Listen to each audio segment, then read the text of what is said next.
if we can get an answer to the stupid question. Who sang the opening theme song to Pee-wee's Playhouse? 610-660-9333. And it is Brittany we speak to. Hi, Brittany. Good morning.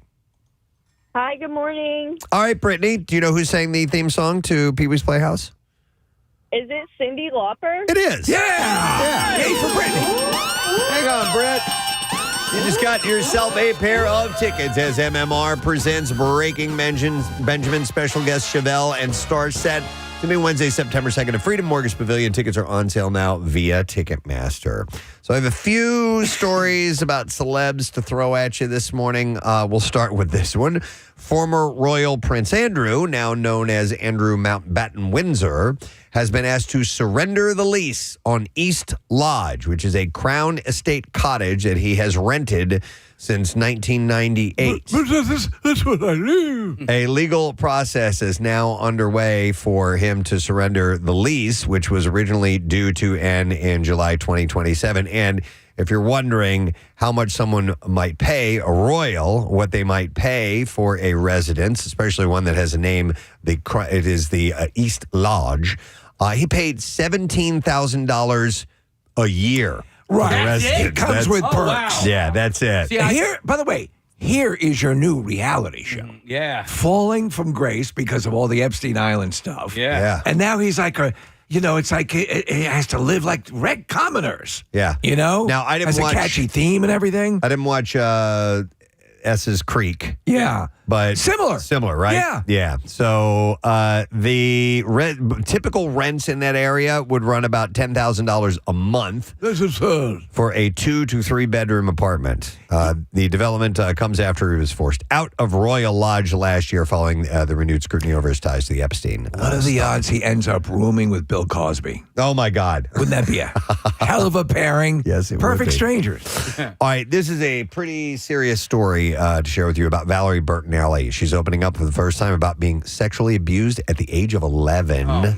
Admitting, she said, I had no plans to reveal this. And she said this was going to be a book about teaching people how to love themselves. And I did not know that I would go this far.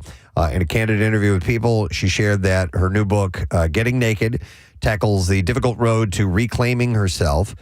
Saying, I guess because I'm healing from it, it's not so scary anymore. And she said, I can say it out loud. I was sexually assaulted. It doesn't feel like it owns me anymore. You know, the thing, and you hear these stories many times, sadly, the thing that just tears your heart out is a lot of times survivors of this will carry in some way the perception that they did something that led to it. Right. And a lot of times the people who predate upon them make them think that. You know? It's horrible. Fairly common, yeah. Reflecting on her long journey towards speaking out, she said that it's taken me 10 years at least. She said the very first time that I said it out loud to my therapist, I thought I'm going to feel better now. But she said it got worse before it got better. She also revealed the emotional toll that the trauma took over the years, noting all of that shame had nothing to do with my body, and added that it was just something to take out my shame on. My poor body, she said. Looking back on everything she's endured, Bertinelli summed up her resilience in 3 simple words. She said, I'm a survivor. Think of one day at a time. You had her a survivor. You had Mackenzie Phillips. Oh, my God. That whole hellacious situation. Yeah, there was a lot going on. Yeah, And, Schneider was the only one who had it together. And it's interesting because she had, she said the first time she ever said it out loud was to her therapist. So I guess she and Mackenzie they probably never talked about those things with each other. And there they were, praying sisters, and they had this in common. And, it could have been something they could have opened up to each other about. Yeah. There's a million reasons. I mean, you don't want to feel like you're trying to make yourself equal to that person. Right. If they had situations or. I'm not saying they should have. Oh, no. I'm saying there's like a million reasons why what holds you back from it. Sure. Yeah. Absolutely. So, but that obviously she's now sharing her story for Got a hell of maybe a son. help other people like that. She did, yeah. So, all right. So, what does a billionaire get a multimillionaire for her birthday? Well, if you're Taylor Swift, you get Selena Gomez a handmade gift, and Selena revealed that her BFF Taylor gave her a painting that she herself had done for Gomez's 30th birthday. So, if Taylor Swift was a bestie of mine, I would ask for a Showtime rotisserie grill. Yeah, I'd say, hey, put that hand painting inside a brand new Bentley. Yes. But I know somebody that got a handmade gift, and it was nice that this person said to me, how do you tell somebody that their art sucks? Yeah. You know what? When I have received art as gifts from certain people, I've loved everything. Yeah. I guess I've been lucky. Right. And a lot of times people will do animal portraits of, for us and for Claire, her friends. Yeah. And the stuff is phenomenal. Yeah. Your heart's there, but, maybe take a look at this and go, Oh, look, that's my house. And that's smoke coming out of the chimney. Tay had written the lyrics to a song that she wrote about Gomez on the painting, all right. including both of their zodiac signs in the piece. And she said it's just instead of writing, here's to the next 30 years of printing it, she sewed every letter. Okay. She said it was the sweetest gift. So, yeah, I could see that All being right. kind of special between those two. All right, a couple things in the Rob McElhenney camp. He and Ryan Reynolds are going to join the booth as color commentators for Sky Sports coverage of the match between the team they own, AFC Wrexham and AFC Swansea City on Friday, March 13th. And it'll be the first time either of the actors have stepped into the booth. So it should be interesting. And also in other Wrexham news, they're headed back to the United States, and they're going to be stopping off in Philadelphia on their schedule. Well- and they'll be playing here. They'll be playing 3 matches in the United States as part of the 2026 preseason tour. And one of those matches will be August 2nd at Subaru Park. And they'll be playing against Sunderland as both clubs prepare for the 26-27 campaign. I think we solidified a Selena Gomez, Taylor Swift type friendship with Ryan Reynolds during our last interview. Yes. I think so, yeah. Wrexham, by the way, currently sits in an English championship playoff position, putting the club in contention for promotion to the Premier League. How crazy would that be? These From guys where they came? get a hold of this team. Yeah. And if they've made it under their tenure to the Premier League, That's crazy. I mean, that's just as big as it gets. And then you win the championship, and that's it. So Rob Mack, I've been seeing pop up in doing a lot more endorsements. Have you seen? He does one with Camille Najani? Najani. Yep. Is it for Xfinity or is it whatever it's for? I don't remember. Anyway, but I'm seeing him pop up and doing a lot of. He's following much more in the Ryan Reynolds, commercial thing, taking ownership of different companies. Yeah. If Wrexham were to secure promotion, the Philadelphia area preseason match would take on added significance, potentially marking one of the club's first appearances in the United States as a newly promoted Premier League I mean, side. that'll be crazy if that happens. Yeah, they will. That'll be just that town, Wrexham. They'll explode. Yeah. They won't know what to do. So. Yeah. So when we hear a story about a celebrity, often that's all the identification we get, but not this time, however. Internet personality, a guy who goes by Dr. Mike, not our Dr. Mike, different Dr. Mike, Dr. Mike Varshavsky, and I watch his videos quite a bit because he breaks down the episodes from The Pit and tells you what they're saying. Right. Because the language is all medicalese and a lot of it you have no idea what the references are, and he breaks it all down. There'll be entire scenes that are just so jam-packed full of medical talk that you're trying to figure out what's going on. But he's a real personable guy, and he has a series, and he revealed recently that a famous celebrity messaged him saying that her friend drinks her own urine and asked if she should do the same. He then named names. Now, when the host that he was being interviewed were concerned about him breaking HIPAA rules, Dr. Mike said that it wasn't an official consultation, so they were in the clear. And then he called her out. He said, "Kristen Bell, I can't believe you really considered drinking urine." Dr. Mike then explained that a castmate of Bell's was playing a trick on her, making drinks that looked like pee and telling Bell that it was part of her daily routine, and she was genuinely curious about it. Oh, wow. There was a boxer, because they used to do that 24/7 before big boxing matches, and there was a boxer. He was from either Mexico or one of the South or Central American countries, but he was getting ready to fight Floyd Mayweather, and this dude would drink his own piss because like whatever nutrients his body was expelling from whatever he was drinking, he wanted to consume again. This was sort of a thing for a while. Yep. Yeah. Until it was dispelled by a tremendous amount of people. Yes. Your body's getting rid of it for a reason. Exactly. So Exactly. Yeah. You know, I don't. Yeah. It used up what it needed to use up, and Now- you don't need any more. Eating your poop, on the other hand. Yeah. Come on, man. Very good for you. Brooklyn Beckham has said in no uncertain terms that he had no desire to hear from his parents, David and Victoria Beckham, but they broke that ban yesterday. His dad captioned a selfie on his Instagram stories of him and Victoria with baby Brooklyn in the pool and wrote 27 today. Happy birthday, Bust. We love you, X. Do you think this family could benefit from a trip to picture people in the mall? Right? Or Build-A-Bear. Build-A-Bear. Do something together that's fun. Mom doubled down, posting the same photo to her own Instagram stories, writing, Happy birthday, Brooklyn. We love you so much. The couple's Instagram posts come 2 months after Brooklyn reportedly warned his parents to only contact him via a lawyer. So far, no response from Brooklyn or his lawyer. Hey, Mom, do you remember when you danced like a hooker at my wedding? Yeah, this sort of damned if you do and damned if you don't, right? Yeah. Like if you don't post anything, then you're this heartless thing. But also, like, I don't know, man, I'm a parent, and I don't have any fractured relationships with my children right now. But like, you can't help but like remember the relationships that you had with like the babies, and like he doesn't remember that stuff. But all of that stuff is ingrained. It is etched in my mind. You know what I mean? No, and you're like, right. Maybe You're he could, gain a deeper appreciation for his relationship with his parents once he becomes a parent. That's how time works. Right. To make you, it gives you perspective. And when you're at a certain age, you don't have as much perspective. No, I think that's absolutely true. Yeah. Yeah. But if people are horrible to each other, it's okay we to don't cut them know, out of yeah. your life. Yeah. I don't know. Yeah. But I know what you're saying as well. I tend to, and not knowing anything about anything, I tend to side with David and Victoria. I think that Brooklyn's wife, Nicola Peltz. I think she's the problem. Okay. Yeah. Quite possibly. Yeah, I kind of lean that way too. Yeah. All right, Josh Jamal is bringing the fight to the schoolyard in his new comedy Preschool.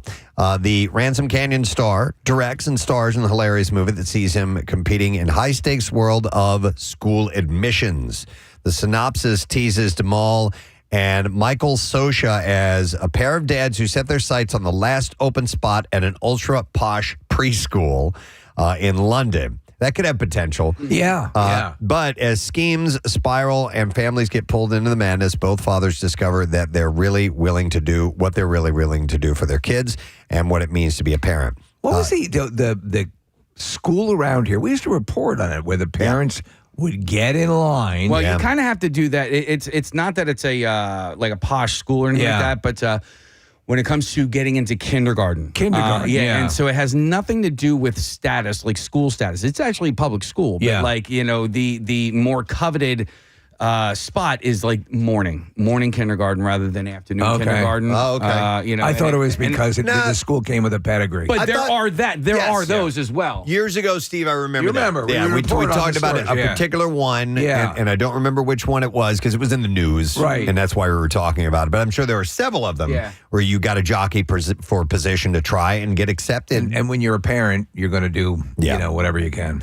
Talking to people, Jamal revealed the comedy was supposed to take place in Los Angeles after being inspired by his own experience getting his kids into preschool, but ultimately took the story across the pond to tap into a different pool of comedic talent, including Antonia Thomas, Charity Wakefield, Fenella Woolgar, and James Cosmo. Preschool is going to be available on digital starting on March 17th. I would just claim that my preschool is on the rowing team. And that would, that's how you get in. So speaking of school, Abbott Elementary has been renewed for a 6th season. Season 5 is currently underway, with Season 6 slated to air this fall. Fans may breathe a sigh of relief after series creator Quinta Brunson hinted last year at a possible end for the show. She has said in an interview, I have cast members who would love to pursue other projects, and our show is very time-consuming. We shoot about 7 months out of the year, and that can stop people from being able to do a lot of other things. So I was watching last night, and Lisa Ann Walter, who's a good friend of the show, and we love her to death. She had a family member that she was trying to get hired. I could see her being spun off Yeah. into her own show. Maybe. You know? Any potential end is now confirmed to be at least a year away, so they'll just keep cranking it out. Speaking of end of shows, did Jamie Lee Curtis misspeak? Chatting with Access Hollywood, Curtis, who guests on the upcoming 5th season of The Bear, mentioned that the upcoming season was the last one for the series. She said, I think everybody understood that it was the last season of the show. If it isn't, then I've completely blown it. It's not the first time that she has said something like this. 2 weeks ago, she alluded to the show ending in an Instagram post, but so far FX and the rest of the creative team have not made any public statement about the show's future. So if you look at the arc of the show, I see that if they hit if they hit the point where the restaurant is successful, and that's what we're working towards, getting the reviews right and getting everything tweaked, and and that happens, there's really not much to tell after that, you know? And I think a good run for a solid series is 5 seasons. Years, yeah. That's enough. Even and there's been a couple, I can't give you full-on examples, but by the end of that 5th season, it's like, okay. We're good. We need to, because then sometimes, depending on the subject matter, it can feel like they're strangling to get material out of it. And then it doesn't do the show any justice, I don't think. Well, Marissa, we were just talking about the Apple TV series, so the Royale, Palm Royale. Palm Royale, yeah. And I said, I told you that the rumor that they confirmed that was the final season. You said it was 2 seasons, but it wrapped up completely well by your reckoning. The ending was a grand scene, and I thought it was the end. I just assumed it. So that's good. Whether they knew or not. If they can do it and do it right, less is more. I like the hangover, the cliffhanger that we got at the end of The Bear. That this next season's going to be a little different. Okay. Yeah. I've forgotten. You don't have to say it for those who haven't seen it. Okay. Don't reveal it, but we can remind me off air. But it's funny because I will forget. I know how seasons ended, which is fine because I don't mind going back and watching that last episode before moving on to a new season. I just watched the 3-Body Problem again. Yeah. It was like I was watching it for the first time. I believe it. And Yeah. you and I were watching it at the same time, and I was like, wait, is that the one? And, I was trying to think of moments in the show. Do you know what? And I need to go back and watch it again. I give up. I did enjoy it. I'll watch the recap at the beginning. For example, Monarch came on again. And I've been watching it. This is the Godzilla series on Apple TV. And I'm like, do I go watch the first season again? I'm like, give me what you got. Yeah. Because you're telling me these are the moments from the first season that I should probably be aware of. Right. And that's enough for me. But there was a guy I was talking to on Saturday, and I was like, oh, you got to watch 3-Body Problem. He's like, oh, what's it about? And I was like, I'm like, I don't even want to tell you. And just watch it. But in my mind, I was like, I can't tell you. I can't remember. I don't remember. I just remember liking it. All right, so we'll see. I think the wrapping up in 5 seasons for The Bear would be about right. Gayle King has signed a new deal to remain with CBS Mornings, dismissing speculation about her departure by saying, rumors of my demise were inaccurate and greatly exaggerated. It took me a minute, but we got there. Now that we're here, she said, I'm all in. And she added that CBS News is my longtime home and that she's excited about continuing at CBS Mornings while remaining open to new adventures. The renewal is viewed as a win for CBS News leadership as the network navigates leadership changes. The network is also said to be exploring ways to expand King's role across the company. So she's Oprah's bestie. I think you could make quite a living going over to Oprah's house and just reaching down between the cushions of her couch. Probably. Seeing how much money you can get. Yep. All right. I'm sure you saw this, Steve, but HBO released first look at the latest DC series, Lanterns. Yes. Starring Kyle Chandler and Aaron Pierre. And Kyle Chandler, to me, personally, is just... Oh, that guy. Yes. You know what I mean? He's great. Oh, yeah. I've seen him in this and that. Friday Night Lights. Friday Night Lights, right? He was a coach, Terrific. right? He's also great, Preston, in The Wolf of Wall Street. Yeah. He's the FBI investigator that is going after all of them. He was on that show that was set in the islands of in Florida too, right? Wait a minute. With the guy who's with Vince Vaughn? No, Not Bad Monkey. not No. Bad Monkey. No, there's another one. It's it's a family dynamic. It's set in the Keys of Florida. that one I don't remember. The one guy that was in Captain Marvel, he's the alien. He's kind of has a lisp a little bit. He's in Rogue One. He's in that as well. Bloodline? Oh, hold on a second. Bloodline. Brian? Casey's got it. Yeah. Bloodline. All right. Yeah. Thank you, Ryan. Yeah. I didn't see Bloodline. So don't know that one, but yeah, he was in Game Night, and he's been in a bunch of movies. He was in Argo and Super 8, and Steve, your favorite feel-good movie, Manchester by the Sea. Oh, it's a laugh riot. Yeah, so anyhow, he is the star, and Aaron Pierre, as well as co-starring with him. Lanterns takes place in the Green Lantern universe, with Chandler playing the OG Green Lantern, Hal Jordan, while Pierre takes on rookie Green Lantern John Stewart. The teaser sees the duo in full training mode, and Hal is not taking it easy on John in the slightest. And in the trailer, they hardly touch on the powers at all. Which really? I'm kind of liking. Me too. So because when the powers do come, it'll be wow, as opposed to yeah, already saw that. Yeah. The teaser sees the duo in, like I said, training mode. The setup promises more than your typical comic book hero show, with Hal and John playing intergalactic cops and investigating a murder mystery on Earth. The new series also features Kelly MacDonald, Garrett Dillahunt, Jason Ritter, and Nathan Fillion, and more, and will premiere in August. So I'm on board. So Nathan Fillion plays, a lantern in the Superman movie. Oh. Yeah, in Superman. That's him. Yeah, with the bowl cut. Yeah. The last one. Yeah. Oh, that guy. Yeah. All right, and then one last story.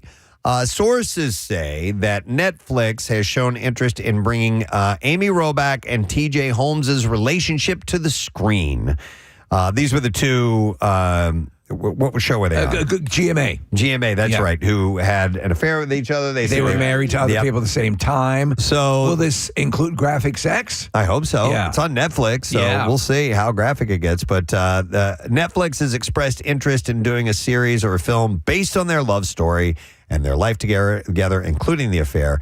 But the insider clarified it's very early in the talks to say the engaged couple will go through with it, saying that they may not do it and may not sign off on it or want any involvement, noting their hesitation to revisit their controversial past. Speaking of graphic sex.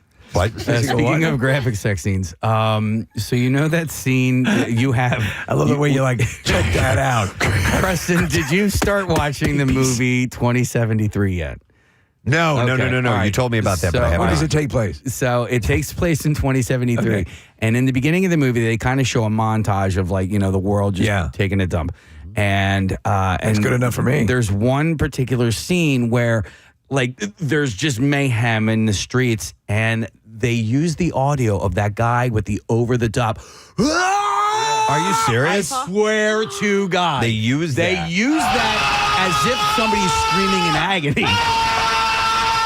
So they use it not as a sex, but as he's in pain or being destroyed or killed. Oh my God, that's funny. I'm like, I know this.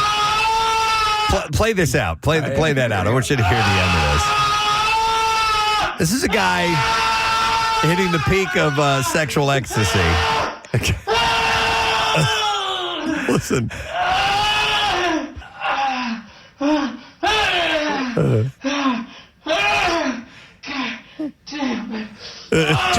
That's him supposed to be having an orgasm.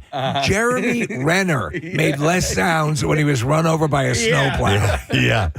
All right. Well, the source, back to this story. Back to that story. The source explained that Amy and TJ don't want to be reminded of an affair because they believe that their love story is authentic and they want a clean slate.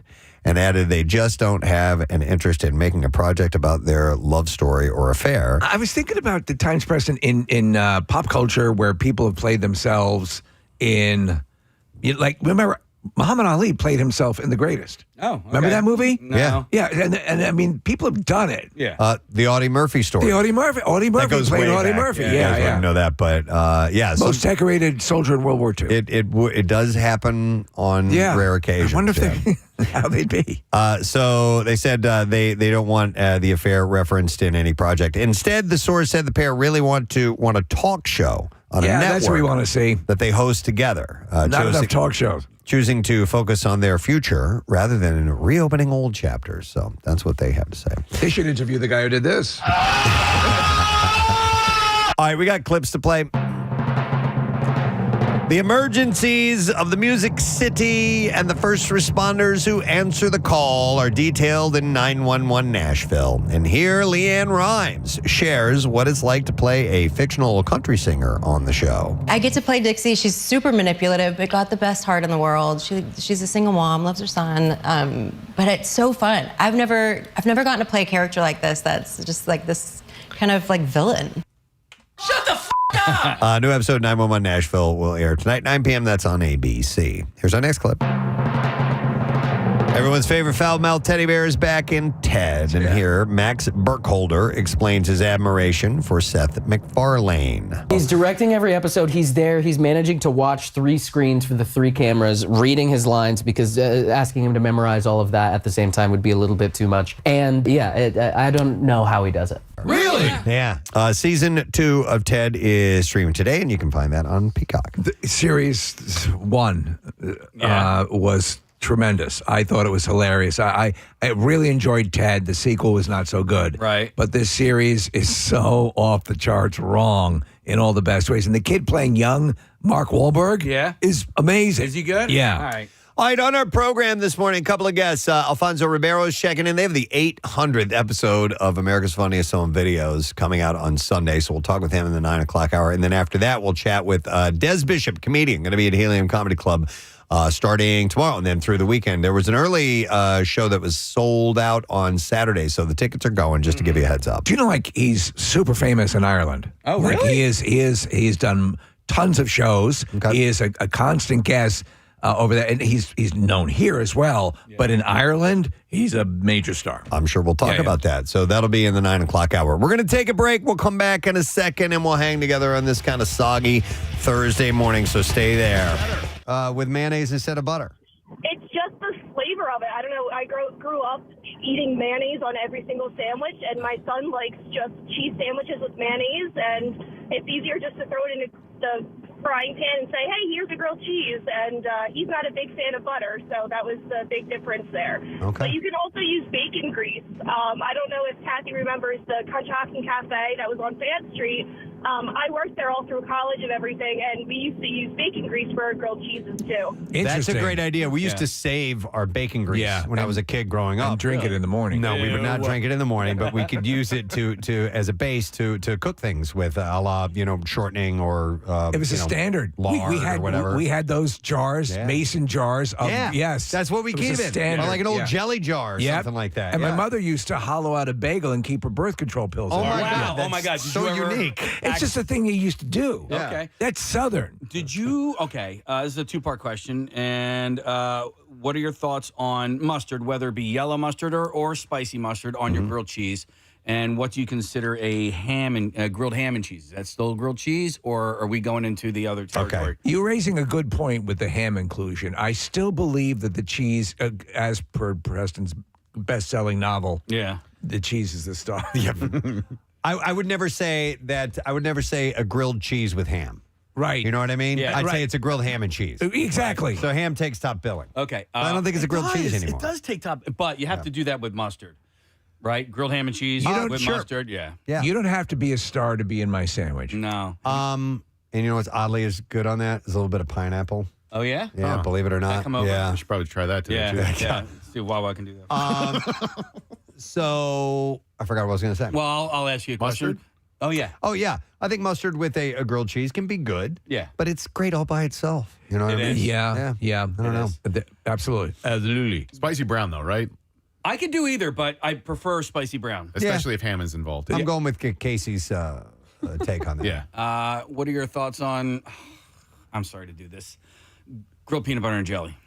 No. Because I know we're talking about grilled cheese. That's like a hot pocket.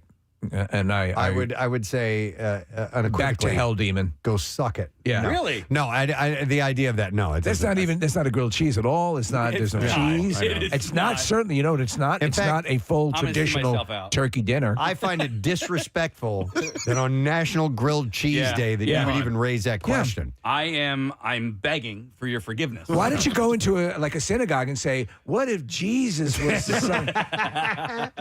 All right, You don't do that. we are overrun with mayonnaise phone calls. Do we go in depth? Do we go a current affair on this? Well, Jared had a moment at a restaurant. Hi, Jared. Hi, Jared. You're on the air. Good morning. You guys rock. Thank you, man. All right. What's the incident that happened with the mayonnaise? So I used to run a restaurant back in the day, and they were getting really behind, and it was like a grilled cheese day that we were doing. Mm-hmm. So I got back there, and we had like fresh churned butter, so it was like real soft. Well, I messed up, and I put mayo on all these grilled cheeses, put them down, sent them out. Well, I ended up coming back, and they were like, oh, like they were the best grilled cheese we ever had. Come to find out, I put mayo on all of them. All of them. So that actually became our biggest seller. So that was your signature grilled cheese sandwich was prepared with mayo. To your own personal taste, do you like it better? I wouldn't say it's better, but it gives it a bite. Like you use it with like Cooper Sharp cheese, like it's completely different. Huh. So like we did a different thing. We actually did a condiment grilled cheese. So if you wanted mustard on it, we actually did mustard on the grill, and that hardens up real nice. It gets a real a real crispy bite. On the outside of it, you did mustard and then grilled it? Yep. And it actually comes out really good. Cray. All right. Interesting. I'm concerned now about the number of restaurants that are bringing sandwiches like this to us. Yes. Yeah. And what that will do. We need to spread it out. Too many. We need, really. All right, so Steven actually sent me a few grilled cheese from Food Network, grilled cheese recipes, and there's a few of them here that I've done before and like to have from time to time. Grilled tomato and cheese, I think, is a great one. That's a standard, and I do love that one. Well, now the tomato's taking top billing there, Preston. No, it's not. You said grilled well, tomato you're and right. cheese. It says grilled tomato and cheese. I would say grilled call it a cheese grilled and cheese tomato. with tomato. Yeah, exactly. Exactly. There is a grilled cheese with bacon. You can put it on there. And that's grilled cheese with bacon. Which is awesome. Cheddar and apple grilled cheese. All right. That's good. Yeah. Yeah, because if you ever have like apple slices and cheese together, that's, or fruit and cheese, that can work Makes out it nicely. healthy. Mm-hmm. A sandwich you can eat on the run. Yep. Smoked Gouda and roasted red pepper grilled cheese. Do I like Gouda? I like you do. Gouda, yeah. You like Gouda a lot. All right. You know you'll find good Gouda? Abu Dhabi. I have a story in the bizarre file with Abu Dhabi coming up in a I'm while. thinking a grilled brie Yeah. would be yummy. Yeah. I've had it. A grilled ham and brie. Yes. Is fantastic. On a baguette. Oh my God! so good. Nick, my wife makes a it's an app she'll put out at parties, but it's brie and it's grilled in or it's baked in like a challah. Like a baked brie? Yeah. And it gets all runny And and then there's a gooey. little bit of raspberry or something too. Yeah, but you know what, Steve? It's got that protective shell on the outside. and it gives it cohesion. God bless that shell. Hang on a second here. Let me go to Garrett has a recipe. Hi, Garrett. Good morning. Yo, good morning. Sorry to bother you guys at work. Nah, brother. What's up? Yeah, so check it out. So a couple years ago, I was getting creative in the kitchen, and I was making a grilled cheese, and I was like, you know what, I want to get a little creative here. So I scratched the cheese entirely, and I had some leftover buffalo chicken dip from the football game before, and I spread that on there, just made it like a normal grilled cheese. Actually, the same way Casey does. Like, I take the slab of butter, throw it down, then I kind of like mush it around a little bit, you know what I mean? Like, swirl it around. But, dude, I'm telling you, that is a banging sandwich. So I love buffalo. I guess buffalo chicken dip has cream cheese in it, so that's technically in the cheese family. Well, we throw some cheddar cheese in our buffalo chicken dip, too, so kind of Okay. we get in there. Speaking as someone who has Interesting. Thank you, now Garrett. about 160 packets of Star-Kissed buffalo, I love that. Buffalo tuna? But the buffalo tuna is great. The buffalo dip in buffalo dip. I'm every sorry. application. That buffalo flavor, whatever it is. You said it has cream cheese in it. I didn't know that. The dips usually do. Yeah. Delicious. I will say that Panera, they sometimes can hit or miss on some of their things, but consistently their tomato soup and their grilled cheese is good. So I agree. What's the new What's the new sandwich that they're The Panera? they mentioned a type of pepper. It's like a Freshy pepper? It's you know what I'm talking about? Have you seen the thing? Is For it this like- new- like- it's like a new like a Mediterranean. You know what, Steve? They should probably send us samples. I'm intrigued. Yes, Is it, it's a new thing that they're pushing. Wouldn't And be it's a got poblano pepper, would it? no, I don't know, but it is a red pepper that apparently has this incredibly exotic, wonderful taste. Okay, wait. Like a vegetable or like the crushed red pepper? A vegetable. No, like a vegetable pepper. Side note, stuffed peppers. Fantastic. Oh, yeah. Big fan. Yeah, Like you well, can put we should sausage have in a there. restaurant and call it Sergeant Pepper. Well, listen, it's sort of offensive that you bring it up on grilled cheese day. I'm sorry. Yeah. You're right. I mean, I said side note. stay in your lane, buddy. All right, roasted poblano and mushroom grilled cheese. No poblano. I like a poblano. I do like poblano. I like it the poblano. I like saying poblano. Fun syllables. I come know what- from you know the what village of Poblano. Do you know what a smoked poblano is? An ancho chili. Oh. If you ever see ancho chili. I don't know why Ancho I reacted like cheese. that. Yeah. I believe so. That ain't your cheese. Wait, so it's the same thing? It's the same thing, but it's smoked. It's prepared differently, if I remember correctly. Okay. Here, this one sounds interesting. Grilled cheese with everything bagel seasoning. Oh, yeah. Yeah. Yeah. Wait, in or on? Don't know. I would have to click on the recipe, and it would take me off of this. Right. This is just the names of them. I So think it's at not- Trader Joe's you can get the seasoning that's just called everything but the bagel. Yep. And it's terrific. Yes, I agree. But one of the best, so there was maybe you've had it as well, Nick, over at Harvest. They would do like a cedar plank salmon, but it would be crusted with the everything bagel crust. I love a crust. Oh, yeah. Grilled cheese. Look at me bringing that up on grilled cheese day. Yeah. Spicy grilled cheese. Okay. So you can use, like a jalapeno Or pepper cheddar, jack or something. Pepper jack, yeah. No, but I'll do like a diced jalapeno. Okay. We actually, oh, God, never mind. Sorry. I was doing the Casey thing, and I'm not going to do it now. You were going to go somewhere else? Yeah. Okay. My refrigerator's Well, blue. now I'm intrigued. Okay. Well, good. Because this is, my wife made hash brown casserole last night for dinner. This is a recipe that we shared with Casey's family. And, And it's in love with it. amazing. And I was really digging it. And I thought, ooh, you know what would be really great in this? Diced jalapenos. Oh, yeah. Yeah. Did you? I agree. I did not, but I put some hot sauce in it. Is there cheese in there? Banditos. What's that? Is there cheese in that Oh, recipe? yeah, All right, so cheese like and- it's a part of this conversation by default. Here's another recipe: Brussels sprouts and bacon grilled cheese. Maybe. no, I you don't can You know know. what I do? Avoid it, I avoid it. do love though. I like Brussels sprouts. I love Yeah. baked Brussels sprouts. And bacon or pancetta with Brussels sprouts is usually quite lovely. Oh yeah, absolutely. And all of you will be farting in about a half hour.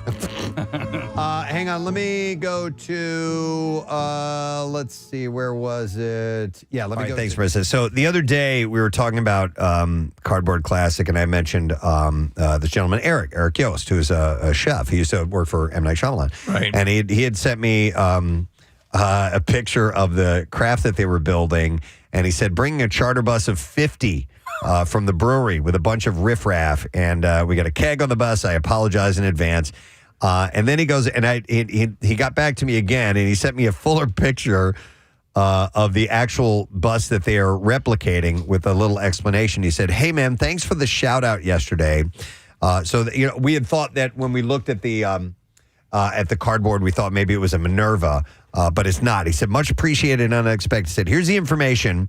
It's the Further bus from the 60s that Neil Cassidy and the Merry Pranksters, Janis Joplin, would ride around and mess with people." Oh, yeah. He said, bunch of riffraff. And he said, concerning tomorrow morning, he said, "We leave Suburban Brewing Company in Honeybrook at 7 a.m. Friday morning. Still have room for the charter bus at $75 round trip, includes beer and discount lift tickets. Comedian Jeff Lawson is riding on the bus and is doing comedy show on the bus on the way up and back." So they're these making it a huge thing. They are doing this up. They're going to have a comedy show on the bus there and back. He said, with a few up-and-coming comics. Still room on the bus. Had a handful of people drop out because of rain. But you can check us out on Facebook at suburbanbrewingco.com or at suburbanbrewingco.com. Thanks again. Looking forward to seeing the gang. So, by the way, I love that. I love that. And again, we say we are rain or shine. What is the official around the time we're going to start the event tomorrow? What is the official? I don't know weather. I didn't. The last I saw was when Marissa pulled it up yesterday. It's but, up there. Okay. Montage Friday forecast. All right, Montage Friday forecast at 10 a.m., 37 degrees and cloudy. There we go. Yeah, so pretty good. Now, there's going to be some rain leading up to it. I will say I'm assuming that the snow conditions are not going to be optimum, But it's going to happen no matter what. Yeah. And you get what you get and you don't get upset. That's right. And that's all there is to it. So anyhow, looking forward to seeing this creation with Eric and company and the crew who are, I can't believe they're doing that big of an event, but it's amazing. Suburban Brewing. And I guess if you want to jump on board with them and have a comedy show on the way there and back and kegs on the bus and then talk to those guys. That's great. Very safe way to get to and from. And if you have any questions, WMMR.com/Cardboard Classic. We have like tips, ideas from spectators, photos from last year. You can totally get an idea of what it's all about. Everything you need to know is posted up there. Okay. Marissa, are our text messages working this morning? They're not. Not at the moment. The server seems to be down. That sucks. Because the next thing I'm going to bring up here would definitely invite a bunch of texts. Should we pause it? We'll take phone calls, I think, too. We have phone calls, and you can also hop on our YouTube channel and drop us something in the chat there. Yeah, we'll keep an eye on that. 610-660-9333 is the number. So I saw this on our text line a little while back. Somebody had sent in a comment, and they had signed it Bucksco Pedro. Bucksco Pedro. So that was their name, I guess their nickname, and I loved that nickname. And I actually wrote down best local nickname with somebody who has a nickname that ties into the area. But I think we can expand beyond that because I can touch on my own nickname, and I've had several nicknames in my life. But the one that I am most proud of was bestowed upon me by a legend. Pierre Robert gave me the name Presbo. Yeah. And that will never, I can guarantee not, you've never made this formal declaration, but that is your locked and loaded till death nickname, because it was just perfect. And the way Pierre just spit it out one day and we rolled with it. Because you had been P-Buds. If you got a great nickname, let us know. 610-660-9333. Yeah, P-Buds is... I know we went to high school together. Right. You call me P-Buds. I know that that's who you are, that you come from that era, which is pretty cool. You know what?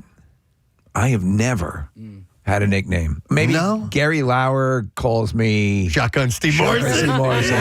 But I never had, amongst friends, a nickname. Yeah. I mean, nicknames can be good, but they can also be cruel as well. That too. Yeah. How about one that you hate? Yeah. That you got stuck with. Yeah. And they didn't let it go. And by the way, maybe you had to offer issue an edict. Stop it. Don't use that anymore. Sometimes they can be benign and done with the best of intentions, and you still don't like it. Yeah, there was one. So I went to high school with a guy. Everybody called him Fetus, and it may have had something to do with his appearance. And I know he tried to shake that. And when he got to college, he told people his nickname was Taz. I remember you telling me about that. Create your nickname. He made that up. Yeah, he made that up. Yeah. He made that up. Then I also went to high school with a guy named, we called him Cherno, and it had everything to do with Chernobyl and the way his thumbs, I think, looked. Wait a second. Yeah. What about Scabignos? Was Scabignos known as Scabignos? Was that a nickname? Not when I was in high school, but I went to high school with Scabignos. I think he developed that nickname in college. All right. I went to college with a guy, we called him Chemo, because he played, and he really tried to shed that after we graduated college. But we called him Chemo because... And it was dumb. He played soccer in freshman year. It was like a soccer hazing thing, and they shaved his head, and they said he looked like a chemo patient. And then so for 4 years he was chemo. Wow. Yeah. And there are those people that you may meet that will tell you their name, but then they'll say, "But everybody calls me." Right. Blah, blah, blah. I'm always a little... I am leery of people. You know what I mean? Listen, if that's a big thing for you, I get it. To me, it's like, oh, okay. Yeah. Or people, and we have a couple, and I think they're hilarious. A few people who call, and when their names are put up on the calling board, it's their nickname. Yeah. You know? The funniest nickname is my brother's friend. He's technically my friend, but we all call him Fang. Okay. And I'll just make the story as short as possible. His freshman year in college, he shows up for soccer camp, and so Fang is Korean, but he was adopted, right? So his actual American name is, and I'm not going to say it, his standard American name doesn't sound Korean at all. But when he got to soccer camp, there was a guy whose name was Fang, spelled Phang. and he was literally the only Asian person on the soccer team. And so they just assumed that he was Fang. Oh, Okay? wow. So everybody called him Fang for a week straight, right? Now, if you know Fang, he's very, very low key. He's like, hey, guys, what's going on, you know? And so about a week into camp, he goes, guys, why do you call me Fang? You know? And they're like, that's your name. He's like, no, that's not my name. Our YouTube community has a number of nicknames. Yeah. There's in The Office, which you didn't watch, Preston. There's a scene, where one of the characters gets labeled Tuna, and that becomes the nickname he's always referred to simply because he ate a tuna fish sandwich one day. Yeah. So with the going back to the YouTube names, Yeah. So I guess Is that a handle? when you choose your handle, your screen name. Right. That's a decision you've made yourself, and Right. you can be kind of another personality. I don't think that quite A counts. the nickname's a same. different thing. Yeah, Yeah. You've been branded this, Right. Somehow or another, it morphed. P-Buzz just morphed. I don't You know. were anointed P-Buds. Yeah. And then I always thought Gina Crash had named you P-Buds, but it preceded that? No, but she. Yeah, it goes Yeah. back to high school. Gina just fell into it like Casey has. Yeah. He's like, okay, that's your old nickname. I'll call you that. But Gina used to call me P-Buds. Yeah. Does your friend Howie Long, does that qualify as No. He actually, his nickname is Gibby. Okay. And Giddy. Gibby. Oh, Gibby. I think Yeah. you said Giddy. So but his dad before him was Gibby. Howie Long Sr. He's Gibby, and now his son goes by Gibby as well. All right. Yeah. All right. Well, we have tons of calls coming in, so I'm going to go to Jeremy first. Hey, Jeremy. Good morning. Good morning, guys. How you doing? Good, buddy. All right. So is this your nickname or someone else's? No, this is my nickname, not by choice, which is the only way to get a good nickname. And what is it? Wife and I moved to Florida. Douche. Douche. Douche. Everyone refers to you as douche? Yeah. Well, all my friends and family in Florida refer to me as douche. So do you think technically we think of a douche as someone who's a bit of a dickhead? So have you done anything to incur that, or is it in a loving way? Or, I have done. I did not do anything to incur that nickname. I have done things, obviously, to keep that nickname, but not to incur that. Now that you have it, you're living in it. But you'll answer to I it? have to. I do answer to it, absolutely. My friends in Florida call me douche. Their kids call me Uncle Douche. Their parents call me douche. Dude, you seem good-natured about it. That's pretty cool. Yeah, I own it. I own it. It's no big deal. Yeah. All right. Have kids call you Uncle Douche. I have a friend from college, and he's actually really good friends with Caliper, but his nickname since his freshman year of college, and now he's over 50. I can't say it on the air, but his nickname is Poopy, but it's the SH word. Okay, so it's Shippy. Okay, let's just say that. And it just has he just had crappy luck. And that's Wow. And he it didn't stuck. smell bad or anything like that. Well, the one problem- he just had bad luck. You can't use that, though, in some, mixed groups. But when you are using it, you use it like a name, right? Yeah. I mean, it's not. No, it is not derogatory or anything like that. It's like, oh, who's coming by? Oh, it's going to be me and Matt and Poopy. Shippy. And I didn't even stop to think about my roster of friends and the nicknames. I'll rattle them off for you real quick please. here. So you got Devo, you got Sunshine, you have Spaboda, Balsa. Who else? Whoop Danny. Whoop Danny was actually Danny. We all had a bunch of different nicknames. Danny did not go by Whoop Danny. Oh, I see. We called him Bloop, Blooper. Who is Bloop Flooper? What's Lisik's name? Devo. He's Devo? Yeah, he was Devo, which is short for Steve-O. Okay. Devo. And Devo came because for a while he had highlights in his hair, so we started calling him Ivan Drago. And Drago went to Devo because of Steve-O. Okay. But his long-lasting nickname, one of my favorites, was Sterno, because my best friend, Steve, used to light his farts all the time. Wow, so he was Sterno. And so the canned heat thing underneath a little chafing dish that you light that has a little blue flame, that's where he got the name Sterno. As I think about it now, and I had a whole group that I ran with and my friends throughout the years, no nicknames. We always it was always your last name.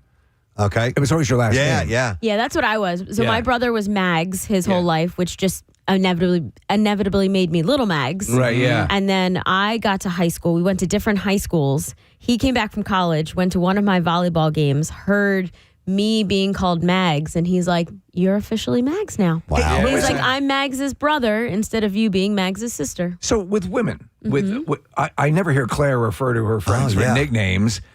Does the nickname thing occur? I think last names, especially if you have two girls with the same first name. I do have a friend of a friend who is called Poops. Okay. Yeah, but I think it's a riff on her last name. Okay. So the Sunshine, Spaboda, and Balsa are all girls. Oh, okay. Really? Yeah. And Yeah. do they savor those names? Yeah. Okay. Yeah. And we literally we would call each other that. Give me the you know? genesis of balsa. So Balsa is Sandy. Sandy is just very thin. Okay. And Light like balsa wood? Yeah. So that was it. Balsa. She got that. Okay. Balsa wood, and then Spaboda. Her last name was Beloda, and it just turned into Spaboda. And then Sunshine is Cindy, and it was kind of an ironic name. Number one, she had a big smile. Yeah. But Cindy could turn on you like that. Really? Oh, nice Sunshine. What about Jugs of Plenty? What distinguished? She had great hands. Yeah. And oddly enough, we turned it into a jug. No, But it doesn't seem like girls, as much as guys, give each other nicknames. Yeah, I was just as we were talking about this, I'm realizing. Like and if you are a woman who has a nickname, please let us know. Yeah, but for like sure. even like the girls in your group there, Presbo, as Jackie Bam Bam says, it seems like their nicknames were given to them by the guys. Maybe. I mean, Sunshine, I don't think so. But yeah, it's a good question. I made up Balsa. I was the one that made that up. Nice. Let me go to Sketchy Rufus, who's joining us right now. Sketch, what's up, man? Hi, Presbo. Hey, buddy. All right, so Sketchy Rufus, you want to tell us about that? Yeah, man. So it's actually a little bit of a two-part. Sketchy, I moved to Allentown, PA years ago, and I met some new coworkers. Then I was trying to get them to like me. So they took me out to lunch, and we had some smoked lunch, as you could say. All right. And I guess the entire time I was acting weird. So the whole next day, they were calling me Sketchy. So it kind of stuck. I love it.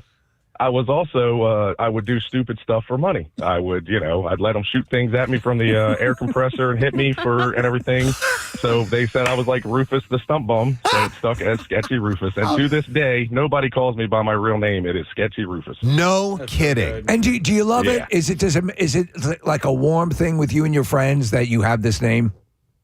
Yes, I love it, and I'd rather be called that than my real name. And it's not even my friends, people that just know me from, things I advertise because I DJ and stuff like that, and that's just my name. Nobody knows me by my real name. I like it because you have a first and last nickname. Sketchy Rufus. I have a middle name too, and it's also Reginald, but I just like the name Sketchy Reginald Rufus. That's beautiful. Yeah. You're my favorite so far, Sketch. Thanks, brother. Thank you. All right, see ya. So speaking of women not giving each other their female friends nicknames, Marissa, do you guys do nicknames, secret nicknames for your friends who like the guys that they're dating or anything like that? Oh, all the time. Okay, yeah. I mean, Matt was Beer Boy. Okay. Yeah, Okay. for Yeah, like that's what I thought. months. And then when we started dating again, I was like, hanging out with Matt again. And I got the like head cock like who, and I was like, Beer Boy. I was like, yeah. There was a guy. Now these other nicknames are coming to mind. So there was Gray Bar. There was Lemels.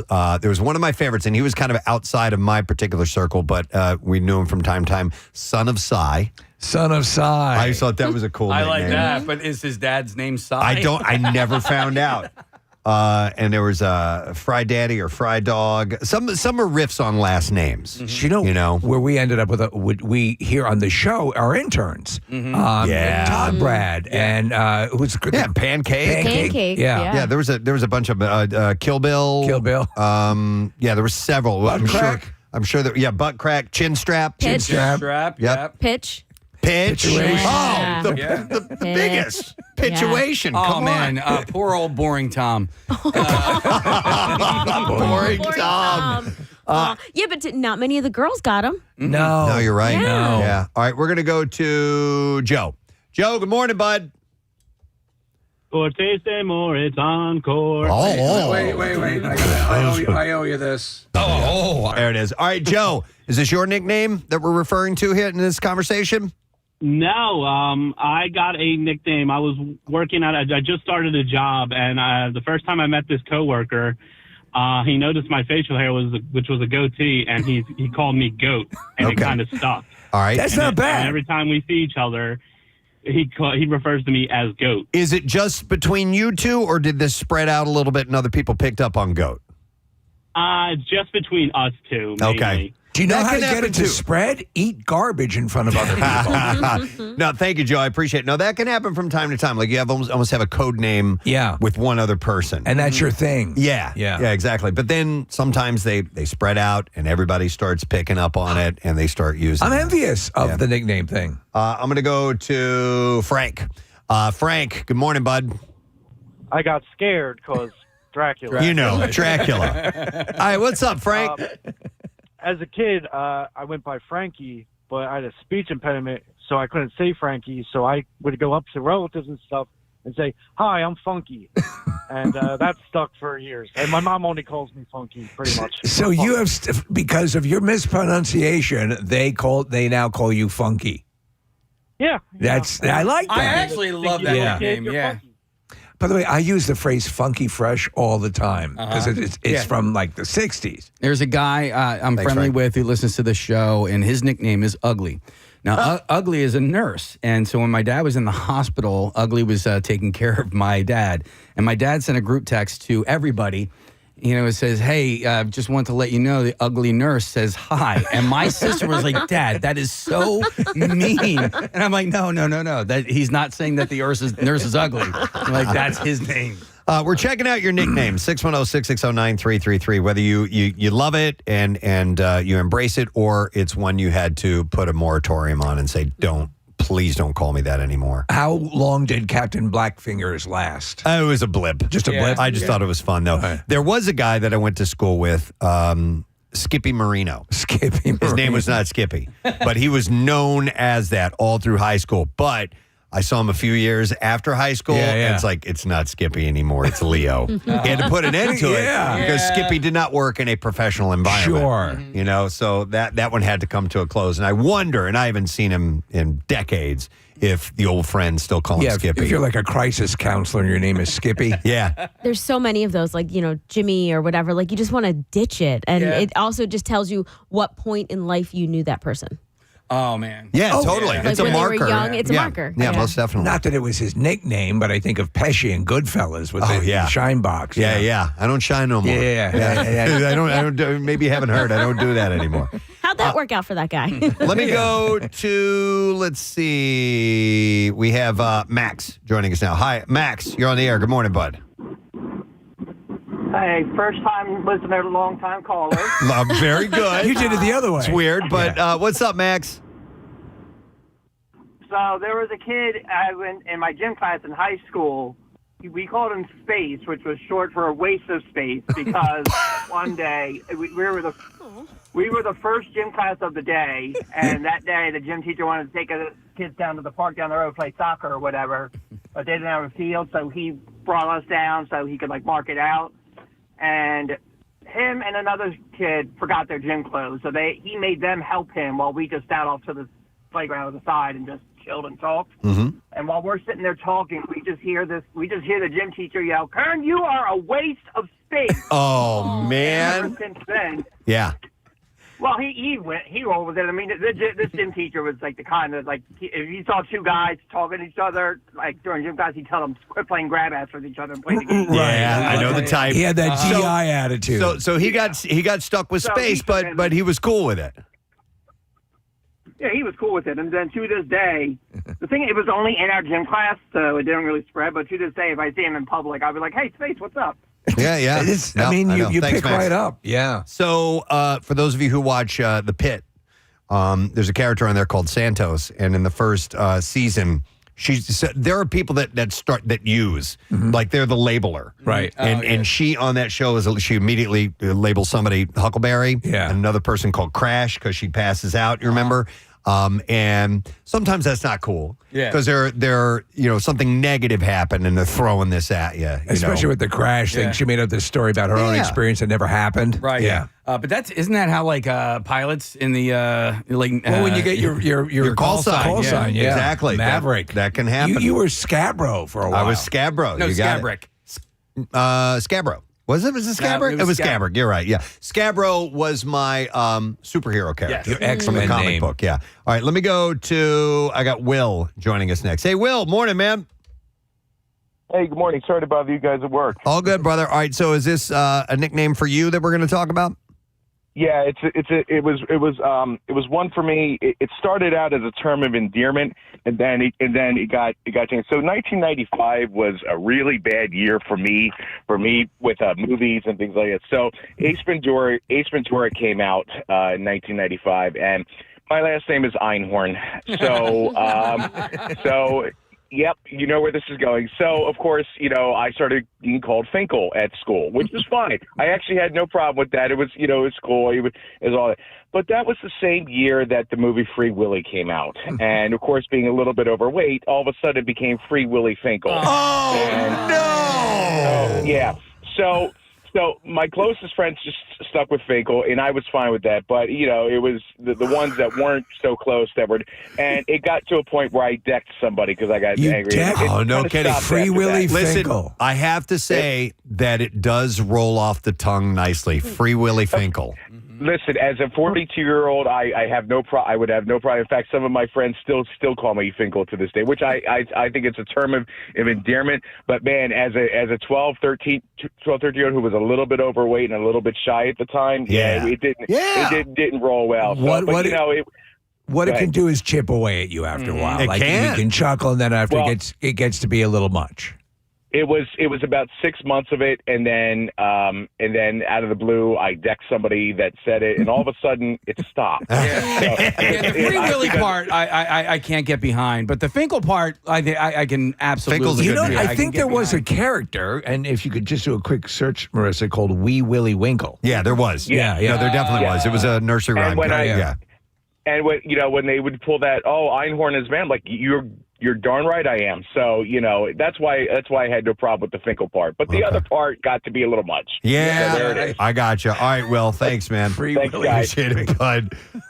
There's a couple other that now are coming to mind that we're talking about this. You guys remember I told you about a guy that I played golf with all day long, and I called him the wrong name all day long. Yeah. Turned out Kathy knew who he was. Yeah. And the reason I remember his name is because at the end, he told me a nickname, and it was Spring Break Jake. Spring Break Jake. I'm like, that's a fun nickname. And I don't know if he gave himself that or whatever. There was a guy that I knew way back in my early 20s, and he was a nightclub goer, and a nightclub opened up called Brio, and his name was Ted. And after that, so Ted was at Brio all the time, but after that, he went by Theo from Brio. Okay. That's pretty good. Was his self-imposed nickname, which I'm like, you can't do that, but man. it's still good. Yeah. We had an intern whose name was Brad, and you guys called him Todd all the time. Yeah. And then he just became Todd Brad. Todd Brad. We didn't know. Yeah, we'd quit making mistakes if we'd call him Todd Brad. All right, I will go next to Rob.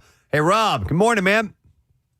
I'm trying to use the phone. Well, to use the phone. Oh, that was quick. Casey's on it, brother. All right, what's up, Rob? When I was in tech school, they used to call me Ice Cream, and it's because I wore my mom's ice cream shirts all the time because she owns an ice cream shop, and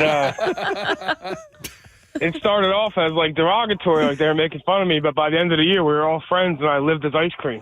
I love it. And now, if you were to pick up and see those friends, would you immediately be called Ice Cream?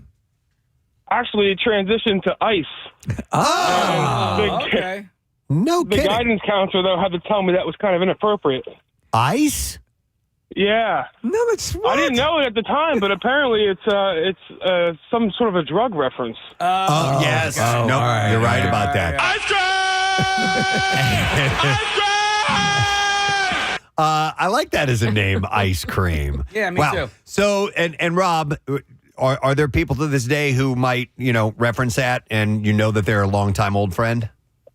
Only if I went to like a high school reunion. I don't see much of those guys anymore, they would. All right, gotcha, bud. Thanks. It's kind of cool. Appreciate it. All right, this one I want to find out about. This sounds interesting. This is Laddie who's joining us. Hey, Laddie, good morning.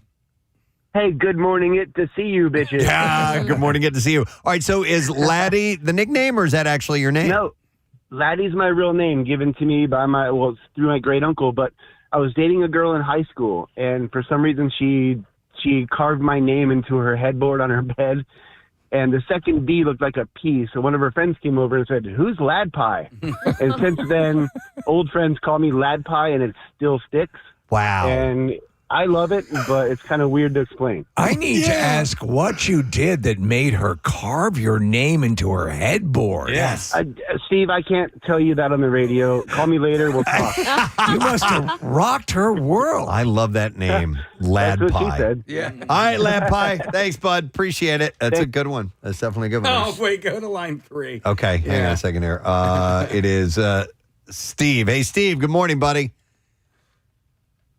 Hey, good morning. Can you hear me? Yeah, got you, bud. What's up? What's going on? Yeah, so this all started out, my brother AJ, he's the third of his name, so he became Turd. Everybody called him Turd. Oh, instead of third, Turd. Got it. Okay. He became Turd. Well, after that name stuck. Everybody started calling our dad Big Turd. and then after that, you had me and my twin brother were younger than everybody else. They called us the Skid Marks. The Skid Marks. And there was no Turd Junior? No, there's a fourth, but it doesn't really go well with it. Yeah, Turd the fourth is, a new one. That's great. I love it. Now, does your dad, I mean, how can you not enjoy that? If are you guys all cool with that? Oh yeah, everybody's cool with it. It's only in one social setting, one group of friends. So, all right. And it's become a little less common. But for 20 years, yeah, that name's been going around. That's great. I love that. Thank you, Steve. Turd and Big Turd. There are those hyper refined, or one small group of people knows. I couldn't. I've mentioned this on the air before. I had an Uncle Jack, and I, as a little kid, would call him Uncle C word. Oh, really? Yeah, penis. Okay. Yeah. And so, in a small group of the family, they would jokingly call him Uncle. That's great. Yeah. I love that.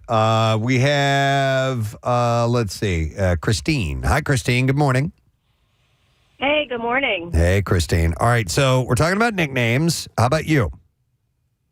All right, so I am one of 5 kids and the only girl, and they started calling me sister, and they called me sister so much that at my brother's wedding, all the pictures he had out of the family had everybody's name except for mine, and it was just sister. Wow. And people thought he was so cruel. Oh. So he was like, people looked at it like, you can't even call your sister by her real name. Christine, my mom was known as sister to her entire family. Yeah, she was one of 5, and no one called her by her name Gloria. Everyone called her sister.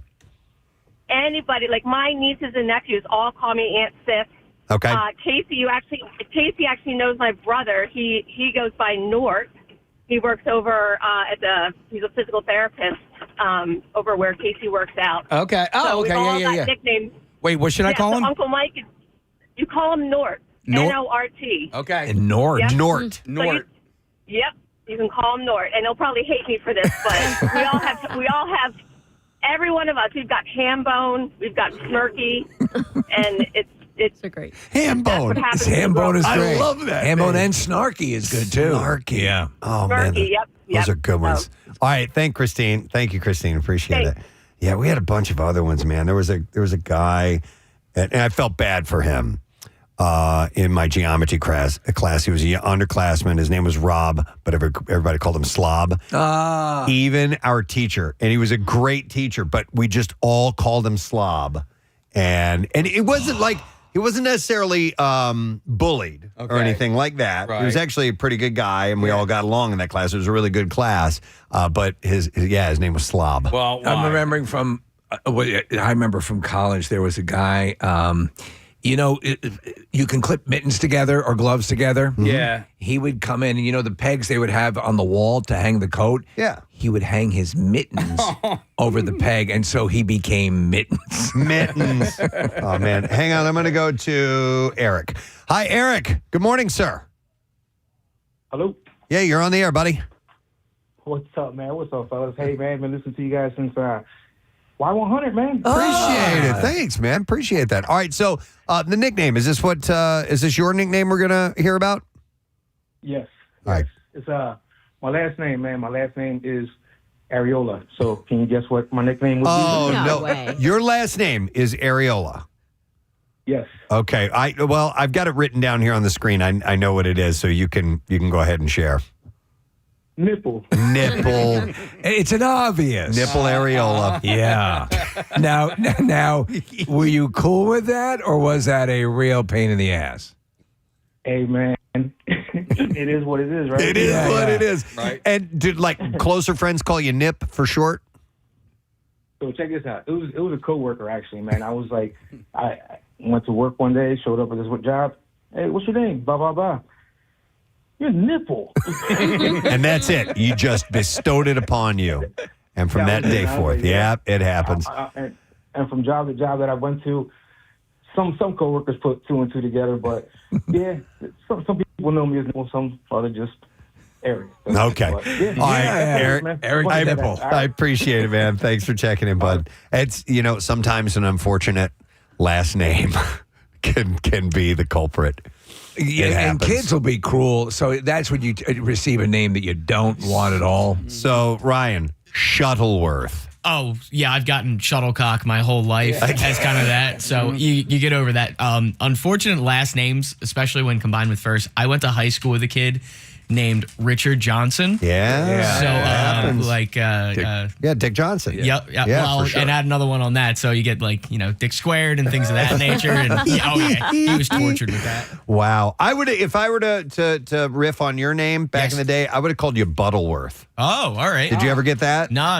It was always shuttlecock. I'm like, yeah, big fan of badminton. Yeah, sure. The only one I ever got growing up, and it's so dumb. My uncle would call me rye bread, and just the way that he delivered it, he was everybody. I got it a couple times. It's it's fine. Just the way my uncle would deliver it, it just How did he say it? What? I couldn't. It's just it's rye bread, and I'm kind of the way that we do it. It just dawned on me your name is Ryan. Yep. That's why rye bread. I'm I'm so stupid. I don't get why not pumpernickel. Yeah. Yeah, but I mean, it was so dumb. And there was one day I was maybe 12 or 13. I was like, can you just stop calling me that? And it was I became a man in his eyes that day. So I appreciate it. And did he follow your request? Oh, yeah, he did it. He gave me my first bourbon after that. Kidding. No problem, Shuttlecock.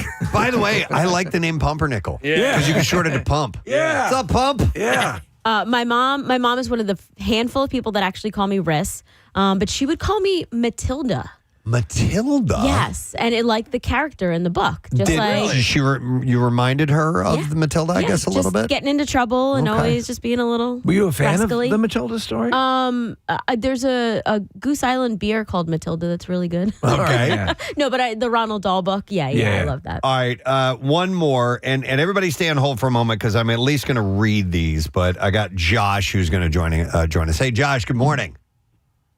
Morning. All right. Great day in the morning. Great day in the morning, buddy. All right, so you've got an interesting nickname. Yes, my nickname is Toxic Waste. Toxic Waste. Waste. Okay, and how did that come about? I'm a member of a running club. We do trail runs, but we also stop and drink every so often. Somebody brings beers or, wine coolers or, seltzers. Yeah. And I had Chinese food before doing one of the runs. We were doing the runs to the woods. We usually do 3 to 6 miles, and we're stopping for drinks. And I just start getting sick, and I couldn't stop getting sick. And eventually, you all earn nicknames. Everybody in this group earns a nickname eventually, and that's how I earned mine. So were you producing toxic waste out of both ends, or were you vomiting, or what? Yeah. I had to stop everywhere all the time for everything. Oh, wow. Yeah. Toxic waste. I can see that. All right, Josh, appreciate it, man. Yeah, they do have trail names, but people that do the Appalachian Trail, and you don't pick that yourself. You're anointed? You're anointed that name, and I don't know how that name gets anointed and who gives it to you. Here's a caller. We got to wrap wrap this up, but Chris texted in. His nickname was Crotch. Apparently somebody mispronounced his last name in high school, and it led to Crotch. Ashley's high school friends were named after booze. That's always a fun one. Barry, college nickname is Pork because he ate it nonstop for 2 weeks. And Beth, well, wait a minute. We got to go to her because it's her voice. I'm going to go to her. Hi, Beth. Good morning. Good morning. How are you? Awesome. Okay. Well, this explains it. I see written here on my screen. What is your nickname? Well, when I was in school growing up, my friends used to call me Hemorrhoid. Hemorrhoid? That's not what we have on the screen. Why hemorrhoid? Well, I was hemorrhoid in school because I was annoying. But as I got older, I was very mischievous, and I'm tiny and I have a squeaky voice, so they called me Pixie. So I'm Pixie. Little Pixie Pie. Pixie Pie. That's cute. It's better than hemorrhoid. Cuter than hemorrhoid. Yeah. I outgrew hemorrhoid. Very good. I did not outgrow Pixie. This voice is adorable. Yes. Yeah. And how old, Beth, if you don't mind me asking, how old are you? I'm going to be 57 next month. And you have this voice. Yeah, you sound like you're a teenager. How many times when you answer the phone, or well, I guess it's less now with a cell phone system, but how many times throughout your life were you asked to get your mother when you were a full adult? Constantly. Yeah, absolutely. I can see that. Constantly. I got to the point where I said, I am the mom. Nice. All right. Well, thank you for calling, Beth. We appreciate it. And I got a text, Steve, old friend of ours, Christine Herpel. Yes. She said that her, it says Brian and his brother, my best friend, called them Herpes Simplex 1 and Herpes Simplex 2. But Christine's last name, I think her maiden name is Herpel, or no, maybe it's her married name. So we used to call her Nurple. Yeah, Nurple. Yeah. What's up, Nurple? So it lends itself. Sometimes that last name leads you to like Balsacki. Oh my God, the Balski is his last name, and from that we just call him Balsacki. Yes, I think I take credit for that one. Yeah. Balsacki. I love it. All right. Well, listen. We could come back to this again sometime. Because we just scratched the surface on some great nicknames, and I love those stories. And it got started because a couple of weeks ago, somebody texted me, I jotted down a note, and they had signed it Bucksco Pedro. Yeah. Which I was like, all right, that's cool. We didn't have any other ones that had like a local connection to it, but I'm sure that they are out there. So we'll have to circle back sometime and get to that. Well, thank you for your calls. We do appreciate it. We would like to invite all of you, douches and pixies and everybody to come out to the Cardboard Classic. It's tomorrow morning, Montage Mountain. We got the details at PrestonandSteve.com, so go get the information and make your plans to join us tomorrow live at Montage. We're going to take a quick break. We'll come back with the Bizarre File. Stay there. Preston and Steve's Cardboard Classic is back Friday, March 6th at Montage Mountain. Register your sled by February 27th. You could score $1,000 for Best Design or Best Screwball Peanut Butter Whiskey themed sled. $500 from Pro Team Collision for Preston and Steve's favorite fail. $200 for the fastest, and even beer for a year and Snow League merch from Pacifico. And when the classic ends, Mountain Fest at Montage begins with the M80s live. Then buy your ticket and stick around for a Saturday double bill with Sugar Ray and Wheatus. For complete details, head to WMMR.com.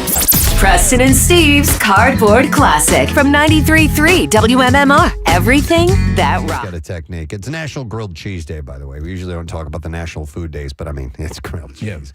Hey, Doug, you're on the air. Good morning. Morning. What's up, bud? All right, so I started making this when I was working at a fresh restaurant. Because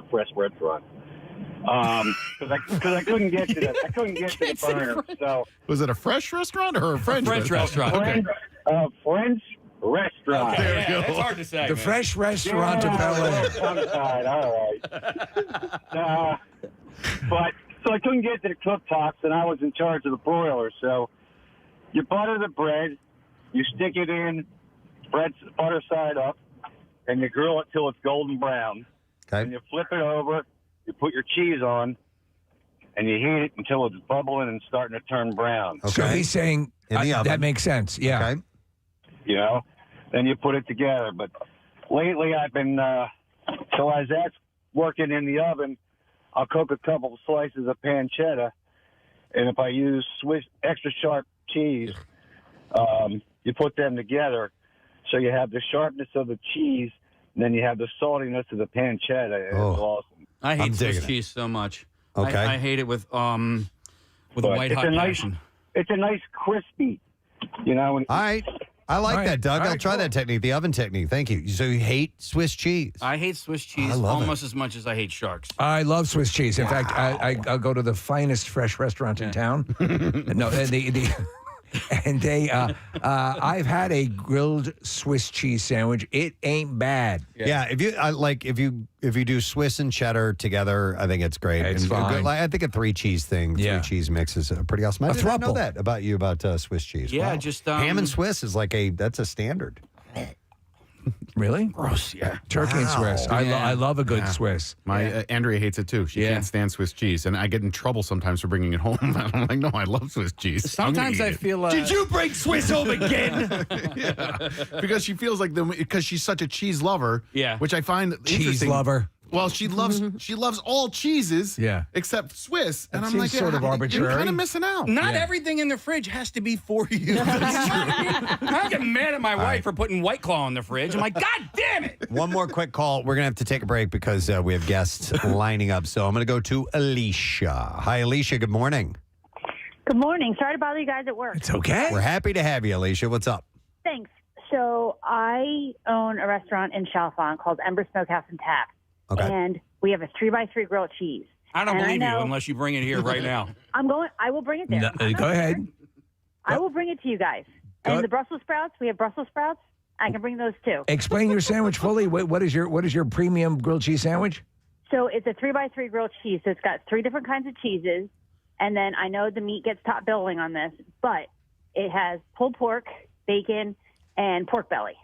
And we serve it with a tomato bisque. Could you call that though, Preston? Would you call that a grilled cheese sandwich, or would you call that a? I'd call it So I'd here's call the it a loophole. pork sandwich with cheese on it. yeah. Here's the loophole. We don't call it a grilled cheese, but it has grilled cheese. And the loophole is that it's a 3x3. So you can say that the 3 cheeses is first, or you can say that the 3 porks are first. All right. So you're looking for wiggle room. It sounds delicious. I think you're a little over the boundary, but I mean, I'm sure it's a You should probably try fantastic. it. I should probably try it. Not on National Grilled Cheese bring it Day. to you guys. I'm sure it's a fantastic sandwich. Well, interesting. All right. Well, thank you, Alicia. We appreciate that. Absolutely. We'll talk to you guys soon. All right. Take very care. cool. All right. By the way, So Bon much Appetit's best ever grilled cheese. And then we got to take a break. Marissa just brought this to me. What is it? It's Bon Appetit's best ever grilled cheese. Butter goes in the pan, not on the bread. Chicken in the bread pan. To ensure golden, not burned toastiness, the exterior of the sandwich should be slicked with mayo, which has a higher smoke point than butter and possesses the combined browning power of oil and egg yolks. So, okay, so now I absolutely have to try the mayo grilled It says, cheese. when mayo slicked bread. Now it's saying you don't cake it with Right. mayonnaise. All right. You just put a little bit on there and then you put monster. it on the butter. And when the mayo slicked bread meets buttered pan, that's when the magic truly begins. Interesting. Opting for a cheese that melts well is paramount. American is the meltiest cheese there is. But a young cheddar cheese works well too and brings deeper flavor. If you want to go off script, stick to a soft or semi-soft cheese. Their high moisture content means that they're especially adept at turning molten. Once the sandwich is in the pan, pressing down with a spatula is helpful for achieving even toasting and for encouraging bread and cheese to meld together, but don't be overzealous. This is not a smashed cheese sandwich. Cut the sandwich diagonally. Thank you. Yes. And it says it's official. Sandwiches cut this way actually taste better. So I love it. That's great. Are you going to try the mayo thing? Yeah, I'll give it a shot. Yeah, I'm going to have to try it. I think I'd rather than be, I'd rather try before I deny. Yeah. So. Did you just make that up? No, it's actually from Stranger Things season 4. Argyle says that. All right, anyhow, it's National Grilled Cheese Day, so enjoy, dear friend, enjoy. So hug a veteran. All right, please. Thank you for your service. We're going to take a break because we have 2 guests coming up.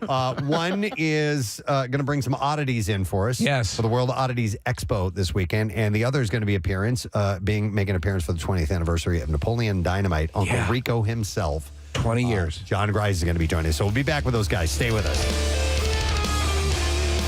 Preston and Steve on 93.3 WMMR. Thanks, Kat. There was this story that's making the rounds, and it's actually a professional baseball player. Anthony Bass plays for the Toronto Blue Jays.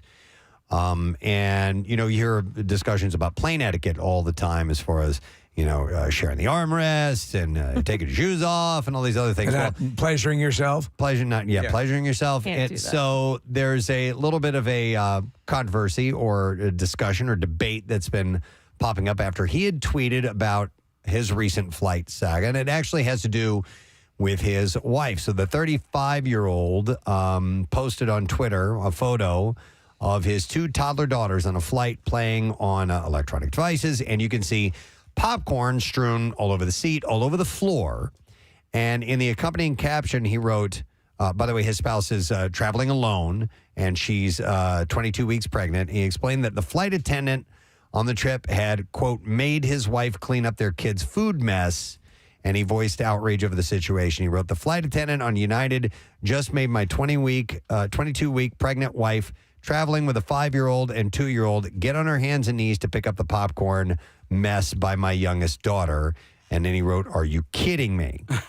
And so he obviously thought that was out of line for them to ask her to clean that stuff up. Right. And people responded to that. And I'm curious as to how you guys would respond. So in the studio here, there's a picture of what it looked like around the area. Mm-hmm. And what you all have kids. I do not. So I mean, when you have a kid, if you take it to a restaurant, take it. Take the child. What is it? Take your baby or your whatever, your toddler to a restaurant. A mess is inherent, right? It's going to happen every single time. It happens on planes. And Steve, as a parent, you are responsible for at least making an attempt to clean up that mess, right? All right, you just hit it. That's exactly what. So as a non-child owner, right? You don't have it. But that would be you make an effort at least. Yes. To clean up, to police the area a little bit. And I think somebody would say, here, let me help, or maybe the staff would assist. Just that alone gets you across the finish line. And it's embarrassing, quite frankly, like especially at a restaurant, because you know that it's going to happen and you don't want it to happen. Yeah. But you are aware of the fact that if you have a toddler, it's going to happen. So just do the best you can to prevent it. And then when the mess inevitably does happen, clean it up as best you can. The children were eating ribs. Right, yeah. Yeah, it's going to happen. I mean, I wouldn't even try to prevent it because you can. It's going to happen. However, you do more than try to clean it up. You clean it up. All right. In your case, you're seeing this, and because this stuff is strewn obviously around and could be. It's not like, they're asking to resurface the chairs. And listen, I don't think she should get up every time something falls on the floor. But like at some point, yes, so sorry. Let me, pick this all up. Looking at the photo, I could see if the mom was sitting in the chair, she may see one kernel that we can see in this photo. And if they pointed it out to her, I think I would be like, oh my God, I'm so sorry. I didn't know that they just made a mess like that. I'll clean its mess up. No, but I agree. I never loved it. I think you clean it up. If you had a couple little errant, if you didn't get every single last one, right. that's acceptable. As long as you get in there and you just start doing some cleanup. And there were texters, for the most part, did side with the airline. The overwhelming amount did. But some did go the other way and think that, no, it's and somebody had posted like, what, if your kids make a mess at the movie theater, do you clean that up off the floor? Actually, yeah. Yes. So I get. So the point of some of the detractors are saying, well, after they get off the flight, people come in and clean the thing. But as you said, Nick, you don't just say, "Wow, they'll get it." Yeah, they'll get it. I'll make a total mess. You what have the to hell? you have to make an attempt. But there are, it's like there are two different people. There are the people that are like what we're saying is like, yes, you have to attempt to clean it up. You have to clean it up.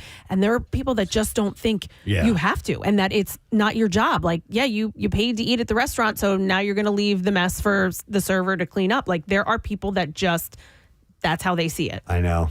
It's weird. Yep. And flight attendants obviously were commenting quite ferociously about this. I've seen people, and my heart goes out to them, like at restaurants where the kids making a mess or spilling over stuff, and then and literally getting down and cleaning up stuff and picking up stuff off the floor. And I've never seen it's you feel so bad because I think parents tend to feel 10 times worse than they probably need to be if the kids are making a mess. And I think most people understand and go, I got it. I understand it's hard to corral this. To me, it would seem they seem very embarrassed. Most people do. Yeah. Some don't. I know. Some do not I know. care. But listen, I was never embarrassed or anything. And this is like something that WMMR. All right, so some bizarre file stories of what the doctor ordered. Let's bring it to you. WMMR presents Preston and Steve's Bizarre File. Brought to you this morning by Horizon Services. You can protect your home's HVAC, plumbing, and electrical systems year-round with Comfort 360 from Horizon Services. Just $19.99 a month. Join at horizonservices.com. Matt Cord has gotten his hands on this sponsorship, right? There's little notes written all over it. All right, so out of India, a man relieving himself on railway tracks in Alwar died after a cow came in the way of a train and fell on him on Wednesday. Oh, wow. What are the odds? The deceased has been identified as Shivdayal Sharma, a man who retired from the post of an electrician in the Indian Railways 23 years ago. The local news is labeling it an utter catastrophe. According to Shivdayal's relatives, a cow came in the way of a train. The impact of the collision was such that a portion of the cow's body flew 30 meters away and over him and landed on him. 90 feet? Yeah, which was it was relieving himself on the tracks. Yeah, it was a high-speed train. Jesus. It was moving. Yeah. Jesus. He died on the spot. You better hook it out of here. The body was sent for post-mortem to the district hospital. The semi-high-speed Vande Bharat trains have had run-ins with cattle along many routes. Within days of its launch, the Vande Bharat Superfast Express train suffered minor damage after colliding with cattle on October 6th. And the next day, the same train sustained a minor damage to its nose panel after it hit a cow. So in India, cows are considered sacred, and I assume that they maybe are a little more free range than they are around here, and it might be difficult to keep them out of the way of trains. You can't put like an old style cow catcher on the front of a high speed train. No. The Kentucky man who last year won $167.3 million Powerball jackpot has cut a plea deal to charges that he kicked a police officer in the face during a ruckus at the Florida vacation spot where he went to celebrate his sudden riches. Originally charged with felony battery of a law enforcement officer, James Farthing, 50 years old, has pleaded guilty to a reduced misdemeanor charge in connection to the violent confrontation last year at the Tradewinds Resort in St. Pete Beach. Farthing, a career criminal who has spent nearly 30 years behind bars, was arrested today after claiming the lottery windfall in Kentucky. So he finally has something like this happen in his life, and he still can't keep out of trouble. I think it's his nature. It's his nature. Police reported being called to the hotel to deal with a tattooed man who, quote, was basically trying to fight everybody in the bar while boasting, "I'm a millionaire! I'm a millionaire!" Jeez. When another patron who was... I know that guy. We call him Little Turd. When another patron who was unaware of the unruly guy's actual good fortunes called him delusional, Farthing punched him in the face. Yeah, there you go. When a sheriff's deputy sought to separate the pair as they grappled on a lobby floor, Farthing stood up and sought to kick the other guest. Instead, he struck Deputy Nicholas Aristosio in the face. Farthing was subsequently tased when he made a run for the hotel exit. So once everything settles down, how quickly before he goes through his entire run of money? It happens, dude. It really happens. Farthing pleaded guilty to misdemeanor battery and obstruction charges. He was fined $1,000, sentenced to the time that he had previously served in the county lockup, which was 9 days. A petition filed by Farthing's lawyer noted that he had completed an 8-hour anger management class. That ought to do it. 8 hours gets it done. While Farthing's Florida court docket is now clear, he was arrested in February in Kentucky on a felony intimidation charge stemming from a party in his home where cops found a handgun stashed in clothes, in a clothes dryer, ammo, marijuana, and other drug paraphernalia. As for the attendees, cops noted that the occupants of the residence were known felons. Farthing is scheduled for an April 2nd court appearance for his latest criminal entanglement. Yeah. Win the lottery. Yeah. Just can't keep from doing it. A child who was declared dead in Arizona after being found in a backyard pool in a Phoenix suburb in early February is now expected to survive. Police and fire officials responded to a reported drowning call on February 8th after a child was found in a backyard pool. And upon arrival, officials provided life-saving measures before the child was taken to the hospital. Additional life-saving measures were administered by medical staff at the hospital. However, the child was declared dead at 6:20 p.m. local time. But police said later that evening, just before 11:30 p.m., officials were notified that the child showed signs of life and was airlifted to another hospital for further treatment. I mean, that defies believability. Yeah, I wonder what the circumstances were. I wonder what the details were on this, because they don't just. I don't think the child was like left in the morgue and then they found them breathing later on. But hey, buddy, the child's expected to survive. The name has not been released. And I also don't know what the brain condition of this kid is. But nonetheless, it's an interesting story and one of survival. All right, and then one last story. Speaking of survival, 2 people were rescued from a small plane that crash landed into the icy Hudson River near the Newburgh Beacon Bridge on Monday night. The Middle Hope Fire Department said first responders were dispatched to the crash site about 50 miles north of New York City just after 8 p.m. They located the plane in the water after searching for several minutes, and the occupants were able to get themselves out and swim to the shore. I was yelling, pull up. The 2 people were evaluated on the scene, and emergency medical workers transported them to the hospital. The Coast Guard said in a post no major injuries were immediately reported. The agency added that it is partnering with local agencies to investigate the crash as well as contain any cleanup of pollution. New York Governor Kathy Hochul had called the incident another miracle on the Hudson, referring to, of course, the Sully Sullenberger crash that happened in 2009 near Manhattan. So don't wait for a movie on this one. Yeah, but everybody made it out, which is pretty damn cool. And there you go. That is what I have in the Bizarre File for you this morning. We're going to take a break and come back in just a moment. So you stay right where you are. We'll be back shortly. Tell my brothers who have new babies is like, don't shelter them because they're babies and don't take them to the restaurant. I think that's why I can go out to eat and go to a restaurant, is because I took Jace from the second he was able to go to a restaurant. Like I taught it how to behave. No, seriously though, honestly. And like I will say sometimes if he's like lounging I'm like, you're at a restaurant, and he sits up because he's used to going to restaurants and he knows how to act in a restaurant. Same with us. My parents would take us out. We went to restaurants. And, this is how you behave. This is what you do. Yeah. Absolutely. Now, did we screw up? Yes. But we got that course right from the beginning. And did he get this flight attendant fired? Was there a follow-up? Okay, so there was a follow-up, and his response was he posted an update informing his followers that United Airlines is taking care of matters with the flight attendant internally. Oh, boy. Yeah, I know, right? So he's getting somebody's job. But that's also him saying that. Like, well, but if he's not saying that and it's actually the truth, and said flight attendant is now facing right, but I'm just saying you don't know if it is. Okay. There are aspects to this story that are unclear. Yeah, like people like that who are going to just throw that out there. Well, Kayla wants to comment on this real quick. Let me go to her. Hi, Kayla. Good morning. Hi, good morning. Hey, what's up, Kayla? So I just want to say I follow Sydney and her sister, Jessie James Decker. She's a music artist. She was married to football player Eric Decker. She still is, but he's no longer playing football. So she had posted about this yesterday before Anthony did. And I don't think it was that they wanted Sydney to clean up the popcorn. It was the way in which the flight attendant approached her. What I saw Sydney and Jessica originally posting yesterday was that the flight attendant came to her with a wipe. It was like, the captain wants you to get every single drop of popcorn, which is kind of unrealistic when you're on a plane with 2 toddlers and 22 weeks pregnant.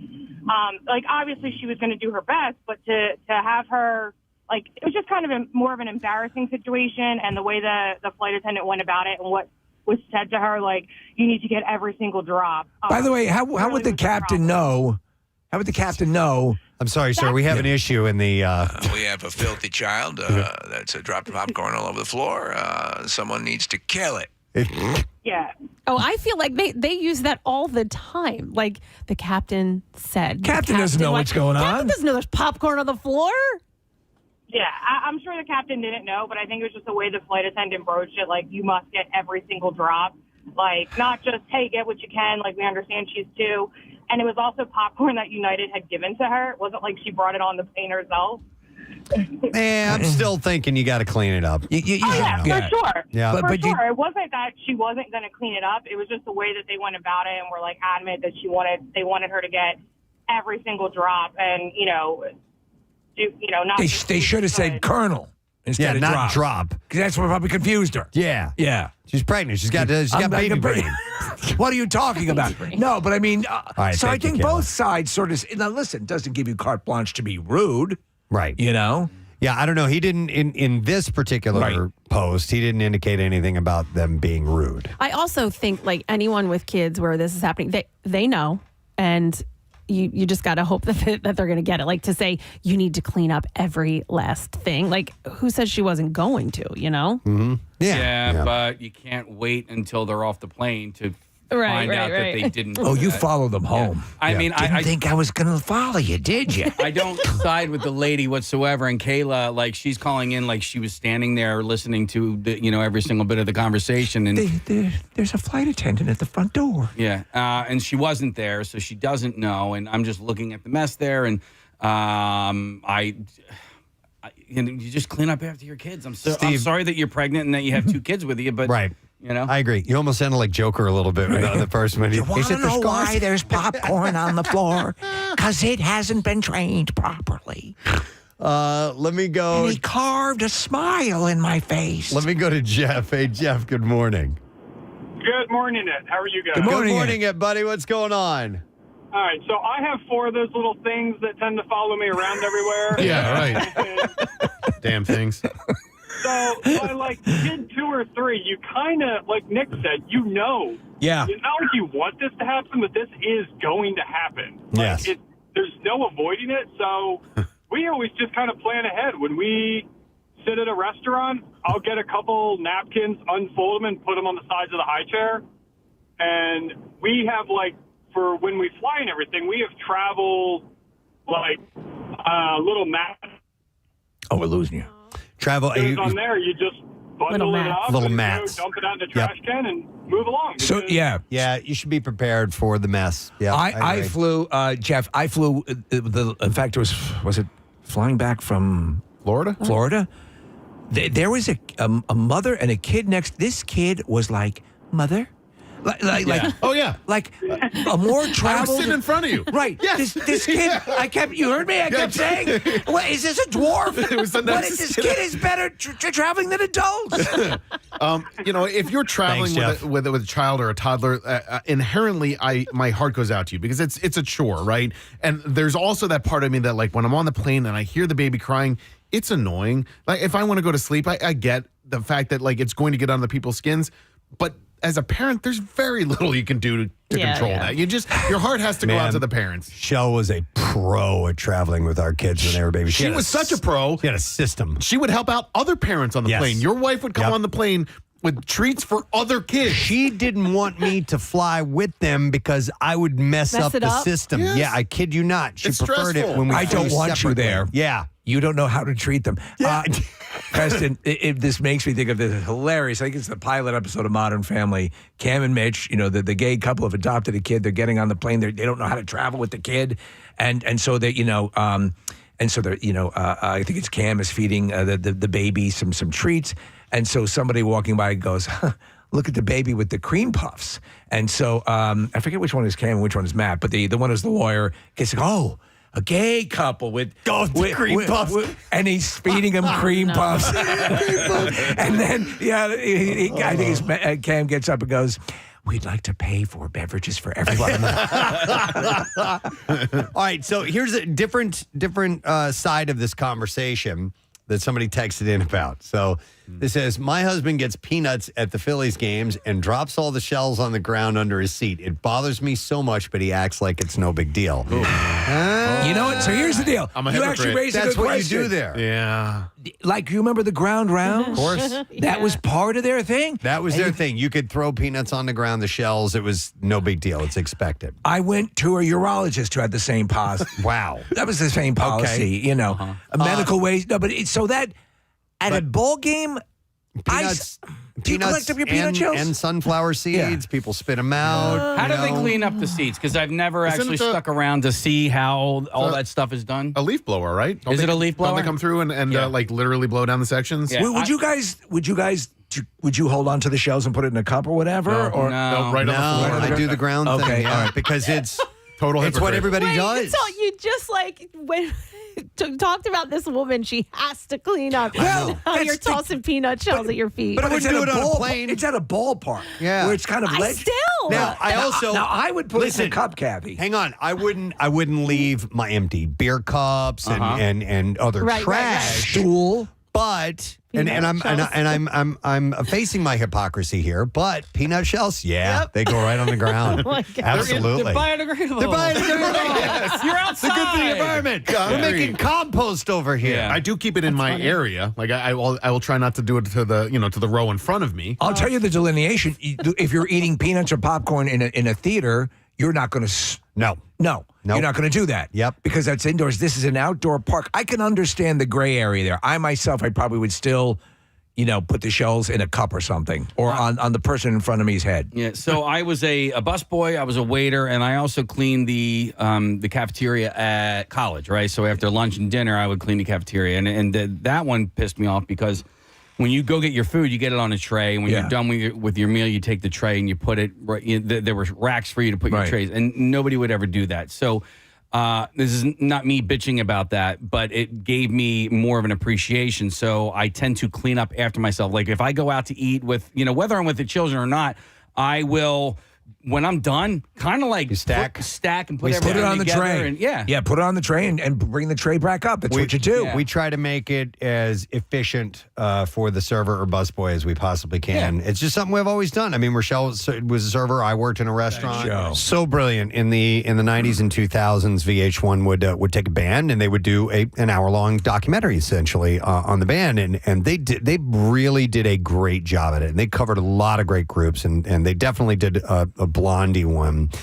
And, and that's where I had found out about their, kind of punk roots, which I didn't know, because by the time, they were hitting Heart of Glass and The Tide is High and Call Me and all this, which really don't have a punk vibe to them.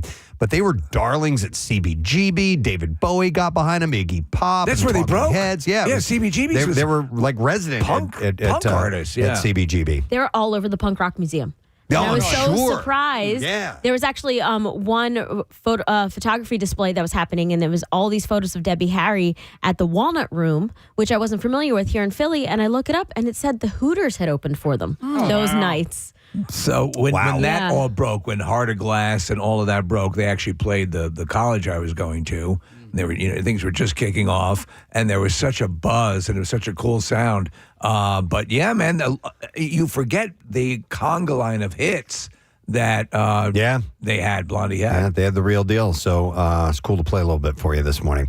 All right, before we do anything else, and I know we probably did this not that long ago, but there was a big recall that I saw yesterday. We have to do it. And can you fire that up? So I do have a couple of recalls, but this one was big. Trader Joe's, a recall of their items after glass was found in rice was significantly expanded on Tuesday with more than, listen to this, 36 million pounds of the product. 36 million pounds of their rice is being recalled. Yes. The U.S. Department of Agriculture said in a news release that 36,987,575 pounds of various ready-to-eat and frozen chicken and pork fried rice, ramen, and shumai dumpling products are being pulled from shelves. So they soon found out had some rice with glass. Yeah. In keeping with the Debbie Harry thing. Found out had rice with glass.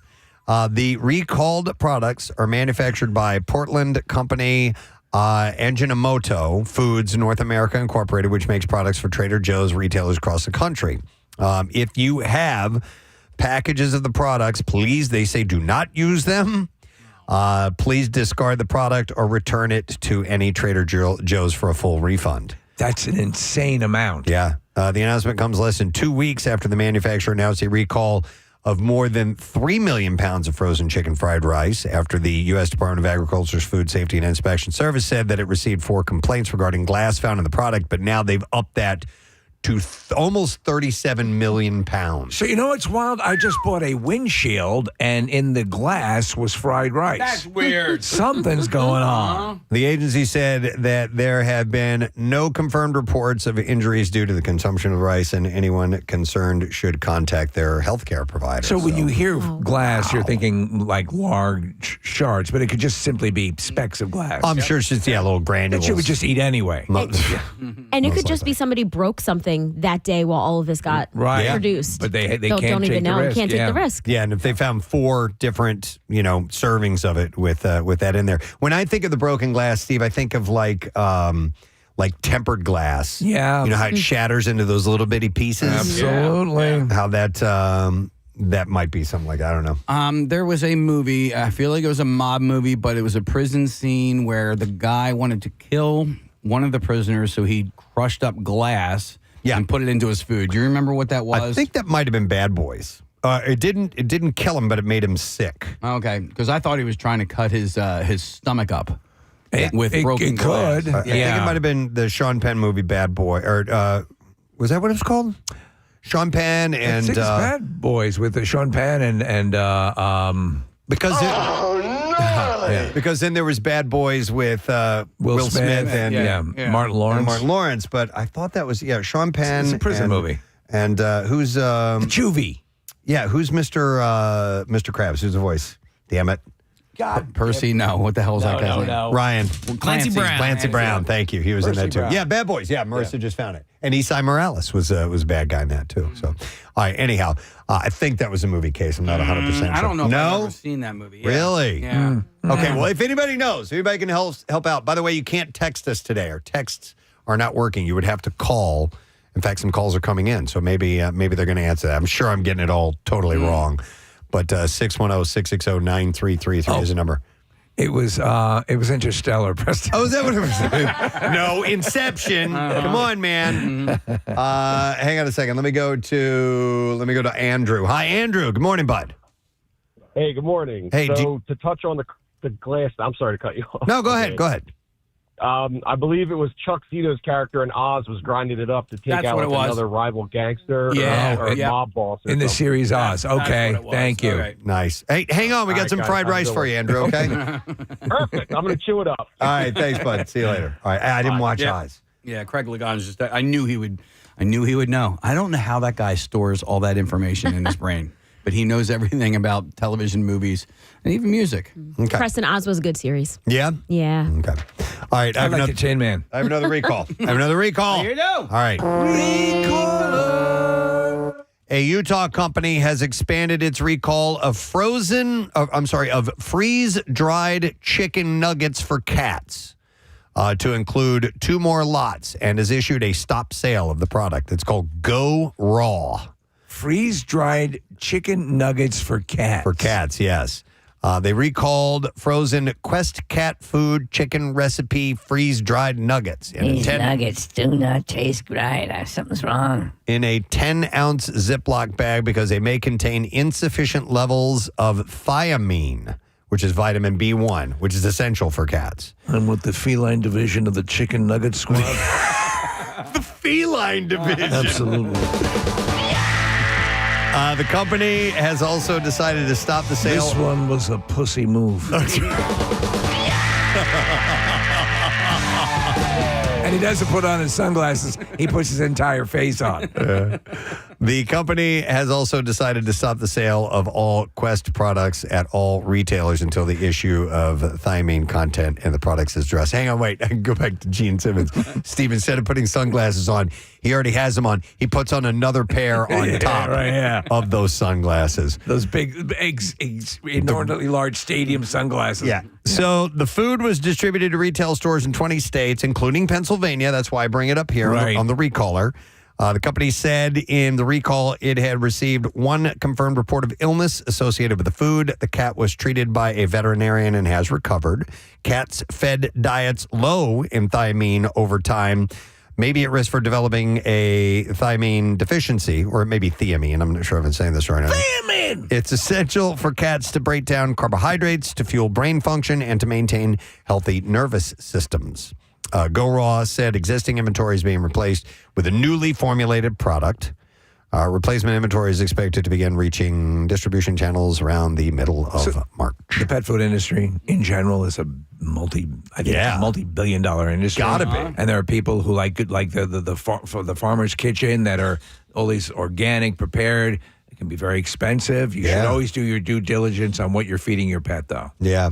Because I know you guys go to an extra length with the rice and the chicken. And Well, we don't do that anymore. Right. We quit doing that. But what we do, we found out, you guys will get a kick out of this. Our dogs love raw green beans. Well, Really? Yeah. Okay. So we buy bags of green beans, and with every meal, we break them up and we put them in there. I mean, like They a love 'em. bunch. That's good. And it's a treat for them. Yeah. So if we just put out the just the dry food and the moist food, well, Rook will eat anything, but Haley will just kind of pick at it a little bit. But once we started doing the green beans, like boom, she devours all of it. It's so funny. Yeah. My friend's dog is broccoli and also the bottoms of lettuce. So every time she's making salad. Get out of here. dog? Iceberg lettuce or no, I'm sorry, romaine. Yeah, Really? the bottom of the romaine, right to Carson. I got to try that. Yeah. To see if they might like it. I'm Carson the dog. Yeah. I love watching. There's this Jack Russell Terrier who's just sitting there holding a carrot and eating the carrot. I can watch that video every single day for the rest of my life. There's something about watching the joy of an animal, eating a treat. What's funny with Kizzy is Kizzy will eat her regular food, and it's we have this a higher quality dry food for her, and then I'll take the same food and treat it like a treat. Yeah. Like, oh, Yeah. oh, what is this? You just had a bowl of it. Do cats like corn on the cob? I feel like I've seen videos of cats eating corn on the They cob. do. Yeah. Okay. I mean, I've seen those videos. That's what I'm going on. I've seen the same videos. They hate cucumbers. That's what I was thinking of. Yeah. I like those videos where the dog is like shown or can smell something really sweet, and then they swap it out at the last minute with like the Yes. medicine. Oh, yeah. Trying to pull that trick, Yeah. man. It's Right. tough. Yeah, It works sometimes. The Dosequin I give, we give to Kizzy every day, and so it gets chopped up and put in other food. And sometimes they get it. And Preston, I'm sure with your dogs, they suss it out. Yeah, they're like, what are you doing? What's going on here? What are you trying to do to me? You son of a bitch. I know. Why am I getting cheese today? Yeah. Our tiniest dog, Haley, she has become lately. We have these treats, and they're not rawhide, but they look like that. Okay, Right, so right. it's a flat piece of whatever that stuff is, and so Rook will take it and chew it up and eat it right away. Haley holds on to it and is covetous of this, and it changes her demeanor. Like she becomes very possessive. She lords it over the other, right? Like she gets, Yeah. she will get mad. They And she love walks it. around all day with that in her mouth, not doing anything with it. She will go outside and bury it. If we let her out Really? with that at a time. Yeah. So she's a terrier. Terriers like to dig and stuff like that, and they'll bury stuff. And but we had to stop giving it to her for a while because it's like taking booze away from somebody who has an alcohol problem. It's like a Jekyll and Hyde thing. Yeah. And so they can get a little funky around some foods. It's so funny. But anyhow, that brand of cat food, make sure you return it. All right. There's another recall. Listen to this. A North Texas-based company is issuing a recall for a male enhancement supplement. The Food and Drug Administration and company jointly announced this on Wednesday. This is for your cat? Nope. Lockout Supplements, which is headquartered in McKinney, Texas, is voluntarily recalling all of its Boner Bears chocolate syrup. Boner Bear. After the product was found to have contained the ingredient sildenafil, which is a legit erectile dysfunction drug. Get out. Despite the product not listing sildenafil on the label, according to the FDA. Well, that's two great things that taste great together, boners and chocolate. It is the active ingredient found in the prescription drug Viagra, the FDA said, but FDA approval of Viagra is restricted for use only under the supervision of a licensed healthcare professional. So is this one of these flirty things like, jelly that you put on each other? Or is it a legitimate, you take a dose of it if you want to get a boner? Yeah, I mean, so... But you're getting it at like a gas station or something like that, It's right? edible. It's, to work the system through the man. Wow. And I love a man who uses Boner Bear. Sildenafil, like I said, it can be used under the supervision of a licensed healthcare professional. In its recall announcement, the company warned that the unlisted sildenafil may interact with nitrates found in some prescription drugs and could lower blood pressure to dangerous levels. So that's why you can't be just handing that stuff out. Yeah, and it looks like one bear is taking the other bear from behind. Yeah, on the label. Yeah. Yep. So Boner Bears, chocolate syrup, the single dose, or any of them are I'm a doctor, and I recommend Boner Bear. Are being recalled. So if you are... I don't know if I used to get condoms from the service station, near where I lived when I was a kid. I don't know if I'd go get ED drugs from the Sunoco. Yeah, exactly. I wonder where they sell these things. But it does look like that, Casey. Yeah. Yeah, in fact, we're looking at a video of a guy in a convenience store. It looks like it's like at a 7-Eleven buying Boner Bears. Preston, I'll have some of the beef jerky, the magazine, some Boner a brush, and some Boner Bear, please, if you would. I need to see some ID. God, that was the old thing when you were going to buy booze. Right. And you were underage, pick a bunch of other things, and then kind of skim over the bottle of whiskey.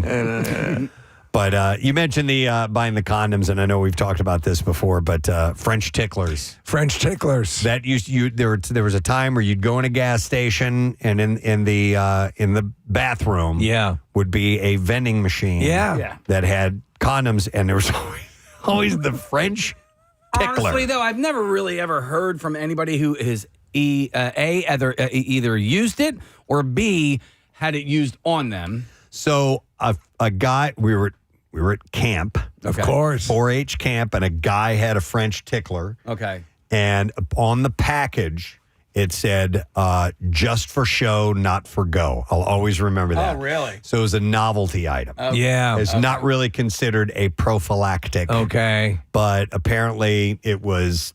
A thing that people would buy. I don't know if it would actually. I remember the French I used to tickler. get Bareback. That was the brand I would get. And I would also was it ribbed for her pleasure? I would get the ribbed occasionally. Yeah, that was on the packaging ribbed too. for her ribbed pleasure. for her pleasure. There was a comedian who used to talk about wearing them inside out for my pleasure. That's a great idea. Wow.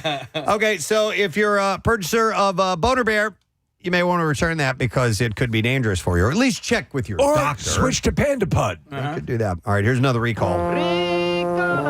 Sorry, I missed that one. It's all good. I only have 2 of them left. So Weber, the grill company, has recalled over 3 million metal wire bristle grill brushes due to ingestion hazard. So I just started using Web Boner, which is a new barbecue boner enhancer.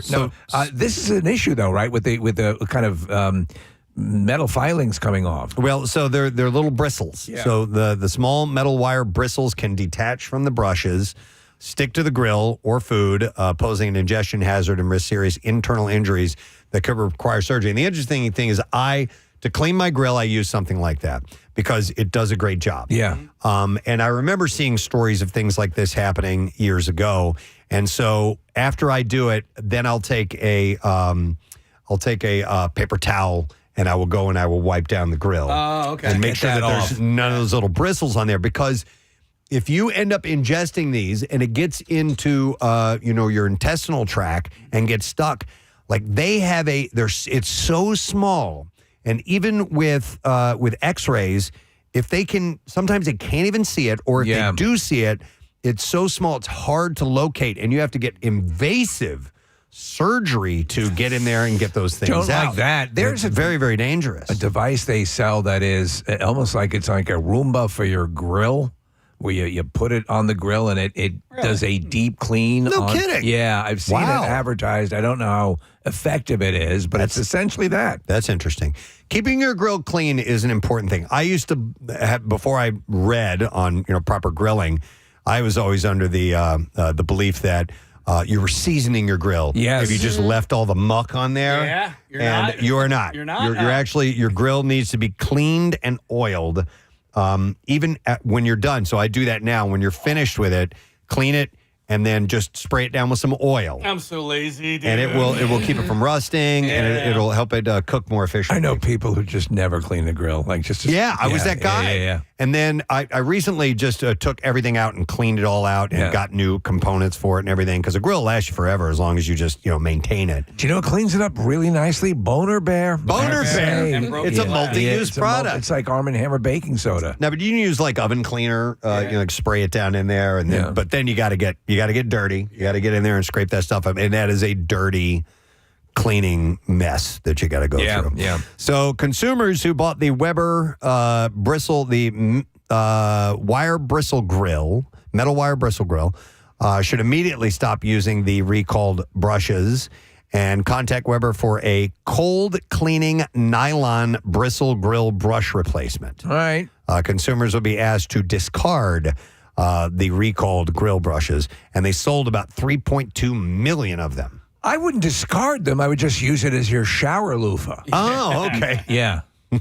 Right? Yeah. Well, it's definitely going to get whatever that problem is off of your skin, for sure. Exfoliate, yep. All right, I just have one more recall. There's a recall on the Royal Oak Enterprises lighters due to risk of serious injury or death from fire and burn hazards. The recalled lighters violate the mandatory standard for multipurpose lighters because they do not have the required child-resistant mechanisms, posing a risk of serious injury or death from fire and burn hazards. Do you remember and they used to sell them, and they were popular for a while, the novelty lighters where you'd get the flame would shoot up? It was no. Oh yeah. Like a really big, friend like had one. Yeah, like a 2 foot tall flame would shoot up. It was hilarious. I love that. I don't know if they still sell them. My guess is they're dangerous. It would use up your butane pretty quick. Pretty quickly, yeah. I was always a Bic guy. Yeah. And then I don't know if you ever adhered to this thing, but never use a white lighter. No. Yeah, it was like white lighters were like bad luck. Why? Just bad luck? I don't know. I do not know. Oh, but here. it would Ryan never Shuttleworth. So legend goes that the members of the 27 Club, Janis Joplin, Jimi Hendrix, all had white lighters on them when they passed. Yeah. That's where that comes from. Okay. Can I see your lighter case? Yeah. How attached are you to this? Not, but don't break it because I want to ask a question. That's where the song. This is from Frolic. That's from Frolic. Yeah, you want to keep that. Yeah. So what we used to do, Case, and I'm holding a regular plain old Bic lighter. So we would take this metal casing off of here. Would you do this? I don't continue. So when you take the metal casing, we'll see you can't adjust the flame on this. Wow, they don't have you remember the little dial? You used to be able to adjust. That doesn't have an adjustable flame. So what we would do is we would take this metal thing off, and then you could move that dial. You could crank it up, Steve, and you could get like a 6-8 inch tall flame off of that thing. Yeah. Wow. We were Zippo lighter people. I went through a Zippo phase too. I loved it. Oh God! And you could you could snap it open. You could snap it open. Yeah. And then snap light it. Yeah. And then also on your leg, you could open it and light it all in one shot. The things doing remembered. your dice clay routine. I would literally visit Things Remembered once a month and buy engraved lighters for friends, boyfriends, whoever it was. Everybody got an engraved lighter. Yeah, I went through a Zippo phase as well, but just the upkeep. It's like and not even you got to put fluid in. Yeah, the fluid in and all that. But so I did see something, and I just tried it on this lighter. I saw something on the internet that says, you're lighting your lighter all wrong, right? And so I don't necessarily know exactly what you're supposed to do, but apparently there's something you can do this with the little tongue here, the little gas tongue, where you just hit that and you don't even have to hold it down. And it will stay lit. It'll stay lit, but I don't know I don't believe that. Yeah. That whole purpose of the that internet is lies sometimes. It does. Yeah. I've seen. I don't know. Try raking it across your teeth. You could tape it down, but that's not what we're going for. Yeah. Another thing we used to do with lighters is if you throw it on the ground really hard, yes, it makes a really loud pop. Really? Yeah. Why is that? Now, you're breaking it. Yeah. When you're done with it. So, we would wait till it was like, more than halfway done and you didn't mind losing it just for the joy of making that loud noise. But Stevie, just throw it down on a solid surface on concrete or whatever. Pow! Make like a pop sound. My buddy in college was and he didn't do it on purpose, but he was a lighter thief. At the end of any particular night, you'd be like, dude, clear your pockets, and he'd have like 3-4 lighters in his pocket. Yeah. None of them were his. I think I was that guy too. Yeah, because I was a smoker, and you'd borrow somebody's lighter or whatever, and it was second nature just to slip it right into your pocket. Yeah. But now, I smoke cigars from time to time, and lighters are fantastic that they make now. So you have like a 4-burner. Oh, really? Cook a steak on that. And you can, they're like a jet, Steve. So it can be when we were in Florida, Marissa, just this past time. It was like 50-mile-an-hour winds out. I was like, my cigar, no problem. I've with that seen thing. those things. Yeah. Like they'll use them and they'll burn to like a piece of wood, like it's like a little mini acetylene torch. They're great. And I got this most recent lighter that I have also has like 2 different kinds of cigar cutters on it. It's really, really cool. So it's just like a one and done shop. How often are you smoking a cigar? Every time I drink, so 5 days a week. Really? No, Smoking I didn't. that many cigars? What's that? Oh, No, you I'm cut joking. down your drinking though. Yeah, exactly. Yeah, it's now 5 times in one day. I will smoke a cigar while playing golf. All right. It's a fun way to pass the time while you're out playing golf. If I'm having a couple of beers and it's nice outside, right, definitely a cigar comes along with that. All right. So, which means on the weekends I'll smoke a couple of cigars. Okay. So I did quit for a long time, but then I got dragged back into it. Pacino in Godfather 3. So, what is your cigar of choice? Master Blend, the Oliva Master Blend 3. Yeah. And then there's you should consult with Bill Weston. There's one called Undercrown that my buddy Steve has turned me on to that I like as well. Those are the only 2. I don't like every cigar. There are people that are like can tell you all the notes and right. how wonderful this is. I'm like, does it taste good or not? You've And come that's a all long there is way, to it. baby. You used to be an acid guy. Oh yeah. Although I don't mind an acid from time to time. Like sulfuric? No. They're just kind of They're like flavored. flavored. Oh, I like see. It's like a good old Swisher Sweet. Yeah. Remember those ones? Oh yeah. It's like pork chops and apple chops. Yeah, exactly. But if I'm gonna have a couple of cigars in a sitting, I might do like an acid. I'll call it like a dessert cigar. Oh. Yeah. But like cigar. Again, I'm fascinated with the culture of cigars. I don't smoke cigars, but I'm fascinated with the culture. Cigar however- purists will kind of look down on you. However, give you a pretzel rod. Pretzel rod now. That's a dream of mine to have a gentleman's club where we walk around with pretzel rods, treat them like cigars. Yeah, you hold them like Someone you're would smoking clip them them, as you nibble on it. It's one of the joys of the pretzel rod. Yeah. My buddy Steve Lisick is he's a daily smoker. Yeah. Yeah, daily. Smokes in the morning, smokes in the evening. Does he have like 3 or 4 in the like a special area where like a Cuban or a... No, he tries all kinds of stuff. Oh, I see. In fact, he recently, and this is pretty cool, it was on Facebook Marketplace. There was someone who posted that these 2 sons, that their father had passed away, and he was a big-time cigar guy.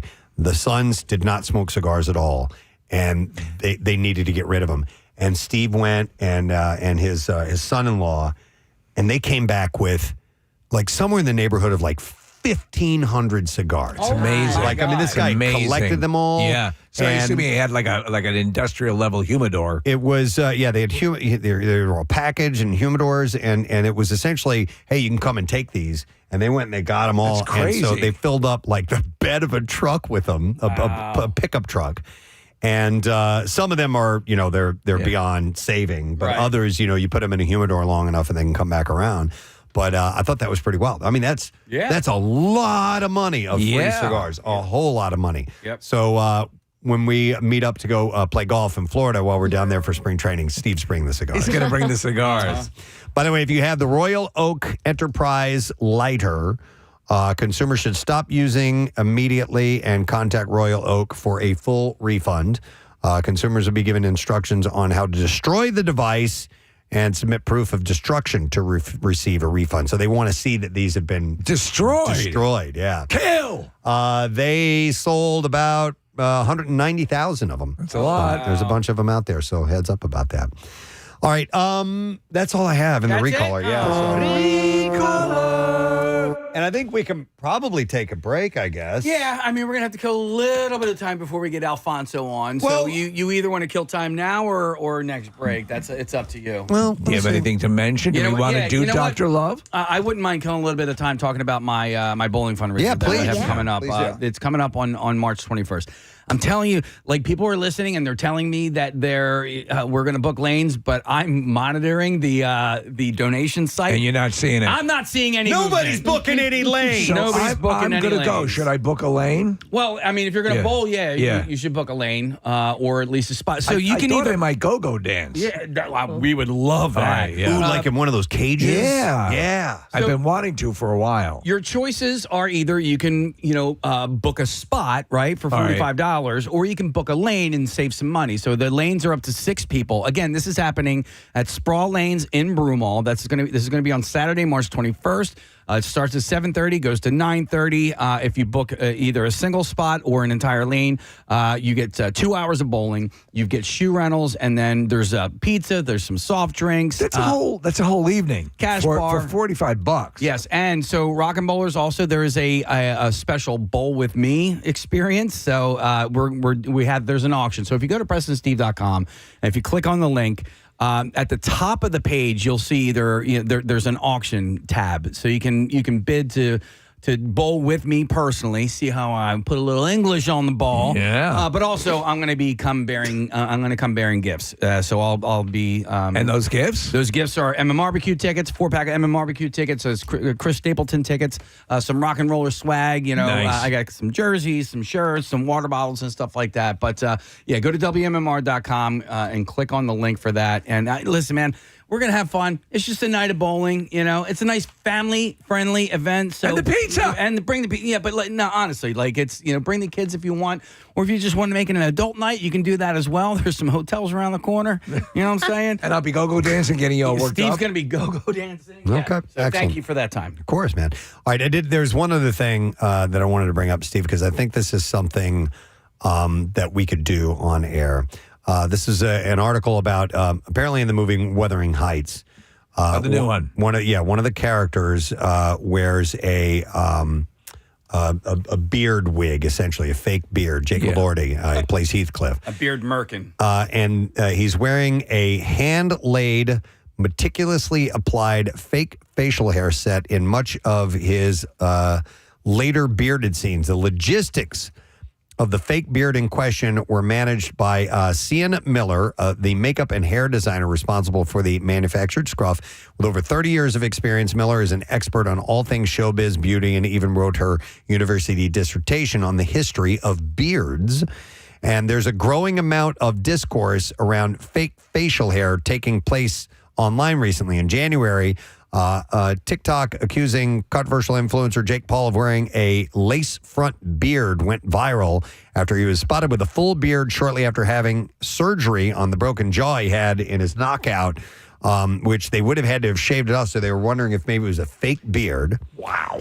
The same month, a tweet making fun of the very obvious fake beard in the Return to Silent Hill movie blew up, so some people have been talking about fake beards. But Kenneth Eng, a Hong Kong-based businessman and founder of wigsisfashion.com, introduced fake beards on his site 2 years ago. And when he put a piece of hair extension on his cheek for fun, he did it. The horsing around resulted in a market study, which Ing said revealed a big demand for fake beards. So I'm going to have to see how these things look. So if we can get them in here. Yeah. Every time I've seen beards applied, and you see a makeup They look artist, super fake. They kind of look super fake. I agree. Because there's sort of a very thin mesh thing, an applique that's attaching to the skin, and I can always pick it out the line of it. I would like to see us. You remember when we did the wigs? Oh, I love the wigs. Steve did a different wig every break. That's where Dr. Chet Wainwright. Yep. Right. I would like to see you do a different break with beards and mustaches. I can definitely do that. I think that would be a lot of fun. I'll do the wig. Let's do the wigs at the same time. We'd have to find I'll someone. even do Merkins. We'd have to find someone who is good at this. Yeah. So but I don't know where we would find somebody around here. So let's see. that could do something like that. Does this work for people who already have beards, or do you have to shave down completely? I think you have to shave down completely, right? I'd like to or try maybe you it. can do Maybe they do extensions weaves. or weaves. I'd like to try it because, like, I don't like my beard. I don't Your like beard the way, hurts? Yeah, not that. beard I hurts. my beard hurts. No, I just don't like the way it looks. I don't get good stuff on my cheeks. I don't have connectors. It between doesn't the fill mustache. in. No, but and the only reason I really have a beard is because I hate shaving. You don't have connectors. Yeah, you do. Not really. He wants. I know. Right here? Yeah. I mean, they okay. I see look- you're saying. What A about little you, bit. Preston? Yeah, Your they're beard not- is very light. Yeah, You get very, a very solid connector. Decent. It's Yeah. very thin right here. My connectors, which goes from the mustache to the beard, is what we're Right. talking about. And I sculpt it. I don't maintain it all week long. I just do it on Sundays. But I tried during COVID to grow out a little bit. Right. And what I did grow out, I didn't think it looked right on me. I don't like the big bushy beard. It made me look way older, I thought. So I like the tight. I use a number 5 guard.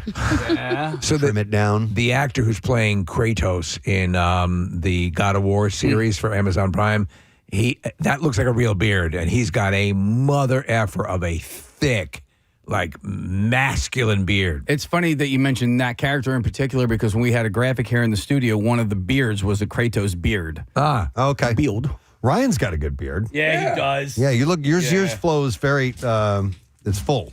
Yeah, it took me all of the pandemic to do. When it started, I had just a goatee. I've always wanted to do the full beard, but it just took forever and it was patchy. So when I had the mask on, when everything ended, I took the mask off. I was like, who the hell is that guy? Yeah. Like totally changed. So it took me a little bit, but got there. Do you know that I personally am not and never have been drawn to the concept of having a beard with a shaved head. Yeah. It looks like you halfway built a model. It just It looks doesn't. pretty good though. It doesn't for me. I immediately think of Ed Norton in American History X. Yeah. Which is not a good You're look. cultivating that Aryan Congress look. Yeah. Yeah, Sam has a good beard. Sorry to Sam's interrupt, got a good Marissa. beard, man. Yeah, he's got a solid full beard. Probably the best beard of all of us. Yeah. Marissa, what were we going to say? It's just weird. Like, where do you end it on the sides? It's a weird beard. It's a weird beard. Yeah. Right at the ear, the top of the ear line where Your sideburns where are? your sideburns Okay. would start. If you're bald, If you're bald, that's where it has to stop. question. Yeah, that's what I'm asking. There are people, Marissa, who literally it just stops.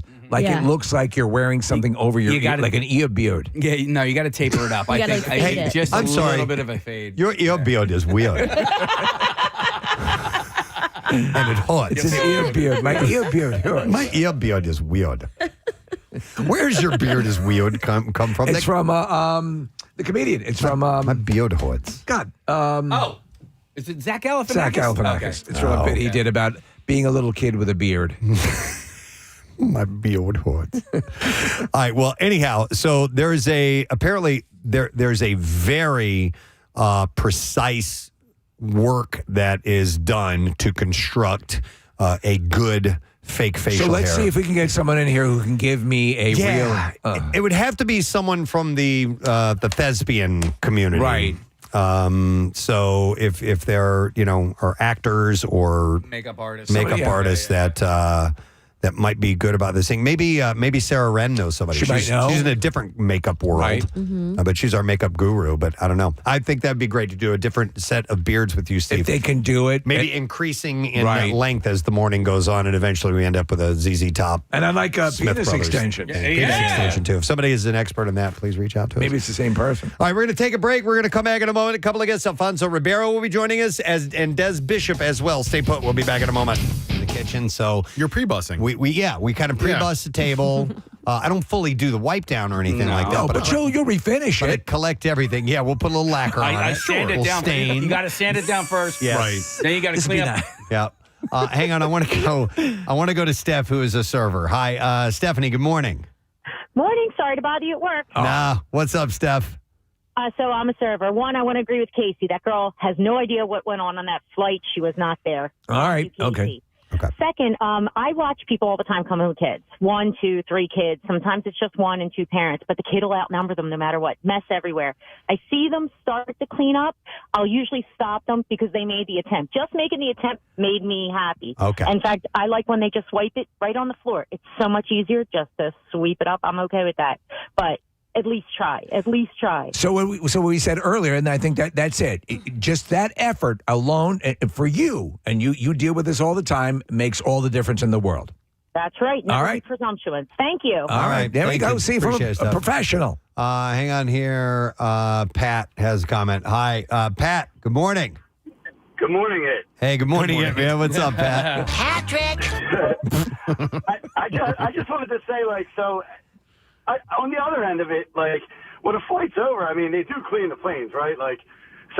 In that situation, I see a pregnant woman, there's a mess on the floor, and I'm an employee there, I'm probably going to talk crap about them behind their back, but I'm probably just going to grab a vacuum and clean it up before I go tell a pregnant woman to get on the floor and clean it up. So, Pat, you're the passenger who's supposed to get onto the next plane, right? And your flight's at 1:30, and you got to wait for the flight attendants to clean up after all the kids that are on the plane. You can't board the plane until the flight attendants clean everything up. So, what you're saying here now is all right, well, there's 150 people on the plane. Everybody can make a mess, and the flight attendant's got to clean it up. I mean, I could probably, with a little dustbuster, clean up my popcorn in about 10 seconds. No, so what? They come in, they're ready to go, and they can clean it up. However, just would it be too much to make an effort, Pat? I think that's what people are saying. Is that not at all? Not at all. But I'm just saying, rather than end up on the news, just grab a dustbuster. You got to understand, there's literally nothing else going on in the world than this. Yeah. That's the thing. And that's why it cut through. It's on the news not because of the flight attendant, but because of the privileged celebrity baseball player. He's a baseball player. Yeah. All right. Well, interesting. All right, Pat. Thanks for your 2 cents. Let me see. I will go to. Hang on a second. Peter. Hi, Peter. Good morning. Hey, good morning. Hey, Peter. First of all, as Pierre would say, this could have been avoided. To Nick's point, it's going to happen. Parents, though, can be a little bit responsible, but giving a kid a toddler popcorn is like giving them a glitter bomb. It's going to end up everywhere. And in a public location, come on, man, a little foresight. Are you talking about on the airlines side? Yes, sir. Yes, I am. Because the airline gave him the popcorn. Yeah. So something that's more containable as a treat or to keep the kid occupied, anything other than popcorn. Well, my understanding is they usually hand out to the kids, they'll hand out gravy boats. Okay. Well, no, listen, any snack item you're going to give to a kid is like that. We're talking about Cheerios. We're talking about pretzels and things like that. So it's going to make a mess, no matter what. I mean, here we keep calling these kids it. All right. Well, thank you, Peter. I appreciate it. Don't touch it. Don't touch it. It's not trained. It's angry.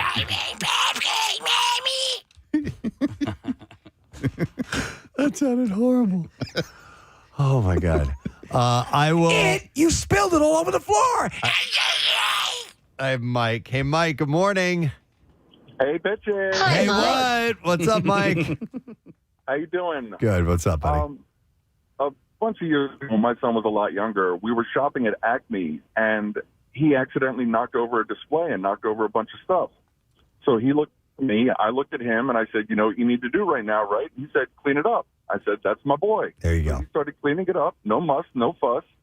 Next thing I know, a woman comes around the corner, sees what's going on, and chastises me because my son's cleaning up his own mess. And she started to clean it up for him.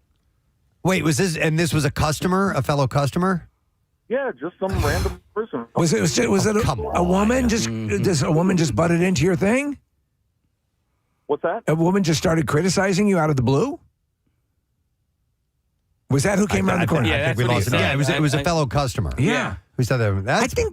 I'd mind your own goddamn business. Oh my punch her right in the face. Yeah, that's basically what I said. I was furious. I looked at her. I said, he's my son. Nobody's upset. I'm not yelling. He's simply cleaning up his mess as if he was home. No, that's your business. You told him to do the right thing. If somebody knocks over a display, you're supposed to at least again make the effort and try to do that. Yeah. You were right. Exactly. She was wrong. And I looked at my son. I was like, thank you for being more mature than that person was. Yeah, no kidding. Mike, I hope you followed her home.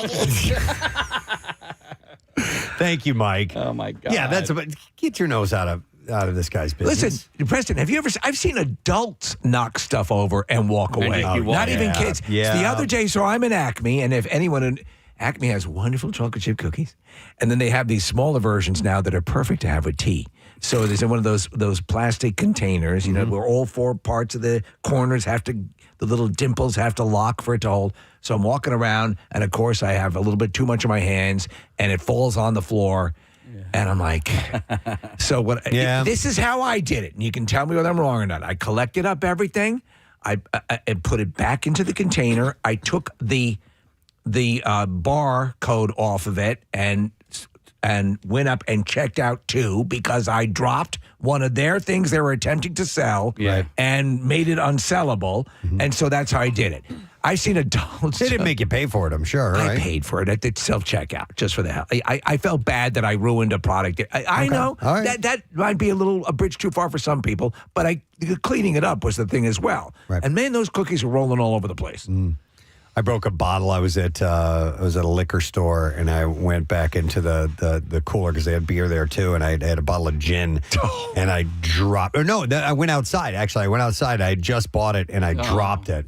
I'm like, you've got to be kidding me! I broke this full bottle, and I brought it back in. I'm like, look what your bottle did. They said as long as the seal wasn't broken, that I could get a replacement. Oh, nice. So it was. They. That's pretty nice. They have that in place. Did you pick up the pieces of glass or whatever? Or I couldn't. I mean, I told them that I made a mess, and of course they were gonna. I can't go picking up glass. I don't have a broom or the dustbin. What I can do is give you a free commercial on the radio show.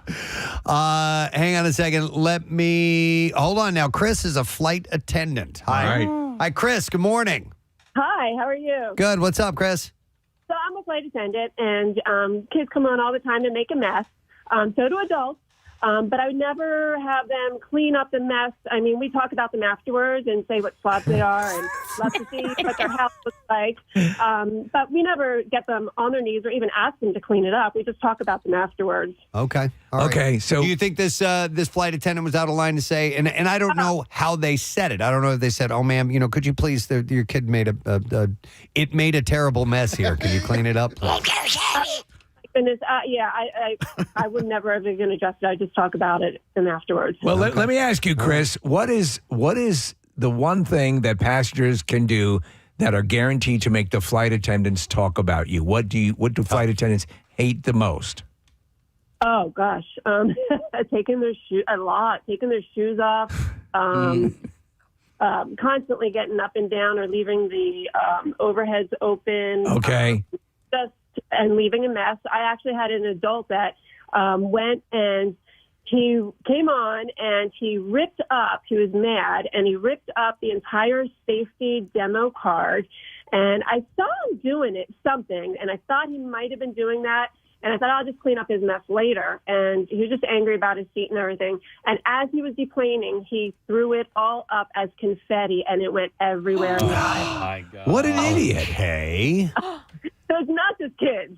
And he did this just because he wanted to, or he thinks that the safety features are a joke, or we have no idea? He's annoyed about his seating. He's annoyed about his seating. Okay. So you tear up the safety card. But wait a minute, the shoes thing? Come on, man. I have like little slip-on shoes. You're I just took them off. I just took them off right now. I don't care what people think. The planes are cleaned, they're not really cleaned well. And, when you get to a city and you have a quick turn, you're lucky that we get all the trash out of the seat pockets before we have to board everybody. Right. Also, they're adults. They can keep their shoes on, Chris. Oh, no.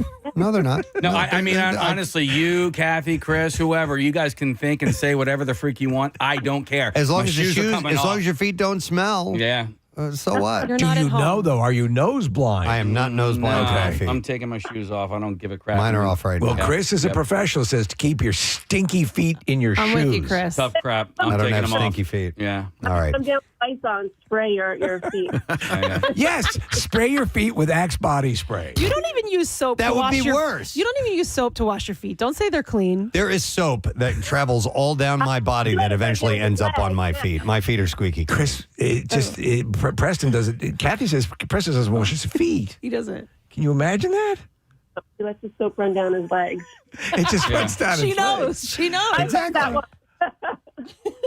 I think though they also give you the little slippers so you can put them on, right? No, I don't want slippers on. I want my socks. You slippers. Well, you're just in your socks. You're not your bare feet. Then you're fine. Exactly. Yes. I don't take my socks off. I'm not an animal. Come on, man. Does. Casey, do you take your socks off? No, and I resent you for saying that, Kevin. Thank you. All right. Thank you, Chris. They should give you slippers, though, right? Like as long as we're tossing stuff out there. Excuse me. It just took its socks off. I don't know. Slippers? That'd be nice. Yeah. Do you guys ever wear them? I did once. Yeah. I hated them. What, on the plane or at home? No, at home, around the house. There's slipper season. Hell yeah. Right now? No, we're coming out of. Yeah, we're coming out of slipper season. No. No. We're in flip-flop season now. I never wear. Casey, I can't believe he just asked who wears slippers. I wear slippers. Casey and I wear the same UGG slippers. If you don't wear slippers, you have to get these and you'll wear slippers. Okay, I do like slippers. Yeah. I will wear I'll the try them out. sneakers or whatever my footwear was, unless it's like formal stuff. Yeah. I'll switch. You don't know if a deer is going to come jumping through that window. Right. You You got to be able. But that's why you keep your slippers by the door. No, you gotta wear them. Sneakers by the door. I can go outside with slippers. Yeah. Oh, well, totally. these In are an like emergency. rugged outdoor indoor Yeah. slippers. They're Yeah. tactical slippers. Yeah. Those are I would say more of the colder weather slippers. Sure. I have warm weather slippers as well. So do cold weather slippers, that coincides with sweatshirt season, right?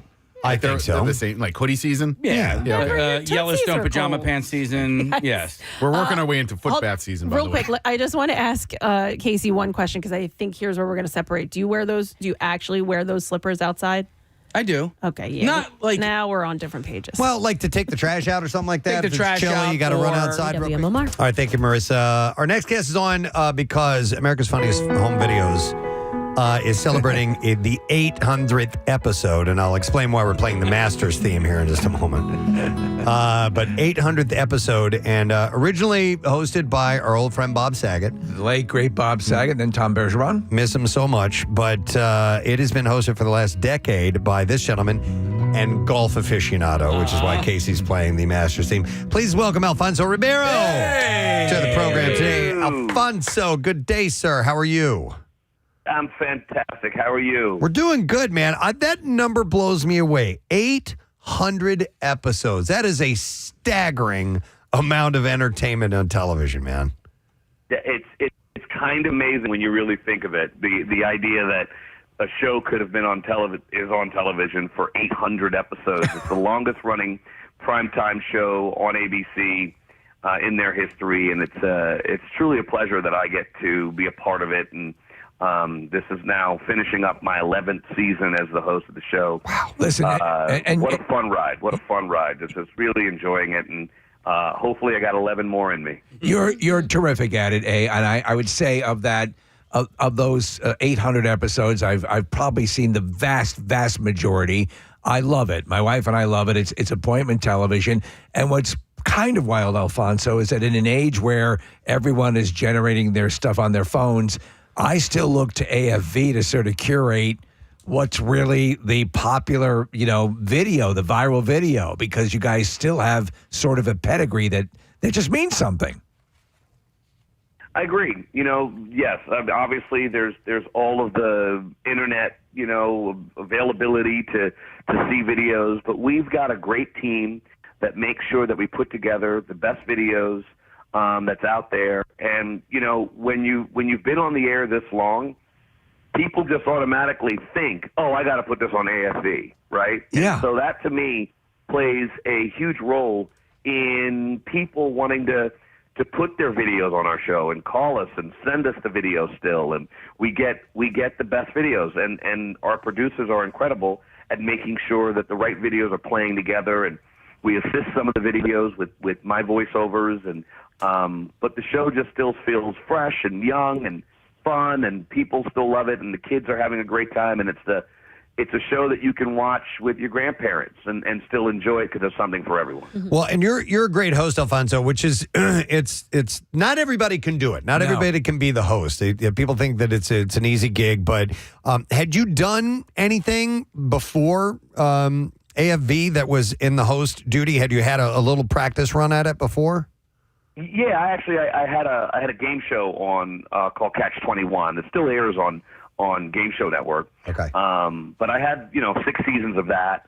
I did a couple of smaller shows, Spellmageddon on ABC Family at the time. I like the name. A bunch of different shows. So I had my fair share of hosting duties. But clearly, this took it to another level. Yeah. Well, and as obviously the prize money has increased, the pack. I mean, I'm always envious of these people that win these kick-ass Disneyland mega vacations and stuff like that. And I think it'll take anyone. And I'm just saying this because it really, literally, is a part of my Sunday nights every week. Is that you feel part of this thing, and I have to see you there. I have to ask you, though, as you look to reinvent, like adding additional money and so on and so forth, and producing the show, you don't want to, fix what isn't broken. But how often do you get together and say, hey, maybe we'll package it this way, or maybe we'll have this kind of angle on that? Is that often, or is that maybe once a season? The producers of the show, every year they all get together and they look at the ones that they feel are still fresh, the ones that are starting to feel old, and come up with some ideas on how to come up with some extra segments. Like this year, we did a thing called the Winner's Circle. Yeah. Right, which is a great way of utilizing our library of great videos over the past 36 years to say, hey, here's some great videos from the past to remind you of some of the ones from back in the day. And so we just come up with different ways. Like I always say, it's the same show, just done slightly different every year. Yeah, where it's still just about the videos, but we come up with new ways of putting the videos together, a new theme, a new idea. A few years ago, we had a thing called "What Would Alfonso's Mom Say?" Right. Yeah. And it was, and I would do it in my mom's Trinidadian accent, and it was, a funny little bit. And so there are things like that. I'm sure that'll come back again one day. And so we kind of keep changing it, but keeping it the same. It's still about the videos. It's about fun and the families and the things that go wrong and the boneheads and the dogs, and it's still all about that. It's all there. It's all come up great. with new ways. Yeah. And every year our producers do that. One of my favorite things you do, and it was one that where you'd actually start the video at the end of it and go in reverse, so you would see how the chain of events occurred. Yeah, that's terrific. Preston, we would be. I'm sorry. Go ahead. Preston. Well, what I was going to say is with 800 episodes under the show's belt, and I think that this would be. Well, I'm curious as to how many hours total of people getting hit in the nuts there are from the video, because it never gets old. No. And you can predict it from a mile away, and it's still, you got to hang in till the end. But there's got to be hours of that, Alfonso. I would imagine. I would imagine through the 36 seasons, 800 episodes, that there's a few crotch hits. I've seen a few in my day. I think it's going to be. I wish it could days worth. I wish it could be an offset, and I know it's a little risque for family, entertainment, but where it would just be, a 2-hour special. Dude, if AFV has taught you anything, get rid of the piñatas. Oh get my God. rid of the piñatas. They're deadly. If you favor, right? I think I'm going to pitch an idea for next season. Yeah. It's going to be just that. I think It'll so. be a 2-minute segment every episode next season of just crotch hits. Yeah. Love that. All right, we were remiss if we didn't talk golf. We always talk golf with you. And Preston has to get, are you going to get a new golf club I got to go today? get a new driver today, Alfonso. I took a trip recently, and the baggage claim snapped the head off my driver. I know, right? And I hate that. Yeah, you got to get that thing that you put in the travel bag. Yeah. That stops it from being able to crush down on the top of the driver. I had a really good travel bag. I thought it was going to be no problem. I got to my destination. We were playing down in Florida, and I get there and I open up the bag, and it's smashed. Fortunately, a guy in the pro shop had a spare a shaft that I was, it was the same one that I used, and I was able to, he let me borrow it for a couple of days, which was pretty nice. But I went and I bought a new shaft, and this is just golf nerd here for you. I went and bought a new shaft. I go have it put on. We're talking about the length of it. I didn't get refitted, and I was like, okay, I'm going to go a little bit shorter. Maybe I can get a little more control out of it. And I get this, I go out, and finally we get a couple of warm days. I took it out the other day.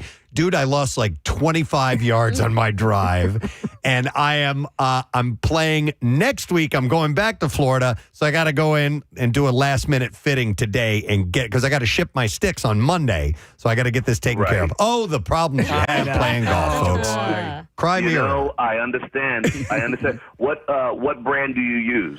Well, I had a Callaway, but I'm thinking my buddy's had great luck with the Titleist, so I can't wait to try the new Titleist out and see how they're working out. Well, the other club that I think you should really take a look at is, especially if you're looking at getting a new one, is the new Ping 440K driver. Okay. Writing that down. Very forgiving. He's writing it down. Let me tell you, it is. So I'm a Ping guy, sponsored by Ping, so let's just I'm going to be, transparent in that. Sure. But I will say this driver, the 10K, which is 2 models ago, was the highest MOI in the business. Okay. And so that's where, straight. That's what I want.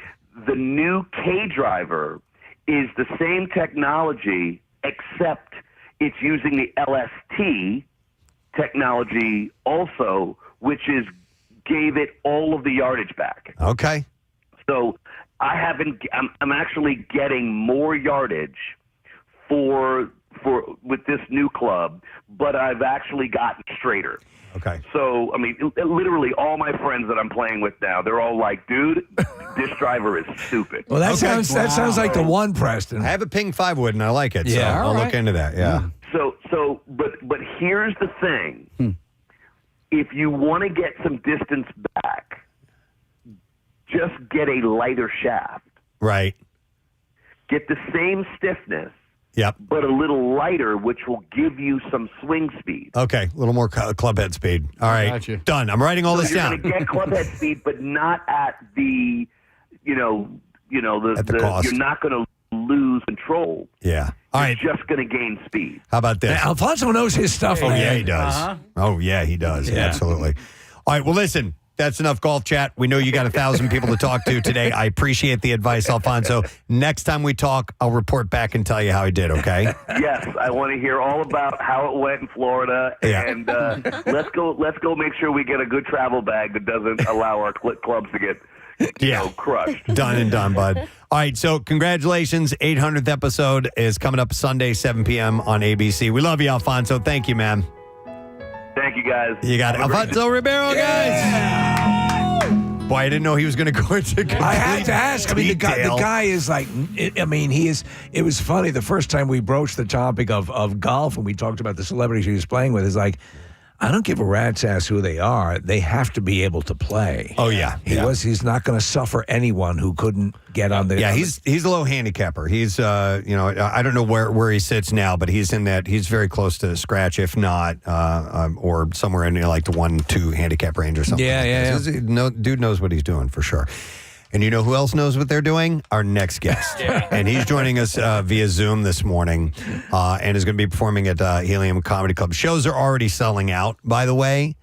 So just a heads up. I read, Casey, I see here that the early show on Saturday is sold out, but on this sheet, I don't see a Saturdays at all. Well, it's because I'm more thorough than our interns. Oh, okay, gotcha. But there's shows on Friday that you can get tickets for, and there's whenever there's a Sunday show, you're dealing with somebody who knows what they're doing.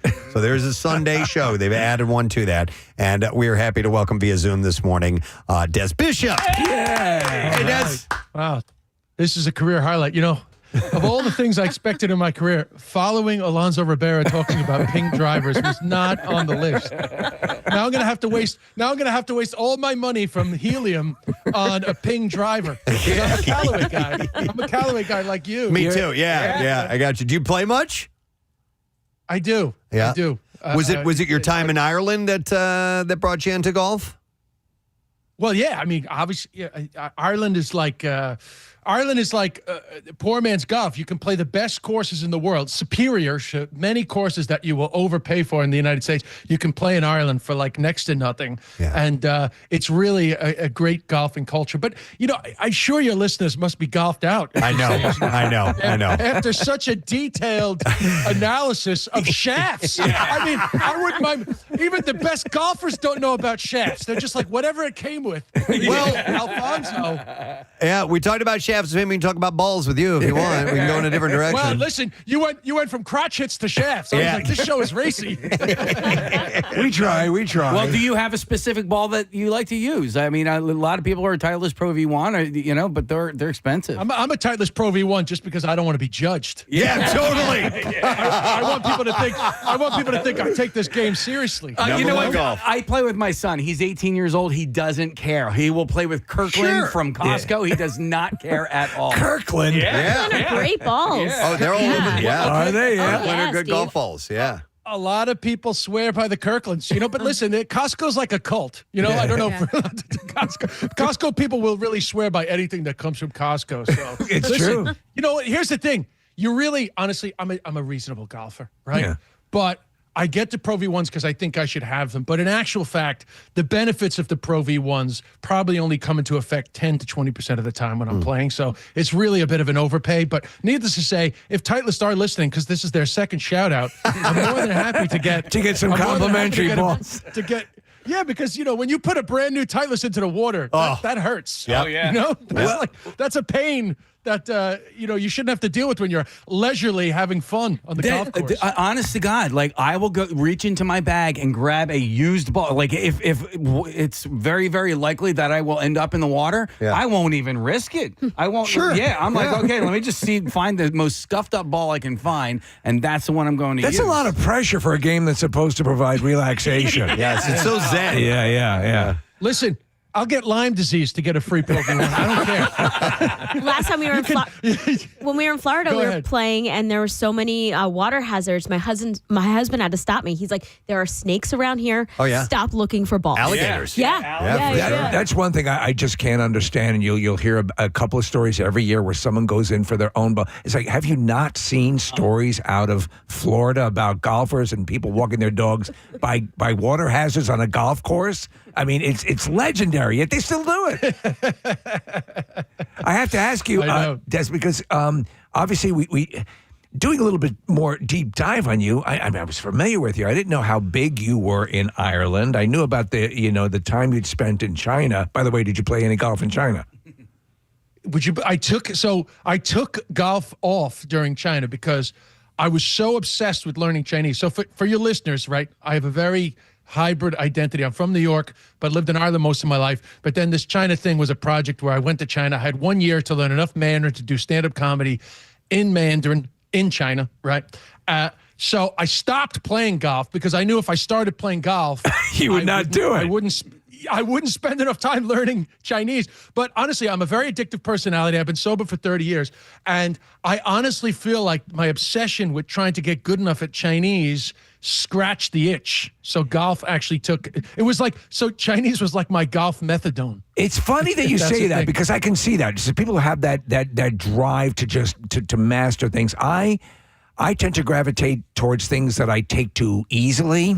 And then maybe that's a character flaw, but I like to be good at something quickly and then, wallow in my joy of it.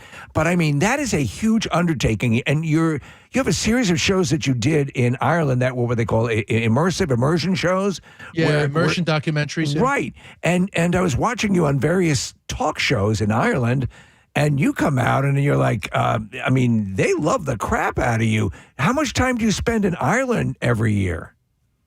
Well, all my career was in Ireland. Yeah. But these days, not as much because a spanner in the works, as we say in Ireland.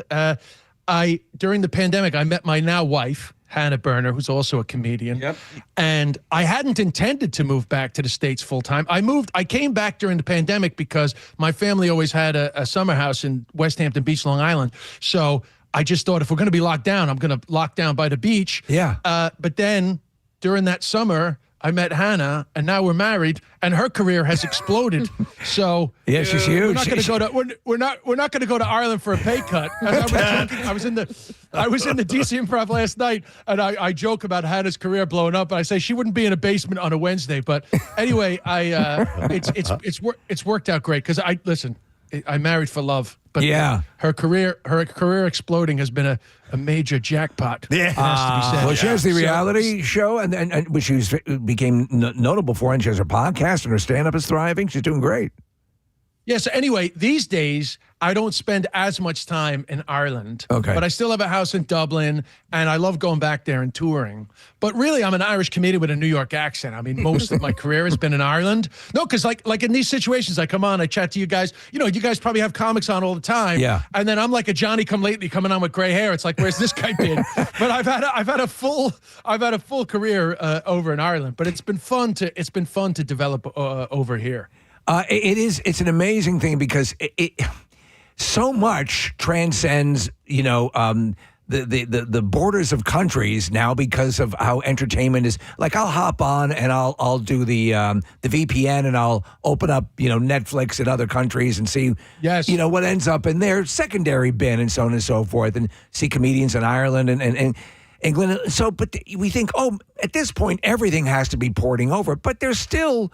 You go to a country and you're obviously doing well, and it's, is it a little frustrating because you do well here, obviously, but to have that say, guys, you don't get it.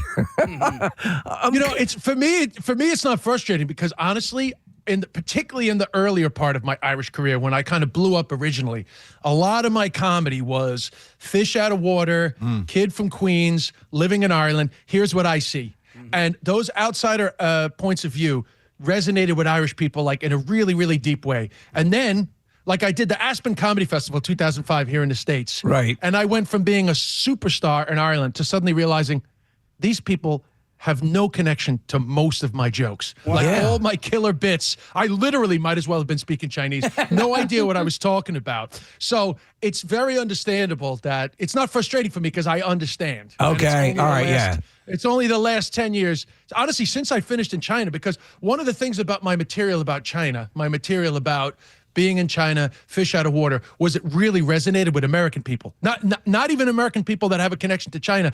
They're just fascinated by my story, and the jokes that I write about it, they really hit like hard. I fall in that camp. Yeah, I would fall in that camp as well. I find it incredibly fascinating.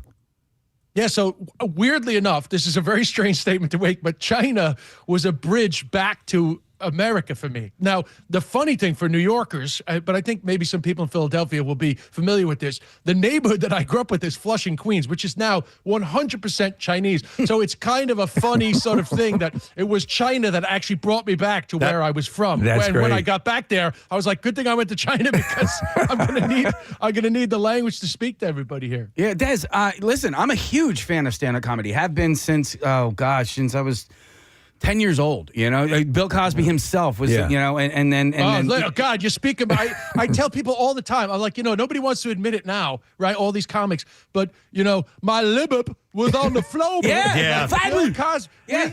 No, it's true. It's true. I mean, you can detach that from the artist, but people don't realize this. But there was a time for us because we were allowed to listen to that. At that age. And they would clear like an hour in prime time, and he would have specials on. Yes, we're not condoning. Obviously, there's horrific stuff. But that was a biggie. Bill Cosby himself was a biggie. I'm so glad you said that because I kind of forgot how like you these routines never leave you. My wife. My son, his name is Enos. Like all these things, they just never leave you. No, they never leave your mind. I wanted to be a stand-up comedian when I was a kid. But the more I watched it and the more I loved it, I realized that like I can't do what you do. And I tried to explain this to, my youngest daughter who just doesn't. She's 16 years old. She's the only one of my kids that don't like stand-up comedy. And I'm like, it is art. I'm like, you have no idea how artistic comedians are to be able to stand there on a stage with just a microphone and captivate an audience for an hour's time is no easy feat. And so the reason I'm bringing this up is because I was unfamiliar of you until the last couple of years, and Instagram just figured out that I was going to like your material, and as it turns out, Thank God. Thank God for the algorithm. Yeah, but they're right. I love your material, and so you do like a nice little mixture of crowd work and some prepared material. But like I can see through your crowd work how smart you are, and like you don't have these things that you just always go back to. You're able to think on your toes and stuff. But like, how has Instagram helped your career over the last, let's say, 5 years? Well, as an artist, yeah, I feel, no, honestly, Instagram. Honestly, it was a game changer, and I'm from the original industry. I'm from the '90s, the 2000s, right? So I always had it in my mind. You get to a certain level. Hopefully, you get a TV show. People like your stuff. They come to your show, and that was great. And I had that experience, particularly in Ireland. I, like a lot of comics my age, I had a hesitancy or a resistance to the way that things were changing. But I have to say, one of the things being married to Hannah is that she really was pushing me all the time to post on Instagram. And I would post and not get the results, and I would get frustrated. But that last special that I did, it did actually... like it broke across. Like the fact that you were seeing those videos was because for some reason those bits were the bits that finally broke out, particularly the boomer humor stuff, stuff about mindfulness and nostalgia and obviously the Chinese stuff. Yeah. And that really has been a game changer for me, like that it has changed my career. So I won't speak ill of Instagram. Sure, it's pros and cons, Yeah. No, some of it has to be. It has to be quicker. It has to be quicker. It can't be as thought out. You can't tell a story as much, and some of those great longer bits get lost. But on the flip side, I didn't have to wait around for somebody at Comedy Central to say we like you. So right. No, you're smart. You played it smart, and you're talking about between whether it's China or whether it's Ireland, and about the locality and about the way audiences will react. And I was watching an interview with you where you're talking about a story about, I think it was Chris Rock at a club in Ireland or some venue, and he made a reference. He had the crowd there, loved him. They were there to see him, and he made a reference to an athlete, and they did not like that. Ricky Hatton. Was that it? Okay. Oh, the boxer. Explain what happened. Yeah. So this is how bad. So Irish people are very not sensitive because it's deserved, right? Yeah. They never want to be associated with the UK. Separate countries, separate culture, separate language that was robbed from us. All right? Right. Triggered me. I'm triggered. No, so anyway, it's one of the great mistakes that some performers make. So Chris Rock, comedy legend, right? He gets up, he has a bit about Ricky Hatton, right? Yeah. He's probably toured the UK first, right? Yeah. So this bit has been killing it in the UK, right? So he doesn't even say that Ireland is the UK. He starts talking about Ricky Hatton, but then while he's talking about Ricky Hatton, he'd be like, and you guys, like making it seem like the Irish are the same as Ricky Hatton. Wow. And the crowd, he lost the crowd. And after a couple of minutes, he was like, did I say something wrong? And they were like, we're not the same as Ricky Hatton, Chris. We're not the same. We're different people. So no matter how much they paid for tickets, and plenty of people have done it, plenty of big acts have come and they'd be like, it's great to be in the UK. They'll get booed. Yeah. We've been to Ireland a couple of times, and you'll see that delineation is clear, but you've got to be there. Oh, we fought them. A lot of people don't know. We fought a war. Yeah. Did you ever? Was before my people. That was before my people left. Did you ever have a moment, Des, in coming up where you said the wrong thing to an Irish audience, even though you were living there? Well, listen, if you know anything about Irish Americans, you know that we're worse. We're like really Republican. We were like anti-British, like the war was still going on in the 1980s. We were up the IRA all the way up Fifth Avenue, get the Brits out. So actually, the only problem I ran into is I went to Ireland thinking I was going to join the revolution, and Irish people are like, we're just living our normal lives. Yeah, you're right. You're thinking it's like the movie Belfast that you're in the height of it. You were born in. I had the songs. You were born in London, were you not? Yeah, well, listen, we don't talk about that. We don't talk about that. No, because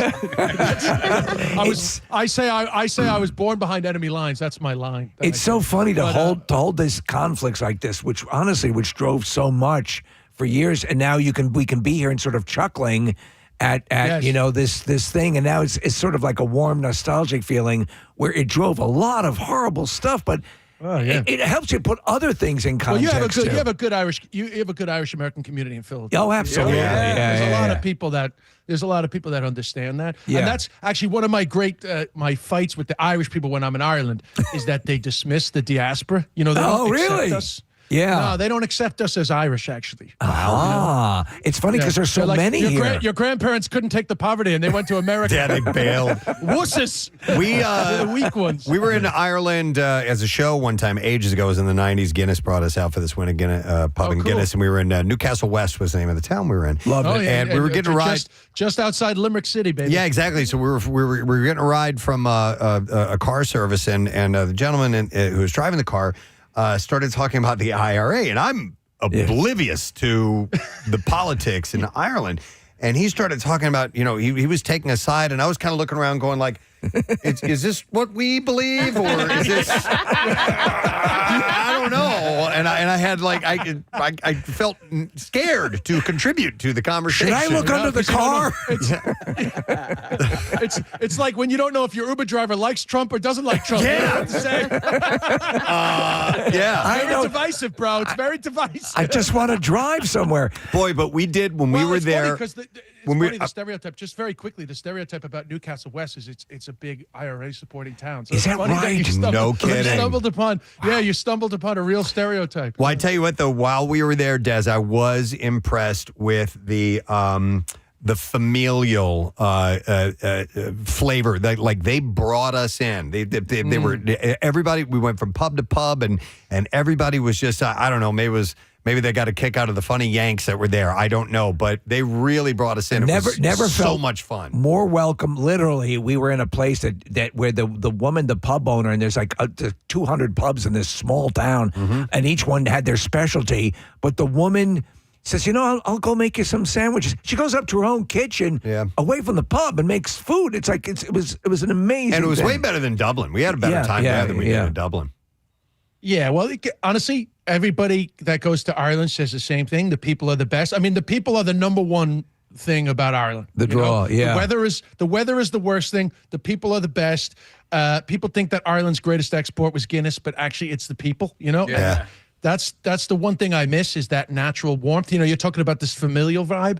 There's just something about you meet Irish people and you feel like you've known them forever. Yeah. And that is the greatest thing about Ireland. And the other thing that's great about Ireland is everyone starts ripping on each other straight away, which is why I think more working class Americans love Ireland so much, because they're like, oh, this is exactly how we were raised. But it's directly related to the weird, traumatic, emotionally absent parenting that they got on both sides of the Atlantic. It rings true. Now, let me ask you. I have to ask you because, all right, what's your favorite movie based in or about Ireland? Oh, God. Because I know mine. Okay. Well, off the top of my head, I'm going to say In the Name of the Father, but there are so many. In the Name of the Father is so good. But if you're looking for the whimsy and magic, The Quiet Man. Oh, John Wayne, right? It's St. Patrick's Day. I mean, it's a classic. It's a classic. Then I did love the movie, though. It's very traumatic. I'm not gonna fight you, Dad. Belfast was another terrific movie. Yeah, would you believe I haven't seen Belfast? Oh man, you're gonna love it. You're gonna love it. It's terrific. You want a sneaky, amazing film that nobody in America really knows, but if you can find it, it's absolutely hilarious. Irish film. It's called Adam and Paul. And it's about two heroin addicts in Dublin, but it is hilarious. It sounds like it's like serious. Yeah. It's not. Adam and Paul? One of the funniest. Adam and Paul. But now here's the thing. The director went on to make the movie Room, which did actually get nominated with Brie Larson, Oscar. Yes. Yeah. So this is not a suggestion of some random Irish guy. Yeah. Amazing. Adam and Paul is actually one of my favorite Irish movies. Okay. All right, I'll have to check that out. I'm a fan of Sing Street. Sing Street. That is. Oh, Sing Street. So yeah. He of course another Oscar-nominated director, but that was the song. Yeah. For once. Yeah. I love Sing Street. Yeah. Have you done once? Have you done so? Listen, these shows, these immersion shows that you've done, and there was one night that sounded really intriguing, where you went into like sort of, deprived.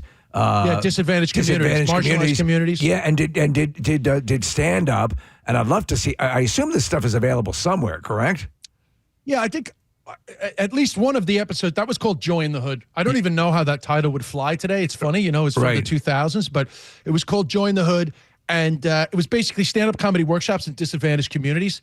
The idea basically was that there's a lot of hilarious people from areas that will probably never get the confidence to think that they have something to offer, like the comedy world. Wow.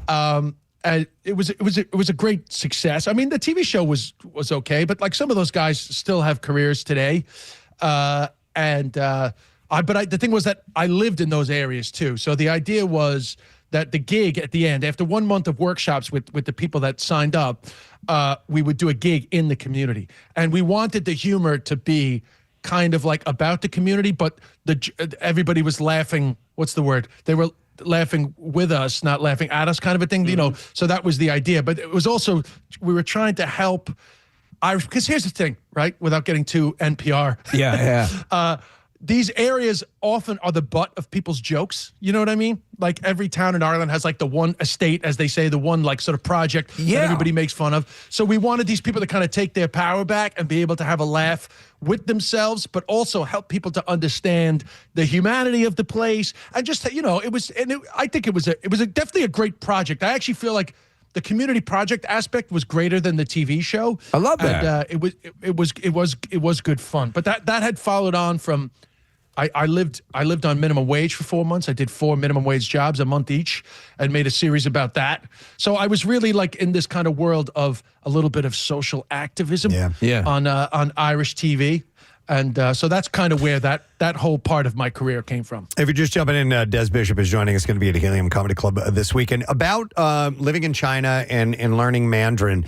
I love watching videos of people of different ethnicities who learn the language and indigenous language, and then they go and then they will. There are people that make videos of say, a Caucasian person in China, and they'll start speaking to a shop person in fluent Mandarin. Yes. And the reaction of the people is so great. There's one going viral. Well, there's one that takes place in a restaurant where it's a waiter. Yeah, that's Xiaoma NYC. Yeah, so it's very cool. It's my nemesis, bro. I've always thought about learning a I'm foreign. joking, by the way. I like him. Yeah. I've always thought about learning a foreign language, and I know I never will. It's too much work for me. But part of the reason is to be able to stealthily hear what other people are saying, because they don't think that you can speak the language. That's got to happen from time to time when you overhear the conversation and people are just speaking at a volume because they don't think you speak the language. Has that happened to you? Are you kidding me? All the time. Yeah. Well, the joke I say, which is 100% true, is that, I'll be in a restaurant, and so they call us La Wai, right? La Wai is the term for a foreigner, right? In China. But when they immigrate to the United States, they still call us La Wai. So I'll catch them calling me a La Wai all the time, So they'll be like, hey, those dumplings are for the La Wai. And I'll be like, hey, we're in America. You're the La Wai. It's got to get it like a whiplash reaction. But you bring up something that's funny, and I've been reading about this. I bought a pair of the new Apple earbuds for my wife. It comes with now the translation feature. So there's a story about a woman who was sitting in a nail salon. She had them in. She wanted to try them, and they were talking about her. And she didn't realize that she in her ears was getting the translation, and they were saying crap about her. So it's pretty wild. Well, that was my thing when I first started learning Chinese. I was like, well, I can't wait to get back to Flushing. Go for a massage and finally know what they're saying. But to my great disappointment, they weren't impressed. Nice. I thought there would be more of an astonished reaction. You have to be, right? That's depressing. Actually, you want to know the truth? That's actually a true story. Not about the jokey part, but I was so curious about what it would be like when I went for a massage, like when I finally know what they're saying. And to my great disappointment, they're just like talking to each other about like what they're going to have for lunch. Yeah. They're not talking about us, as it turns out. Yeah, I believe it's kind it. of a letdown. Well, listen, Des, we got to run. It was a letdown. But we want to wish you well for the shows this weekend. And like I said, Friday there's 2 shows. Saturday the early show is sold out, so only 9:30 if you want to go on Saturday night. Friday early is sold out too. Okay, good on you, Saturday man. late's about to be sold out. So Friday late and Sunday, right? And for my older fans, I recommend the Sunday. Yes. That's a Well, good call. I mean, for your chance to see, we can say an international star. This is true. Yeah, right Yes. here. Yeah. You can go to right. heliumcomedy.com and get those tickets. Man, it's great meeting you. And if next time you're in town, if you got some time to swing by the studio, we'd love to have you here, okay? That's great. And we will always be friends, except when the Mets are playing the Phillies, and then we can be enemies for a short period. Totally understood. Totally understood. All right. We love that rivalry. Let's Thanks. hear it for Des Bishop, guys. Thanks, man. Take care and have a great show this weekend. I love it. He was excellent. Yeah. Nice guy. We do need to take a quick break and come back in just a moment. We got some B-File stories on the way. We're getting ready for Cardboard Classic tomorrow. Hang out for a bit. We'll touch on it all when we return. Mail, Stomp down the mulch. Or if I'm I got to go pick somebody up from not class, but like practice or something like that. she If I'm just gonna be got in the car. side-eyed by Kathy on I'm that. like, Wear pajama pants to Wawa. Yeah, but that's what the kids dude, are doing. I want to get a group of people to go to Wawa in pajama pants because it's very freeing. Talk I is love cheap. it. Let's Yeah. do it. Let's do Let's it. rent a bus of people. We'll rent a bus. We'll get everyone in their pajama. Yep. And socks, no shoes. I would love to do that. All right, hang on. I want to go to Todd, who worked in a store that kids would frequently mess up. Hey, Todd, good morning. Good morning. How's everybody doing today? Good, buddy. What's going on? So I actually have an interesting story. One of our beloved Philadelphia Flyers, I'm just going to keep his name private. Okay. He came in with his wife and his two little crotch goblins, and the kids were running all over the place. They were throwing pillows all over the floor. They had like cookies or. This is a mattress store that you work at, right? Yeah. Okay. So, and look, it's expected. I've had it a million times where people come in and they throw pillows around. Right. It happens. I get it. But the idea is, like, at the bare minimum, tell your kids, pick the stuff up. Yeah. Or make an attempt to just, before you leave, yeah, follow them around and pick stuff up. Sure. That's all you ask. When they left, like I said, our beloved Philadelphia Flyer, and his wife did nothing to pick anything up. They walked out. Now, they bought a lot. I was happy with them because they bought a lot. I got a good commission from it. But were they still, French-Canadian by chance? They were not. Okay. That narrows it down. All right. Well, yeah. So you left. They left, and you had a bad taste in your mouth because it was just disrespectful. Exactly. All right. Yeah, I think it's a courtesy. you're obliged, I even agree. if you're a Philadelphia Thanks, Flyer. Tom. Yeah. Your kids, if your kids go in and do something, you need to correct what they've done. If it's knocking down a display, if it's sullying the reputation of the NHL, it's what you do. Let me see here. It's Eric that we're going to go to next. Hey, Eric. Morning. Hey, good morning, it. Hey, good morning, it, buddy. What's happening? Hey, congrats to Marissa for getting married. Pass along your love. So I used to work in customer service, retail. I work in construction now. Shout out to Glazers 252. But I was raging to Nick through the text earlier. This Anthony Bass guy. What gets me the most is the entitlement, like the basic human decency of just pick up after yourself. Teach your child to pick up after yourself. It's your job as a parent. And Nick, you can check the stats on me. He can't even do his own job as a closer in baseball. He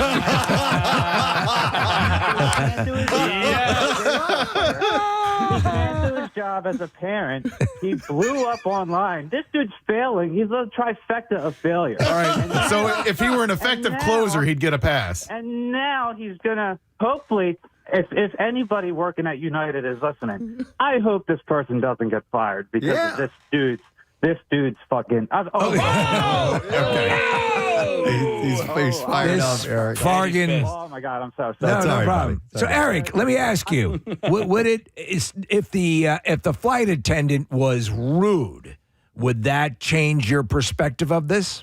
Okay, so I understand there's probably three sides to the story: what the flight attendant says, what Anthony Bass says, and then what actually happened. I'm sure what really happened is somewhere in the middle. Yeah, but how he came across in posting like what he did on Twitter. Yeah. It just ruined anything that could have gone in his favor. And to top it all off, if you go back and check his Twitter, he posted a picture of his kid holding a bag of popcorn, like, oh, look at my cute little kid, like, as a deflection. Like, come on, dude. Well, no, I agree about the nature, the tone of his original post seemed a little pompous. Yeah. And by the way, you're right, Eric. His ERA is like 7.36 or something like that. So yeah, it's terrible. And the fact that he doubled down on it, saying, oh, I got, they're going to take care of it internally. United, whoever's listening, please don't let somebody lose their job because this guy can't teach his kids how to clean up after themselves. Okay. No, I agree. Thank you, At least a Eric. 4-year-old, right? The 2-year-old. 5-year-old can clean up after 5-year-old can clean up after yeah, themselves. right, yeah. Yep, most definitely. All right, I want to go to one more call. We're going to take a break here in a moment, but Don wants to comment. Hi, Don. Good morning. Morning, guys. What's the word? Yo. Nope. No, not going to Too late. All right, so you are you're a rideshare driver. Yeah, I'm an engineer, but in my off time I do ride share. And people get in and they treat these cars like their personal trash pit with their kids. I'm sure. They get in, they want to eat food, they want to have chips. And when something happens, they don't say anything, or they're just like, they'll get out of the car. Even the adults do the same thing. And it's just, they don't teach themselves. They're not parents to their kids. They think it's somebody else's problem to clean up. Yeah, and it's the wrong way. I remember years ago, Preston. You remember the Good Charlotte we had on years ago, and one of the guys, Benji or Joel, or maybe it was their mother who had worked in a hotel and would clean rooms, and there were some girls who went up and hung out with them in their hotel room, and they were the girls were getting a little bit rowdy and they were making a mess, and one of the guys, Benji or Joel, goes, hey, somebody works here, and they have to clean that stuff up, right? And I think they said, our mom was worked as a hotel maid or staff or whatever. And they were like, don't do that. Gives you a different perspective. Yeah, I was like, I thought it was pretty cool of them to. That's why we eventually married those guys. Be observant of that. No, they got married to Lionel Richie's daughter. Wait, Nicole Richie and Cameron Diaz. So I always consider us them. I know, me too. Yeah. All right, I lied. I have time for one more call. All right. I want to go to Kendra. Hi, Kendra. Good morning. Hi, good morning. Kendra, are you weighing in on this whole mess thing, or what are you calling about? I just won $1,000. It's our concert cash winner, Kendra. And Kendra, you also get tickets to the MMRBQ as well. How's about that? That is so great. Yeah, congratulations. $1,000 going to buy a lot of popcorn. Yeah. Yes, definitely. And my birthday's Friday, so I can buy myself a nice present. Oh, that's awesome. Birthday. Huge. We are so happy. Where are you from, Kendra? I'm from Cherry Hill, New Jersey. All right. Thank you, Jersey girl. We appreciate you listening and especially calling in and winning. And we will see you at the MMRBQ, and we'll give you $1,000 for listening to MMR. All right, Kendra? All right. Thank you so much, guys. Happy birthday. Let's hear it for Kendra. All right. Next chance coming up about 1 hour from now exactly, because it is 9 o'clock. So hang in there. All right, Casey wants me. We're going to, do it when we return. Yes, sir. We have a concert announcement when we return. So we'll take a quick break. I know it's a lot to take in. We'll come back in just a moment, and we'll get to all that. Stay with us. And Sarah Silverman is going to be joining us as well. Stay put. Preston and Steve. Preston and Steve. On 93.3 WMMR. MMR. Thank you very much, Kathy. As we have stated a couple times, today is April 20th, which is 420. And that is, of course, the international celebration. I assume it's international. I know it's definitely national. Of marijuana and all things pot. As you're saying all this, I realize, what is the derivation of Ford? I'm glad you asked that, sir. Because I've got the history of it. Right. And I know we've mentioned it before, but it's easy to kind of forget because it's this weird little thing that happened. The most credible story traces to Marin County, California in 1971. That's it. There were 5 students at San Rafael High School, and they would meet at 4:20 in the afternoon by the campus statue of Louis Pasteur. Right. And they would get high. And they chose that specific time because extracurricular activities had usually ended by then. And the group of guys, Steve Capper, Dave Reddix, Jeffrey Knoll, and Larry Schwartz, and also Mark Gravich, became known as the Waldos because they met at a wall. There was a wall there, and they called them the Waldos. As simple as that. So they would say 420 to each other just as a code. Yeah. So, if they were in the hallways at school, they'd say, 420, and it was just for them to know. Now, the interesting thing is how it got out into national. Yeah. And to become part of pop culture. So, and I want to find out if it has extended to other countries as well. That is a good question. I'll bet you it has. So Reddix, one of the guys, told Time Magazine in 2017, he said, we got tired of the Friday night football scene with all the jocks. We were the guys sitting under the stand smoking a doobie, wondering what we're doing there. And it continued long after 4:20 p.m. as well. The group challenged each other to find ever more interesting things to do under the influence, calling their adventures safaris. Safari. Yeah. Sick. Go on safari. Doobies. So here's where it started to catch on. So later on, Reddix's brother helped him get work with the Grateful Dead bassist Phil Lesh. Oh, boy. As a roadie. That's like the dream job if you're a pothead. So the band is said to have helped popularize the term 420. And on December 28th, 1990, a group of deadheads in Oakland handed out flyers that invited people to smoke, quote-unquote, 420 on April 20th at 4:20 p.m. And one ended up with this guy named Steve Bloom. And Steve was a former reporter for High Times magazine. Is that even around anymore? Yeah, I believe it is. I would Steve. imagine, God, if it had gone away before all of this, it'd be a crime. So the magazine printed the... All righty, we got another stab at the Bizarre File coming right now. WMMR presents Preston and Steve's Bizarre File. Party by Monster Mania number 66 is back. Cherry Hill this weekend. Special guest Elizabeth Shue, Linda Hamilton, Cara Buono, and more. Tickets are on sale now at monstermania.net and at the door while they last. Well, the man was sentenced to 4 years in prison because he stole $1,000 worth of Pokemon cards. Pokemon cards, right? District attorney said, yeah, it was in California. The incident occurred back in April of last year when police responded to reports of a gas station theft. 31-year-old Michael Ryan Baker had stolen $1,000 worth of Pokemon cards. Again, he's being sentenced to 4 years in prison. So imagine you're in prison and your cellmate's a guy who ice picked 9 people to death and you have to tell him what you did. Witness stated that Baker lifted his shirt in a threatening manner as if he had a weapon in his waistband. After a brief chase I really don't have a weapon. I just want the cards. Out of the store, employees saw that Baker had parked his car directly behind the store with the trunk open. Baker fled the scene but was identified by video surveillance, taken into custody 2 days later. Back in October, he had pled no contest to felony second-degree robbery with special allegation that he possessed a prior robbery conviction in 2016. So that's, I think, why they're sticking him with the 4 years, because $1,000 worth of Pokemon cards certainly doesn't sound like $1,000 or like a 4-year sentence to me. His prison nickname will be Pikachu My Sack. Yeah. Hong Kong-based photographer Martin Cheng has spent years making pinhole cameras out of unusual objects, but his most famous creation remains the Duck Cam, a working camera built from a Chinese roast duck. Wow. Petapixel revisited Chung's project this week in the wake of a similar story about an Italian photographer who built a camera from fresh pasta.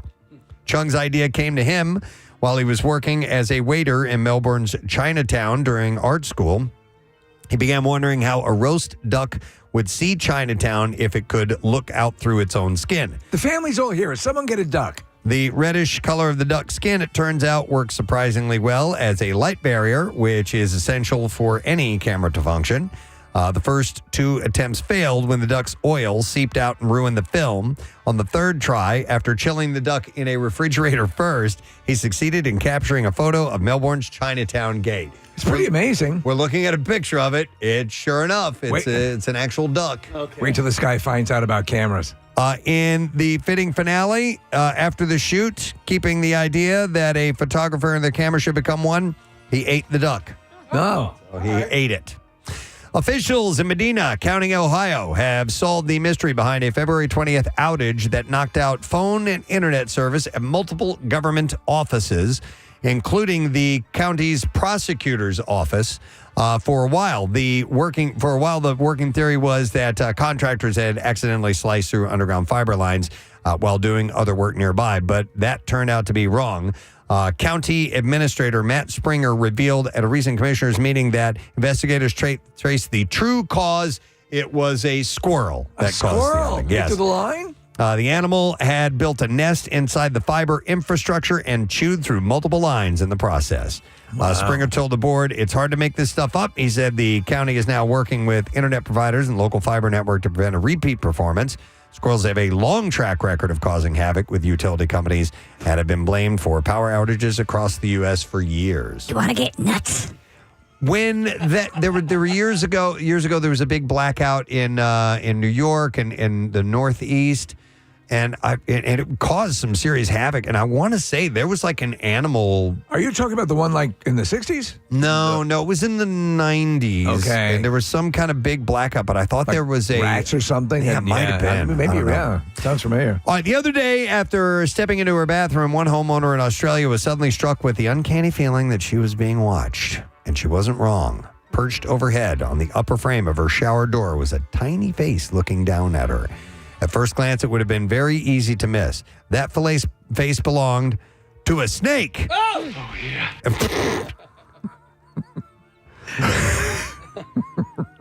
It was a snake. Oh yeah. Who managed to sneak his way indoors horny snake. And into a bathroom, but he didn't go unnoticed. The homeowner was just about to jump in the shower when she found him sitting on the shower door. This is from Heather, of Sunshine Coast Snake Catchers. She said the homeowner waited him out for a little while, but it became pretty obvious that he wasn't planning on moving anytime soon. So the homeowner called for assistance in returning the snake to the outside. The intruder, a common tree snake measuring about 2.5 feet long, was harmless to people, but the homeowner's bathroom was far from a suitable place for him to reside. There's a picture of him, too. He's the little face looking down at her from the top of the shower. Before long, the homeowner's bathroom was snake-free. Once again, they let the snake go outside. Entirely different story if it had been a king cobra. Yes, most definitely. All right, and then one last story, and we will wrap this up. We now have a gamer in a petri dish. Australian biotech company Cortica Labs has trained living human brain cells to play the classic first-person shooter game Doom. The company's CL1 biological computer uses about 200,000 neurons grown on a microchip called a multi-electrode array, which lets the cells receive electrical signals from a computer and send responses back to the game controls. The system converts what's happening on screen to electrical pulses delivered to different regions of the cell structure. That's amazing. I have to take a picture of this with my duck. When enemies appear on the left side of the screen, the neurons on that side are stimulated and they fire back signals to tell the game character to move or shoot. Researchers say this builds an earlier work where lab-grown cells learn to play Pong, but Doom is far from complex. So, gentlemen, what's the end result of this? They're quick to manage expectations, comparing the cell's current skill level to a first-time player who has never touched a controller, which seems like a fair comparison. So I don't know why they did it, but they did it. Why not? They made a duck into a camera. That's what I have in the bizarre file for you. All righty, let's take another break. We'll come back in a second, and we got some stuff to give away. Our lesson questions coming up. We'll get trash and some music news to boot. We'll be right back. Stay with us. 1991. And continued to reference the number, and soon it became known worldwide, it says here, Steve, worldwide as code for marijuana. You know what High Times should have done? And if they haven't done it yet, maybe they can, because it's such a good idea, Steve. One of their pages should be smokable. I think I know the case, I think years ago when it was really a controversial magazine and be on the shelf, didn't they include what they call a roach clip? In one of their issues? No, but like it's a paper. Did something like that. Yeah, it's a paper magazine, like maybe page 4 or page 20. Right. You know? Is smokable. Rolling papers or actual marijuana? No. Like, but something like you a can rolling roll paper, up like a blunt wrap or something that you could roll it into. I get Acid magazine and their tabs of acid on it. No, it's I remember how controversial that look, I don't smoke, I don't use the product myself. Yeah, but again, it's another one of these situations where I'm fascinated by it. Yeah. I was fascinated by What's the big in Amsterdam? They have the Cannabis Cup. Cannabis Cup. There's a documentary about it that is amazing. I mean, I don't smoke anymore either, but like I did, and it was like sort of ritualistic. I will tell you that like once I started it like kind of like took over. It was like everything to me, and I have a history with 15. So I said, listen, I grew up. My sister, my uncles, they were all weed smokers. It was around me even before I was a teenager, and I was kind of used to it. But I started around that time, and I have never quit, and I enjoy it. Now, I am not the level of some weed smokers. You're not Doug Benson. There are people who just smoke it all the time. Yeah. And I'm an everyday user, but I am not, and I have my medical marijuana card, but I'm not a, just get baked out of my gourd person. Preston, the agent who used to book me into colleges and booked me around in my early days of stand-up comedy smoked pot the way most people smoke cigarettes, right? Like heavy cigarettes. So he was constantly smoking pot. And I'd have to say to him, is there any effect at this point? And he would say, not really. I mean, that's how much he smoked. Yeah. I remember maybe it was a decade ago, 12 years ago, we would occasionally have people from Normal on our show talking about making it legal and recognizing it. Essentially, for the most part, those guys have won. I mean, I really find it to be fairly it's not really an issue anymore. If you don't want to smoke, you don't have to. If you do, you have options to do so in most states. And I like that. To me, it's one of those things where like it was being done so much anyway.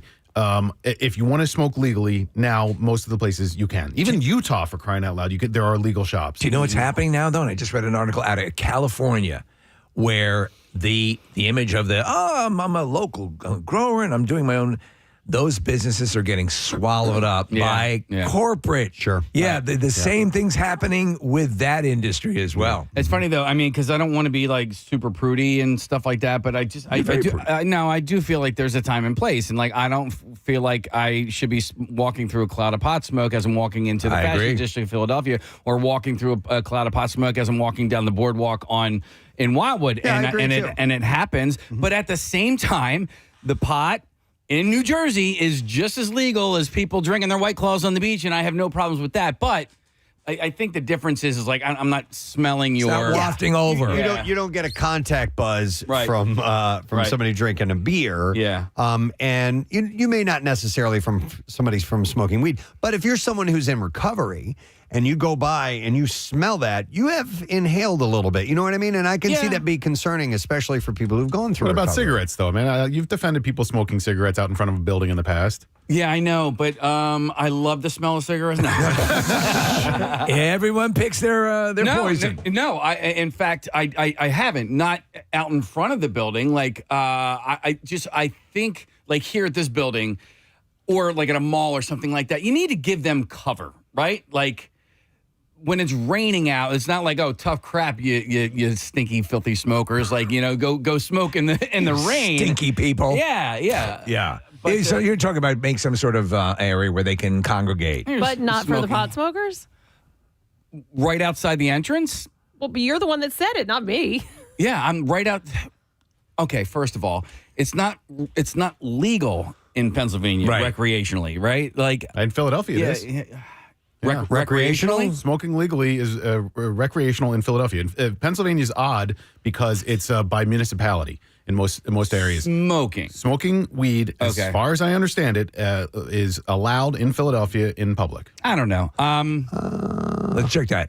It's the public thing that I'm curious about, Nick. I think that you can have small amounts and it's okay, but consumption, there are regulations on when and where you can do that. Can you be the mayor giving a speech smoking a blunt? You're the mayor, man. Go for it. Yeah. So let me see here. Whether people buy marijuana legally in New Jersey or illegally in the underground market, it's a crime for them to possess, consume, grow, or sell marijuana in Pennsylvania. Except in certain instances. Okay. All right. Well, we can. I know. That's what I'm saying. It's odd. And that's part of the reason why it's still so strange is that there are, it varies from state to state. And not only does it vary from state to state in Pennsylvania, it varies from Philadelphia to Pittsburgh. And federally, you can still get in trouble for it, even though it's legal. Oh, they got to shake all this stuff out. What kills me, Preston, is about this, the creation of 420 as a thing. There's a good organization attached to a commercial that we run on air that mentions DBH. Do bong hits is what I hear. Of course. And that this thing would take off and become the thing from a school playground with DBH was your school thing. Yep, that was our thing. Yeah. Yep. And our DBH, thing- we had it written all over our notebooks and stuff, yeah. Our thing in college was, Hendrix, right? So we would, be at a party or whatever. Like, okay, we're going to be at Hendrix at like midnight. All right, meet me at Hendrix. But Hendrix was a gravestone. It was somebody's name. And there was a graveyard next to our fraternity house, and all the way back in the far back of the cemetery. That's where you guys would congregate? Right next to this big tree. It was the biggest, and the last name on the headstone was Hendrix. And it was, so when you're talking about DBH and 420, like these things become lore. They're these cool little ritualistic things that and it's code, right? Like not everybody knew what Hendrix was, and you could say that, and people knew what you were talking about. Right. I think line one might be able to help us. Yeah, that's where I'm going to go. Yeah. I have Mike on the phone, who is a police officer in Philadelphia. Hey, Mike, good morning. Good morning. How you guys doing? Good. Well, we're a little confused, Mike. That's clear. But that's par for the course. Maybe you can help us out here. What's the story with marijuana, smoking it, possessing it in Philadelphia? So it is recreational use. You can walk down the street and smoke it. It is basically when I'm working in the city and we're driving by and you smell it, it's like, oh, well, that's just the new smell of Philly. So instead of, you get down to the subway when we're working down there and you're like, oh, that's the smell of Philly. But up on the street, it's just the smell of weed everywhere. Yeah, so I didn't realize that you could smoke it outside, and that is Nick correct in that it's only. Here's the thing: I'm partially correct, and maybe Mike, you can expand a little bit upon this. It's decriminalized, however, it's not legal. But I don't know what the difference between decriminalization and legality is.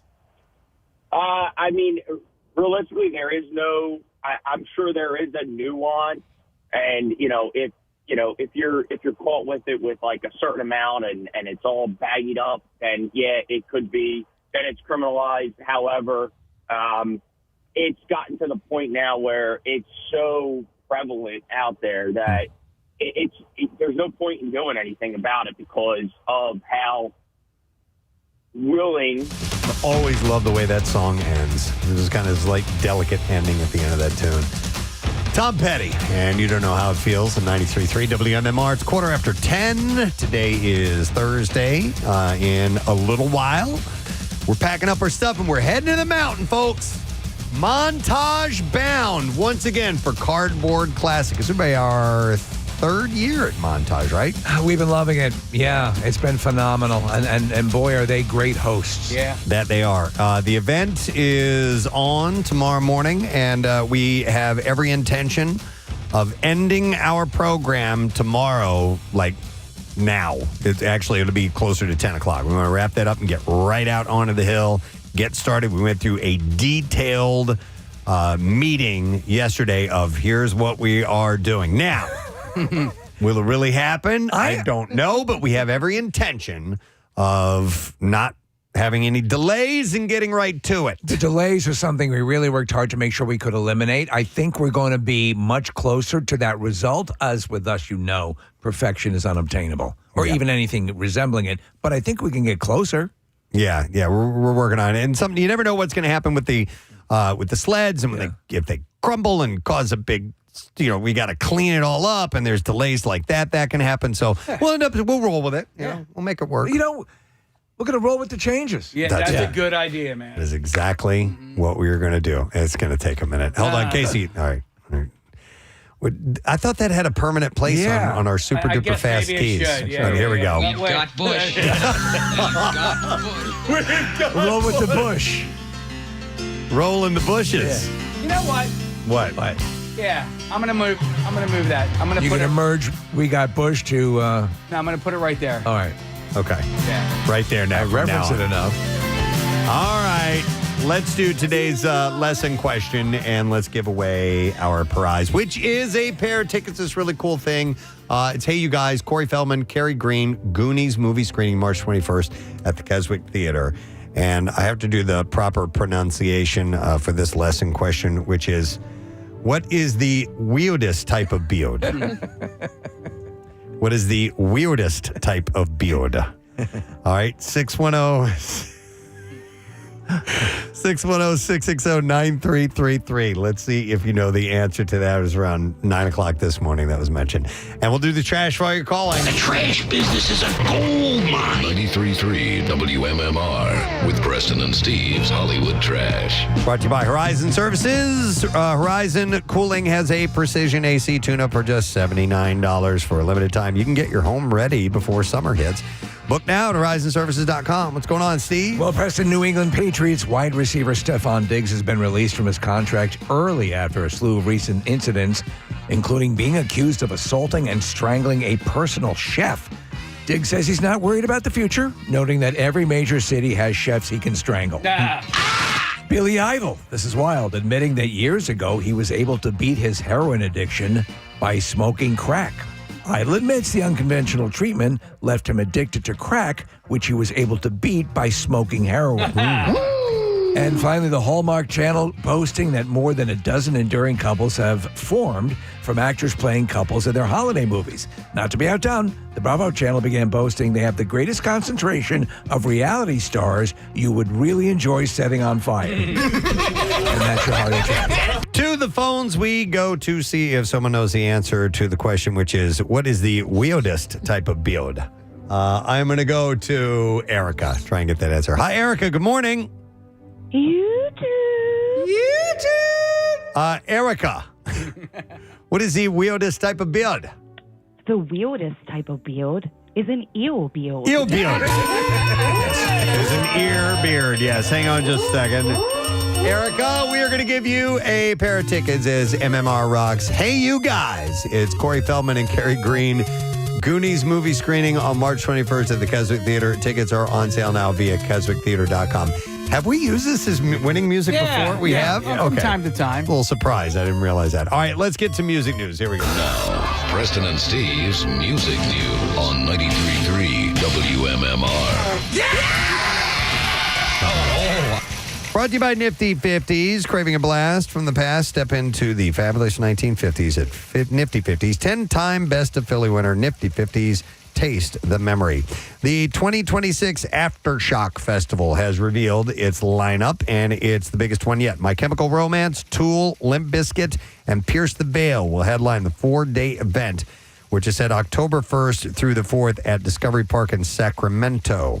More than 140 acts are on the bill across 5 stages with Queens of the Stone Age, The Offspring, Sublime, A Day to Remember, Baby Metal, Wu-Tang Clan, and Killswitch Engage among the highlights. That's an insane amount of acts. My Chemical Romance will also celebrate the 20th anniversary of the Black Parade during their set. And for the first time, camping will be available at the nearby Cal Expo with shuttle service to the park. Single-day and 4-day passes are on sale now. Bruce Johnston, who joined the Beach Boys in 1965, is stepping away from the band's touring lineup after more than 6 decades and roughly 6,000 concerts, leaving Mike Love as the last classic-era member regularly on the road. In a statement, Johnston said, "My ass hurts." Maybe he said that, but he also said, it's time for part 3 of my lengthy musical career. Oh. Explaining he plans to focus on songwriting and speaking engagements. He added that the move isn't goodbye, it's see you soon, noting that he will still appear with the band on special occasions, like the upcoming Hollywood Bowl shows. This isn't goodbye. This is more I thought he was dead. Vocalist Chris Cron, known for the tribute act Pet Sounds Live, has begun stepping in as Johnston's touring replacement. Congratulations, Keith Richards. He's about to be a great granddaddy. Wow. Rolling Stones guitarist granddaughter Ella Richards announced yesterday that she's expecting. And we both use the same diapers. The 29-year-old broke the news on her Instagram, posting a silhouetted nude photo of her sporting a baby bump. And it makes Richards the second great-grandfather in the band, as Mick Jagger actually achieved that status 12 years ago. Am I the only one of you guys that kind of likes those pictures? Like in a the profile pregnant pictures. Yeah, I think they're lovely. I think depending on how they're done. I think it's been done so much. Yeah, I'm attracted to pregnant women, but I don't like pregnant porn. If that makes any sense to you guys, there's a certain glow about pregnant women that I really enjoy. Yeah. Is there any sort of maternity porn you're drawn to? No, and I think that's because. For somebody who is drawn to actually perform that act, it's more of like I feel bad that you're doing that. You know what I mean? Explain. All right. What I mean is, all right. So I'm attracted to a pregnant friend. Right. Okay. It's life. Correct. But if you are doing it on camera for like money and stuff like that, then there's a certain pity, right, / disgust that I feel for. Out of choice, you feel that, or you think that the woman doesn't want to be doing it? No. Not that they don't want to be doing it, but that they are actually engaging in that. If that makes sense. Okay. Back to you, Preston. I don't know what you're talking about. So Mick's granddaughter, Cece Jackson, was she paid to do that? Daughter of Jade Jagger, welcomed her first child in 2014. As Steve said earlier, Billy Idol started smoking crack to kick his heroin addict, and it worked. He admitted that smoking crack allowed him to stop using heroin. He said, once you're trying to get off heroin, what do? You go to something else, and I started smoking crack to get off heroin, and he said it really worked. In the new documentary, Billy Idol Should Be Dead, the 7-year-old rock star spoke about his career and the bad boy ways that almost cost him his music career and his life. He said, I had it all, and I lit it with butane. While building his successful career, Idol took many risks with his life, battling an addiction to heroin while also speeding through the streets on his motorcycle, driving way too fast. He said, I'm super lucky. In an interview with the Associated Press, he had shared that the rock and roll lifestyle, that rock and roll lifestyle embraced drugs, and that he took his first hit of acid when he was 12 years old. He said, there's a point in my life where I was very drug addicted. He said that he later acknowledged how lucky he is to be alive. Steve Stevens, his longtime guitarist, explained that he learned a lot while watching the documentary, including just how bad his addiction was back then, with the documentary explaining that much of his bad behavior was hidden from the public at the time. He told the story of returning to England after the success of Rebel Yell in 1983 and turning blue from snorting heroin with some friends. I mean, he was going to die. His skin went blue. He couldn't breathe. So I know he had a bad boy image, and I know there were some, issues, but I didn't realize it was that bad. No, I didn't either. In addition to the drug use, his wild ways on his motorcycle also cost him some career opportunities. A motorcycle crash in 1990 almost cost him his leg. It forced him to turn down a role in the Terminator sequel, as the role involved more running than he was capable of. I didn't know that. So he was going to play the Robert Patrick, the T-1000? I'm not sure. Maybe. Because there was definitely running in that. The motorcycle accident, combined with being a parent, led Idol to rethink his lifestyle. Telling the New York Times, there was a voice telling me that you can't do this forever. He said, I really started to think that I should try and go forward and not be a drug addict anymore and stuff like that. It took a long time, but gradually I did achieve some sort of discipline where I'm not really the same kind of guy I was in the 80s. I'm not the same drug-addicted person. Idol considers himself to be California sober. He said he takes pot pills sometimes, but he hasn't done a line of cocaine in 20 years. Billy Idol. They're not really lines. They're kind of squiggly things. Billy Should Be Dead had its wide release on Thursday, February 26th. So I want to see that. Yeah, that'd be worth seeing for sure. All right, that's it. That's all I have in music news this morning for you. All right, we will take a break. No, I'm sorry. Two more quick things. Women's History Month continues on MMR. We played some Blondie this morning. Had a chance to chat a little bit about Deborah Harry and how much she rocks. Matt Cord's got workforce blocks each day. They'll highlight a female artist, so we'll find out from Matt next what he's got coming up. Brent Porce is featuring Women Who Rock in the 12-pack. Jackie Bam Bam obviously is as well. And this weekend is International Women's Day. Saturday and Sunday, it's a Women Who Rock block party weekend. Sarah Parker's got a special coming up on Saturday as well. Yeah. So make sure that you tune in for all of that. And also don't forget about our trip to Vegas to see Metallica that we have It's your chance to end up at the Sphere October 1st and through the 3rd. It's a 3-night hotel stay, round-trip airfare, pair of tickets to both of those shows, no repeat weekend, and you just go to WMMR.com to enter to win. And that is that. So we're going to take a quick break and come back in a moment, and we'll get our letter today for the Word of the Week prize, and then we'll head to the mountain. We'll be right back. Stay with us. People are to just say, oh, okay, yeah, that's just the way it is. Yeah. And it's so low level that it's hardly worth the waste of time. Exactly. And Like, to make- yeah. you know, somebody. So the biggest things you get is still federally, it's not, and I'm a federal law enforcement. So even for us, though, we're not touching it because there's no, you know, nobody's going to touch for a couple joints or a couple, you know, whatever. Yeah. Nobody's going to even mess with it. But if you're flying out of the airport and you have it in your bag, like your carry-on bag, and they do the search, yeah, it's getting confiscated. You're not going to go through it because at that point, once you go through, it's a federal building. That's why you got to pick up the ass buddy for transporting your pots. Right. I mean, So they're going to confiscate, but they're not going to arrest you? Correct. It depends on the amount, though. I mean, you might get like a citation and like almost like an ROR where they're going to give you a citation for it, depending. But most of the time, they're just going to take it and let you travel on, especially if you have a medical marijuana card. Yeah. But they could, and right? There are some nuances with that where, and I'm not. I'll be honest. I'm not 100% privy on it because that's more local level. Right. And I know for us, we're not dealing with it unless we're actually finding it by the tonnage or the big pounds, and then it's like, oh, all right, that's for us. Hey, Mike, can I ask you a different question? Because I've heard about from people who said they don't want to get a medical marijuana card because then they wouldn't be able to purchase a firearm. It's like you can have one or the other, but you can't have both. Is that that is false? Okay. False. Okay. That is false. So I have friends of mine that have the medical marijuana card and also have a Pennsylvania state carry permit.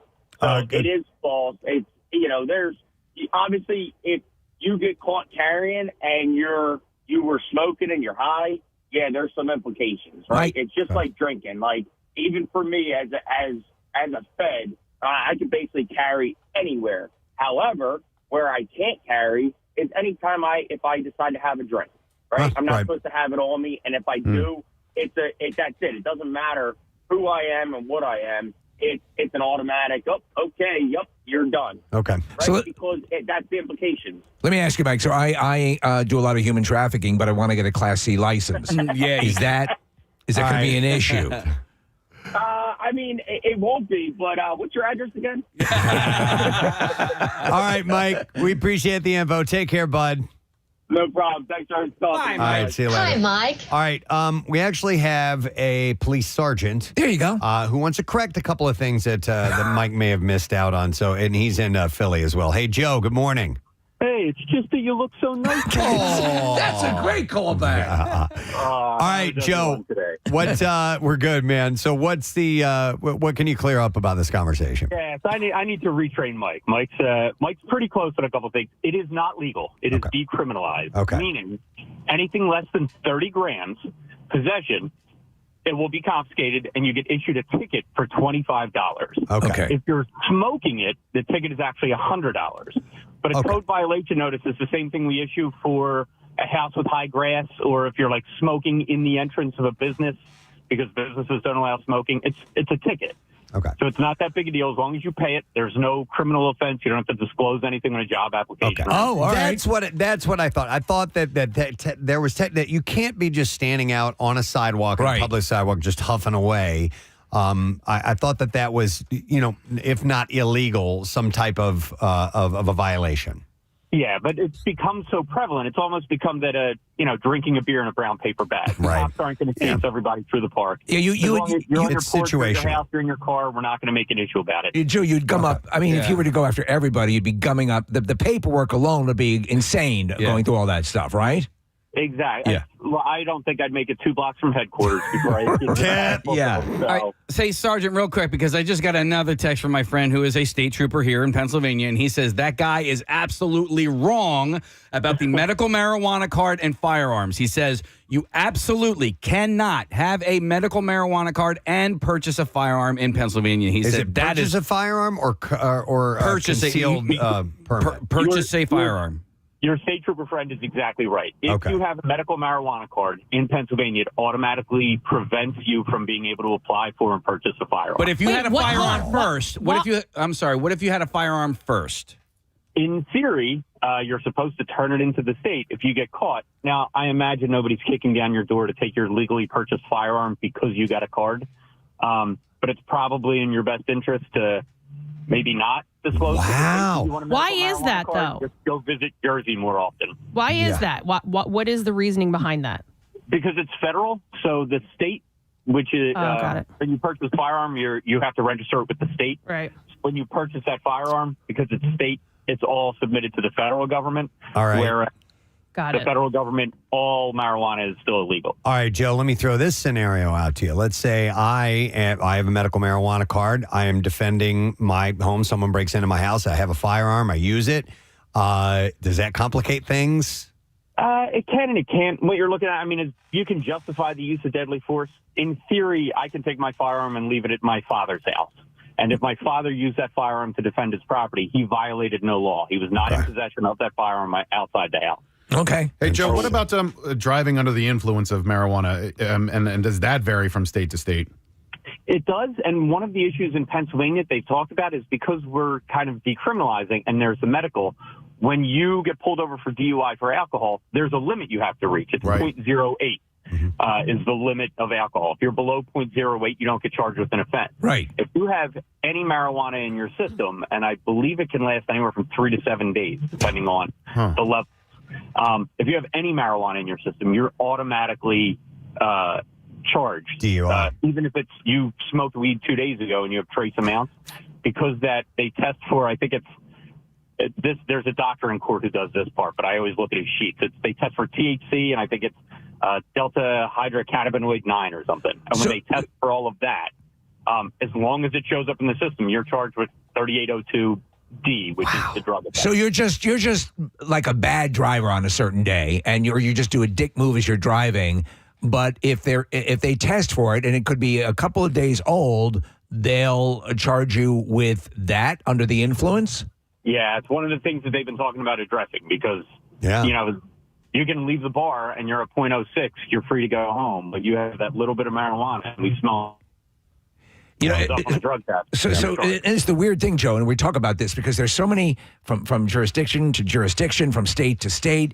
There's the lack of parity, and again, I was reading an article in the paper about how it's hard to really, at the time of arrest, determine how far along someone is if they've smoked a lot of pot. Yeah, they need to refine the testing process, but you would think that would have been done by now.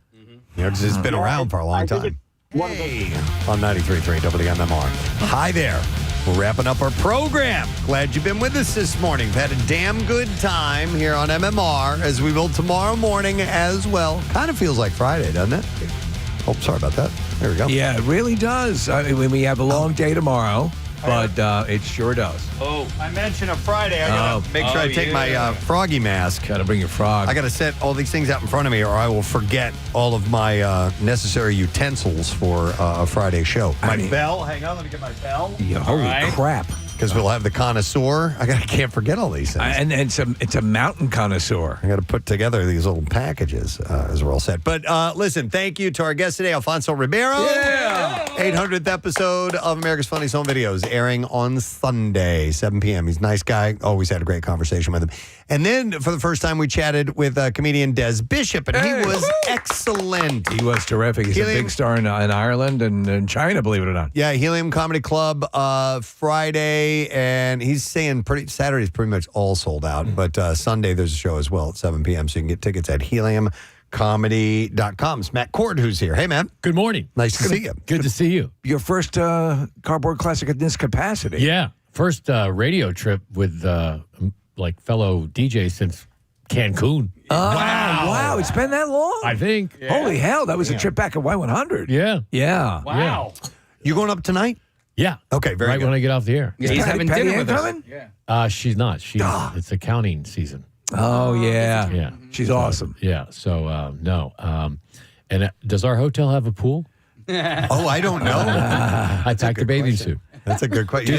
Do they have a gym? I don't know. Maybe. Yeah, you guys.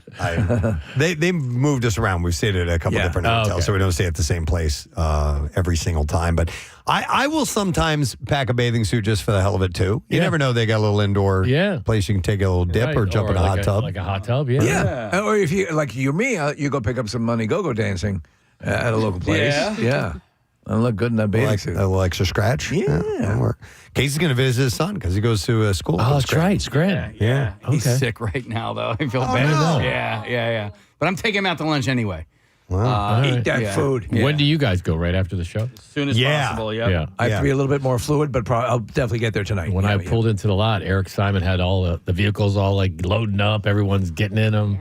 Yeah. This is most of the staff heads out for this event. So Yeah, it'll be a biggie. I'm really excited. Indoor pool. Oh, no way. All right. And a whirlpool. Can I borrow your bathing suit? Come on. Let's have a race. Run over Lord and Taylor's. Oh, no. No. Maybe we'll have some stories tomorrow. What's the Lord and Taylor thing? Where you get your clothing last minute. Yeah. Oh, we used to have one over here. Do you know how many workout like sweatpants and shorts I purchased because I forgot to bring them? Yeah. And I would go to Vertex after this, the place where I was working out.